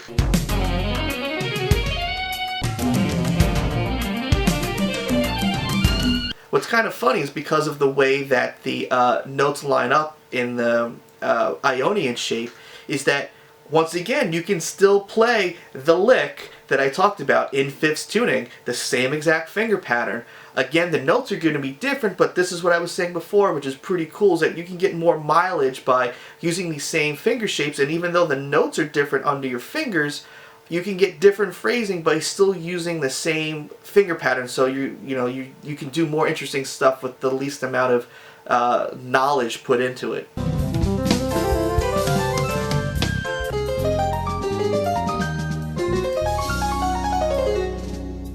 So here are some other cool fifths lines that I found that could be interesting to show.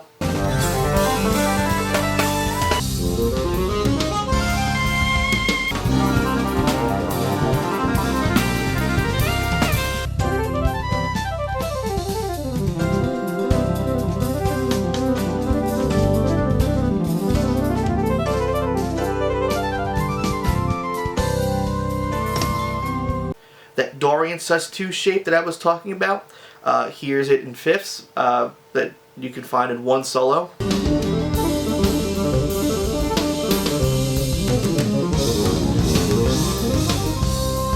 A good amount of Allan's playing in fifths was also just straight pentatonic playing.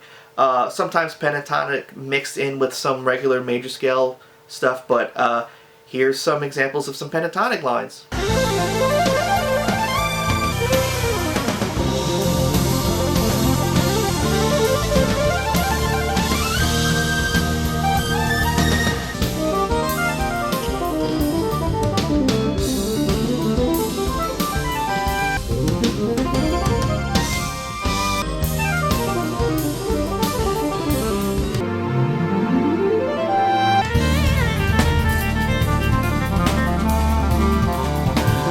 And here's even one little section that has some of that pentatonic string skipping phrase that I showed you before.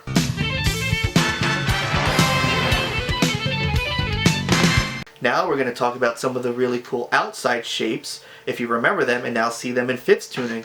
And if you notice, all we've seen so far are the major scale type of fifths tuning lines and stuff in the pentatonic scale. I haven't found any melodic minor or any of the other weirder scale stuff that's in fifths.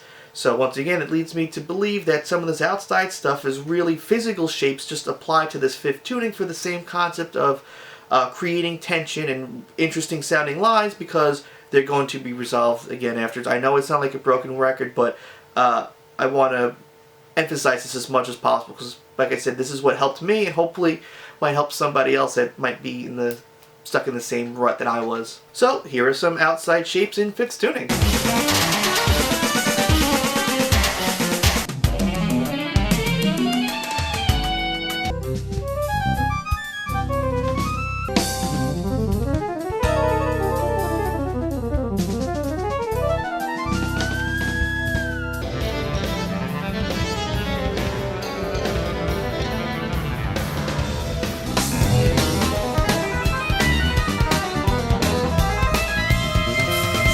You'll notice in those previous examples, some of them still contain that sort of flat 5 shape where you're moving a string down and then a fret over, but now since we're in fifths, instead of it being a flat 5, it's actually you're moving up in sharp 5s or flat 6s. This particular shape I've only really seen Allan playing in fifths. It's a diminished scale shape that you're playing between 2 strings, but then you're moving down back a fret and then going back up again. So the diminished line is moving in flat 5s, because if you move a string down and backwards, that's a flat 5, but if you move a string down and a fret over, that's a sharp 5. So this is a diminished scale phrase, or a diminished pattern phrase that I saw a couple of times in fifths tuning.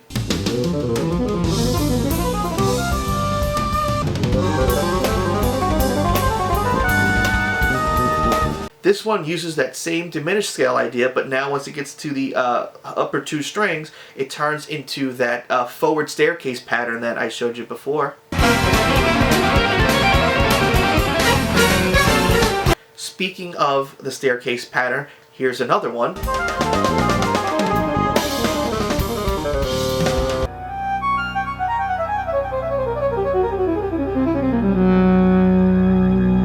Here is that staircase pattern again, but now we're doing this in these 3-note chromatic little clumps, which is kind of similar to the Messiaen mode, but obviously he's not thinking about that. He's just playing these 3 notes in a row using that staircase pattern.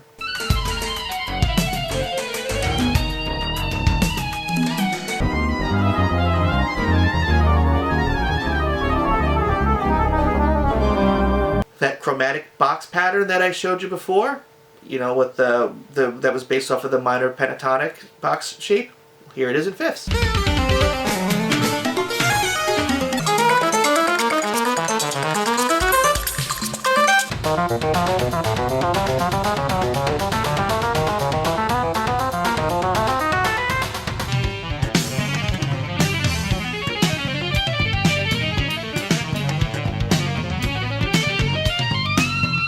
Here are some of those Phrygian dominant phrases and that line with the minor third and the major third moving around chromatically on the neck in fifths.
Still got a few more.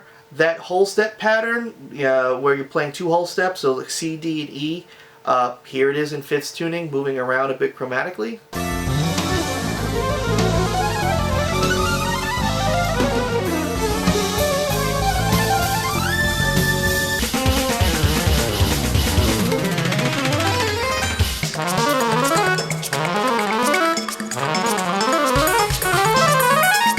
that major arpeggio that I told you is really not a major arpeggio, that sort of finger pattern.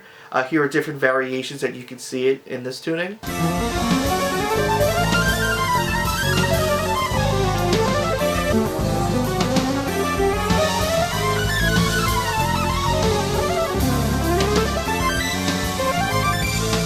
Here's even just one example that I found, that is probably the only one, of Allan taking that triads, moving a half step down in fifths tuning. Finally, that spokes lick that I was talking about, you see it a bunch of times here in this fifths tuning. So obviously, if you play this line in this tuning, those notes don't belong to the Messiaen mode, the Messiaen third mode, so it's possible he's just using that finger pattern just purely to create tension, or just saying, well, I know I can do this and I know I can come up with some interesting line and then move on from there. Again, this reinforces that the notes don't really matter so much as the context and how you use these phrases.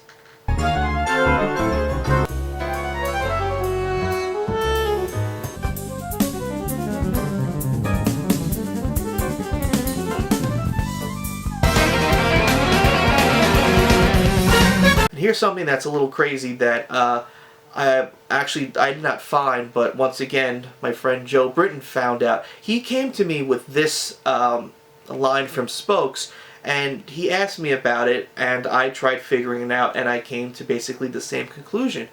This line, Allan starts out playing in fifths, and in the middle of the line it switches to standard tuning. And if you listen closely from where it actually switches to standard, you can hear it almost fades in. So it's like those two parts are spliced together, once again giving me the impression that these solos were sort of bits and pieces joined together. They weren't done in one big the one big solo. They're kind of like bits and pieces of, I like this part and then I want to go to this part. Although I must admit that this is the only time that I found this. You can find other examples like this on the Flat Tire album, but I'm going to get to that at the very, very end.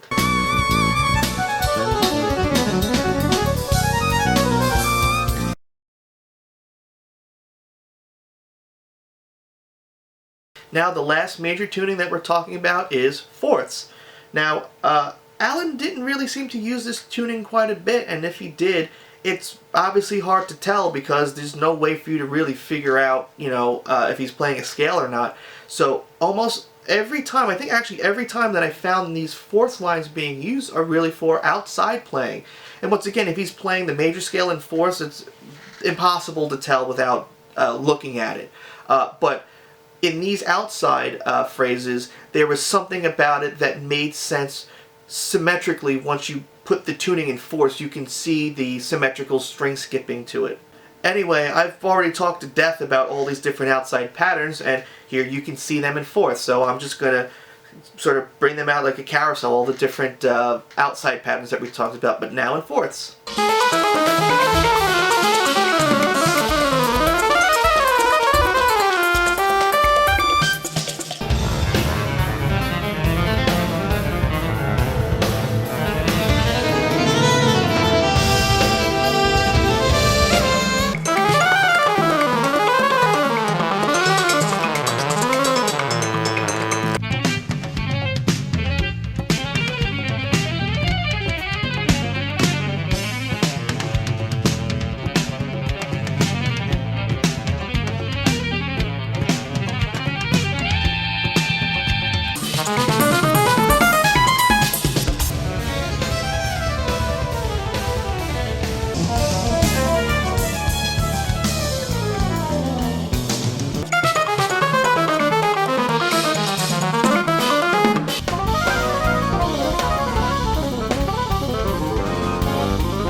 Now this is the really cool stuff.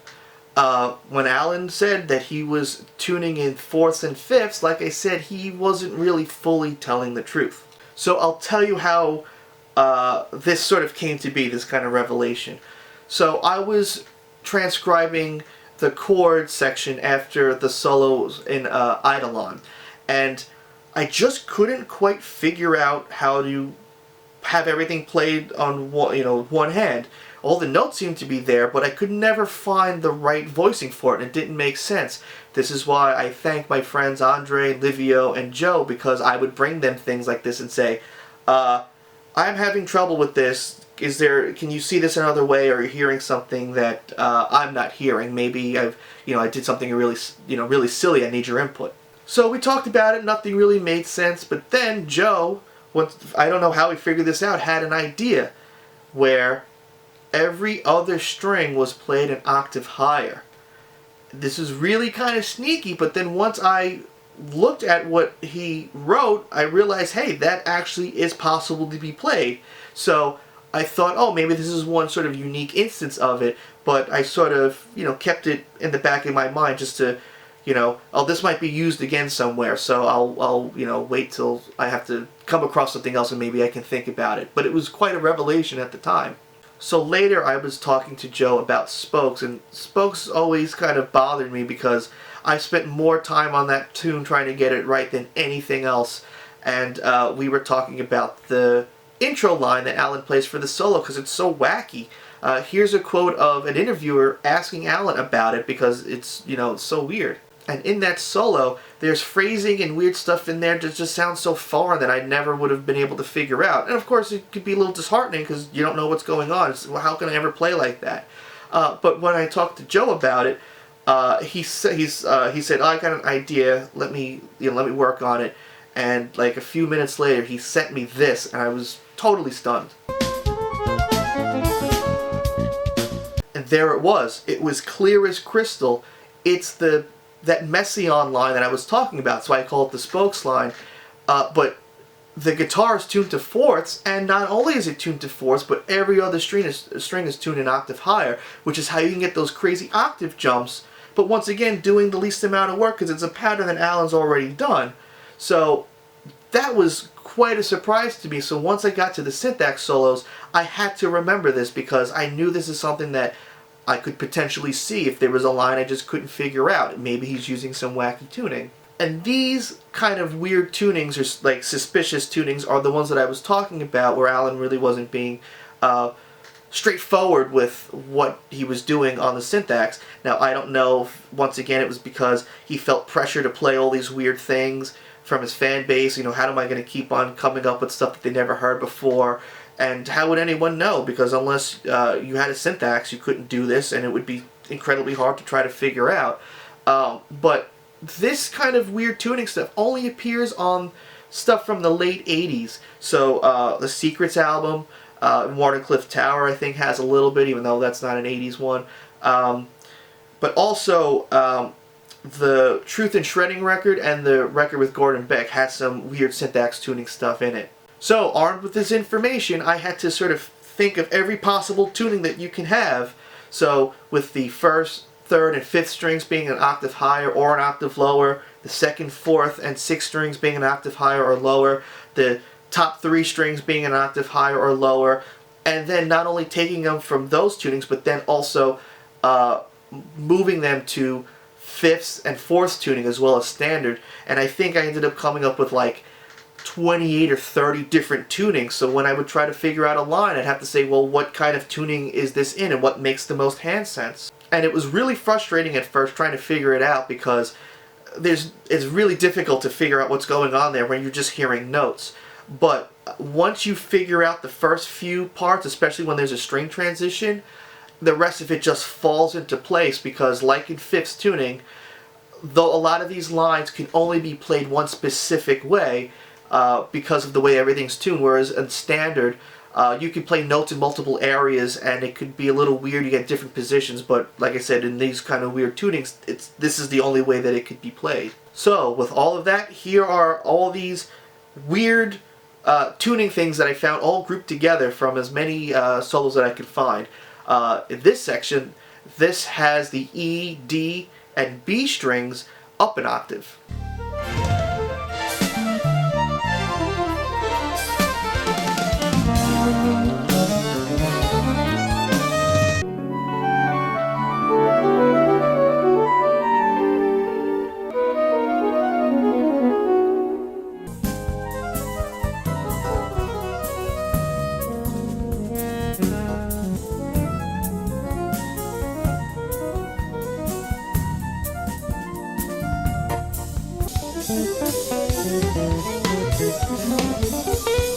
Now for these lines, they're all in standard. Now we have the A, G, and E strings down an octave.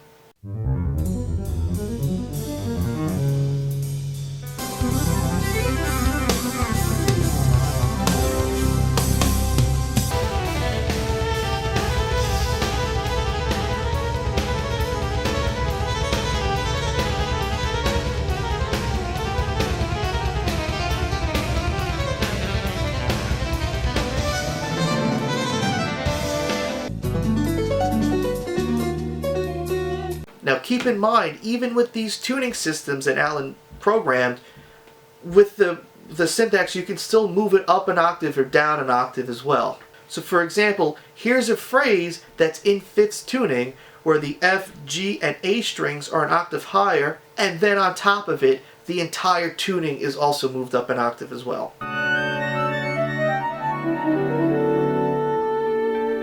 Again, I can't take credit for this tuning. It once again goes to Joe. And I had told him I wish he had put out videos showing all this stuff because I didn't want to be the first one to sort of talk about it because he discovered it. I guess he's just busier than I am.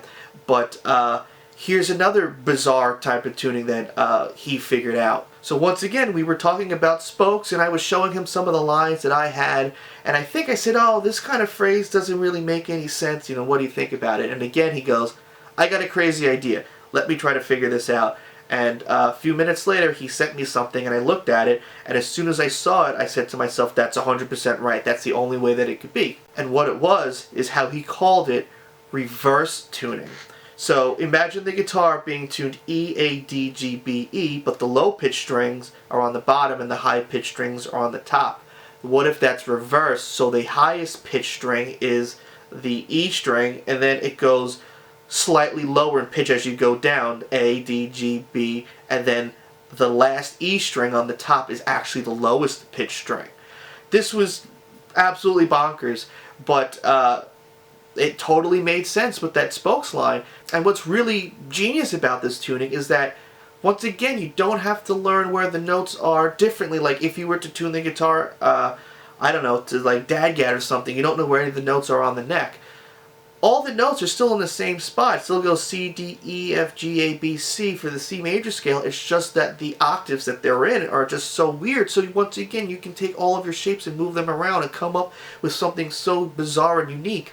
And once again, I wonder how Allan sort of came up with this, and I thought maybe he got this idea from the fourths and fifths tuning, because like I said, if you think of fifths tuning, with F, C, G, D, A, E, that's like fourths tuning, but reversed. So I thought maybe he had that idea and just implemented in standard tuning. So here are some lines in what Joe called reverse tuning.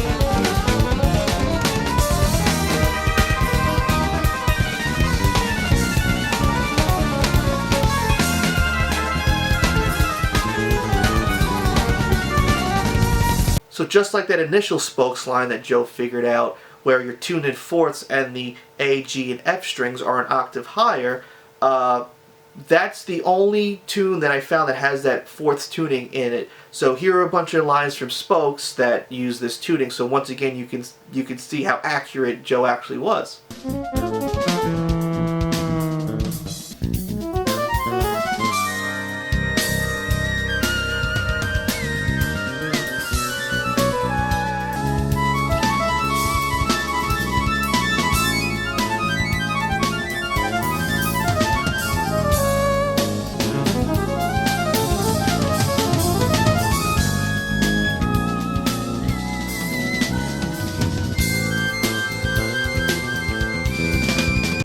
So finally, this is the last tuning thing that I found, at least for Allan's solo playing. When I was transcribing the tune So Long, I noticed there was a section, maybe the whole thing, I don't remember, where the top 3 strings are in standard. Well, the whole thing is in standard, but the top 3 strings are down an octave. And that allows you to get some really interesting voicings, because now all those notes are moved down and you get them really close. And I think there was a part in Don't You Know that's like that as well. And I found this tuning in another flat tire solo. But I'm unsure if it actually was played, because you can see that Allan uses the lick, that I call it, in the beginning, and also the end makes sense, but the middle part doesn't quite make physical sense. That's probably the best way that I could put it. But I figured since he uses the lick, I'll just show it as an example here.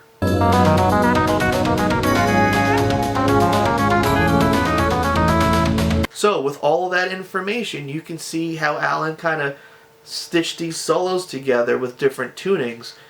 For example, a tune like Spokes has 4 different tunings in it. It has standard, fifths, reverse tuning, and fourths tuning, where every other string, the A, G, and F strings, are an octave higher. Secrets uses 3 different tunings. It has fifths, standards, and the E, B, and E, D, and B strings down an octave. Secrets uses 3 tunings, standard, fifths, and the E, D, and B strings up an octave. And even a short solo like 54 Duncan Terrace has a bunch of different tunings in it. It also has standard, reverse tuning in it, fifths, and also the A, G, and E strings up an octave. So obviously you could do that with the pedal, but that would just be cumbersome. It makes more sense that Allan was sort of doing each part by part and just creating these different solos, or these different phrases using those tunings, which is why some of that stuff is so hard for people to play and transcribe, because they don't realize all those different tunings. I found somebody, I forgot who it was, they did such an incredible job playing the solo to Secrets, and I told him, like, he actually did a better job than Allan, because once you learn it in the different tunings, it's much easier. To try to play all that stuff in the same tuning is almost impossible. I don't know how he did it, but he did a great job with it.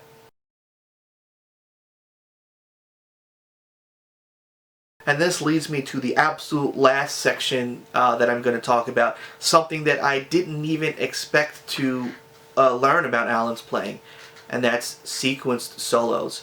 Now, the way that I found this out was as I was transcribing the stuff from IOU to road games and on, like I mentioned earlier, it became easier for me to sort of figure out what was going on, because I could pick up on all these phrases until I got to Flat Tire. Even armed with some of those interesting tunings that I knew about, nothing made sense. And I tried everything, and I was really racking my brain and ripping my hair out, where I said, is there some like weird tuning that I don't know about? Is Allan tuning in major thirds? You know, it could be practically anything. And the phrasing on that record is just ridiculous. So I would write out the notes in standard, no matter how weird it is, and then try to fit it to one of those 30 tunings that I was doing, and nothing made sense. I couldn't figure it out. And eventually, I posted in the Unreal Allan Holdsworth Facebook group looking for any information, if maybe Allan talked about it somewhere, or maybe to one of his friends and mentioned a different tuning, but just any sort of information. Luckily, someone responded with a conversation they had with Allan, so thanks to Sean Whalen for this quote. Briefly, what Allan was saying to Sean was that he wanted to remove the human element from that record. And this starts to now make more sense, that some of those solos might have been sequenced. And I'm not saying this as a bad thing, I'm thinking about this more in a compositional way. And then again, when talking to Chip Flynn, I had emailed him about Flat Tire, and this is what he sent back to me. So with that response that Chip sent me, it started to make a lot more sense. That some of that stuff not only was sequenced, maybe it was played slowly on the Synthaxe and then sped up, or maybe it was written out on a computer. There's a very large line at the end of Postlude that I tried to write out in fifths, and it just made no sense. And then thinking about it, said, oh, maybe Allan might have started sequencing a line from there, or maybe playing it in a different way. And the other tunes that have really out there wacky phrasing is Above and Below, the Reprise, where Allan solos over the chords, and Eidolon. And just to show you, I have some lines transcribed from both of those tunes, from Above and Below and Eidolon. And I remember somebody asking me about, or somebody saying something about transcribing parts from Eidolon and them not making sense. And once you look at these lines, they have to be sequenced, because a lot of times they make sense physically in standard, it's just at their speed, it just seems inhuman. So you get these really awesomely cool phrases, but they're just impossible to do for real. Or at least impossible to play off the top of your head. They'd have to be either written out or charted out in some way.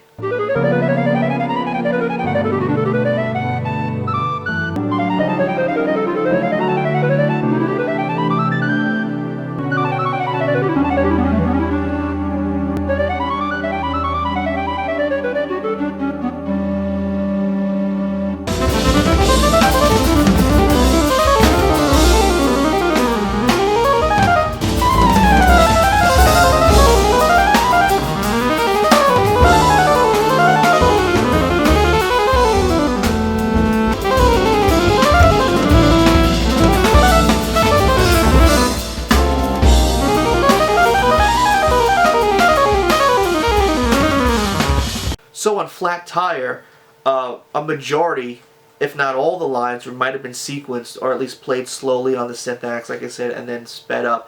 Eeny Meeny comes to mind, because I believe I transcribed the chords underneath the solo, and it was just bonkers. I don't know how anyone would be able to figure out to improvise over this.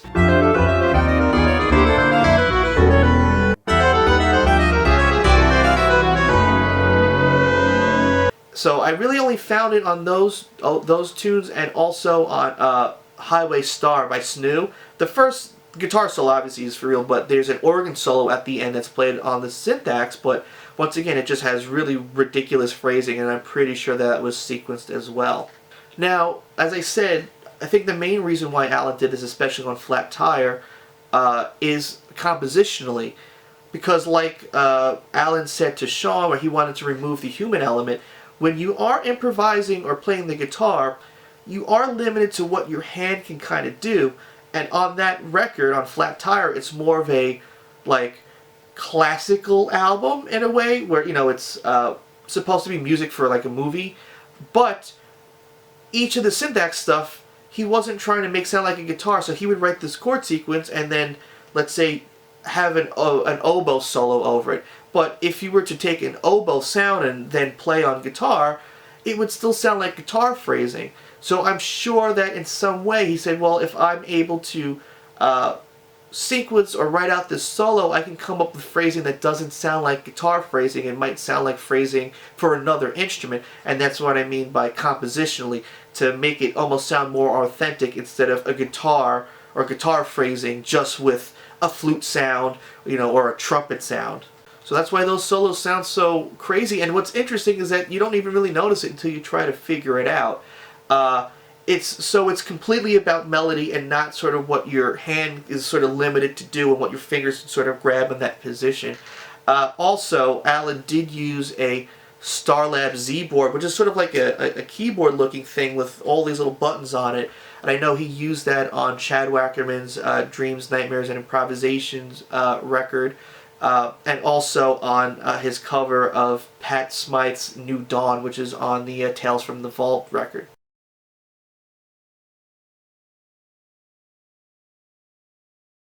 And that's it. That's absolutely everything that I've discovered in a year and a half of transcribing 40 years of Allan Holdsworth guitar solos, or just solos in general. So if you stuck around for this whole thing, I have no idea how long it's going to be until I edit it. You're amazing. We'll have pizza together or something someday if you could sit through all this nonsense. I really appreciate it.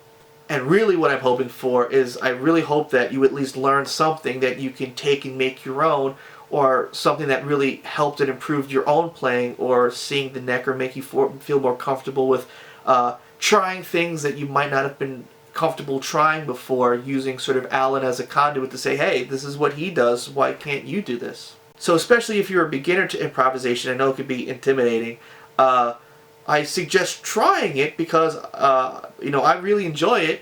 And when it comes to improvising, I say it's like this. It's like trying to learn to swim without being in water. You can't really do it. So in order to just learning how to solo and improvise on the guitar, you just kind of have to do it. And you can use these ideas that Allan did, and like I said, make them your own, and hopefully it will just make you a better player. So, as I said, I transcribed a whole ton of stuff. They're just lines, not full transcriptions, and like I said, the notation, the rhythm isn't accurate, and even some of the phrasing isn't 100% accurate. But that's up for sale. You can get that at the link below, or you can email me personally.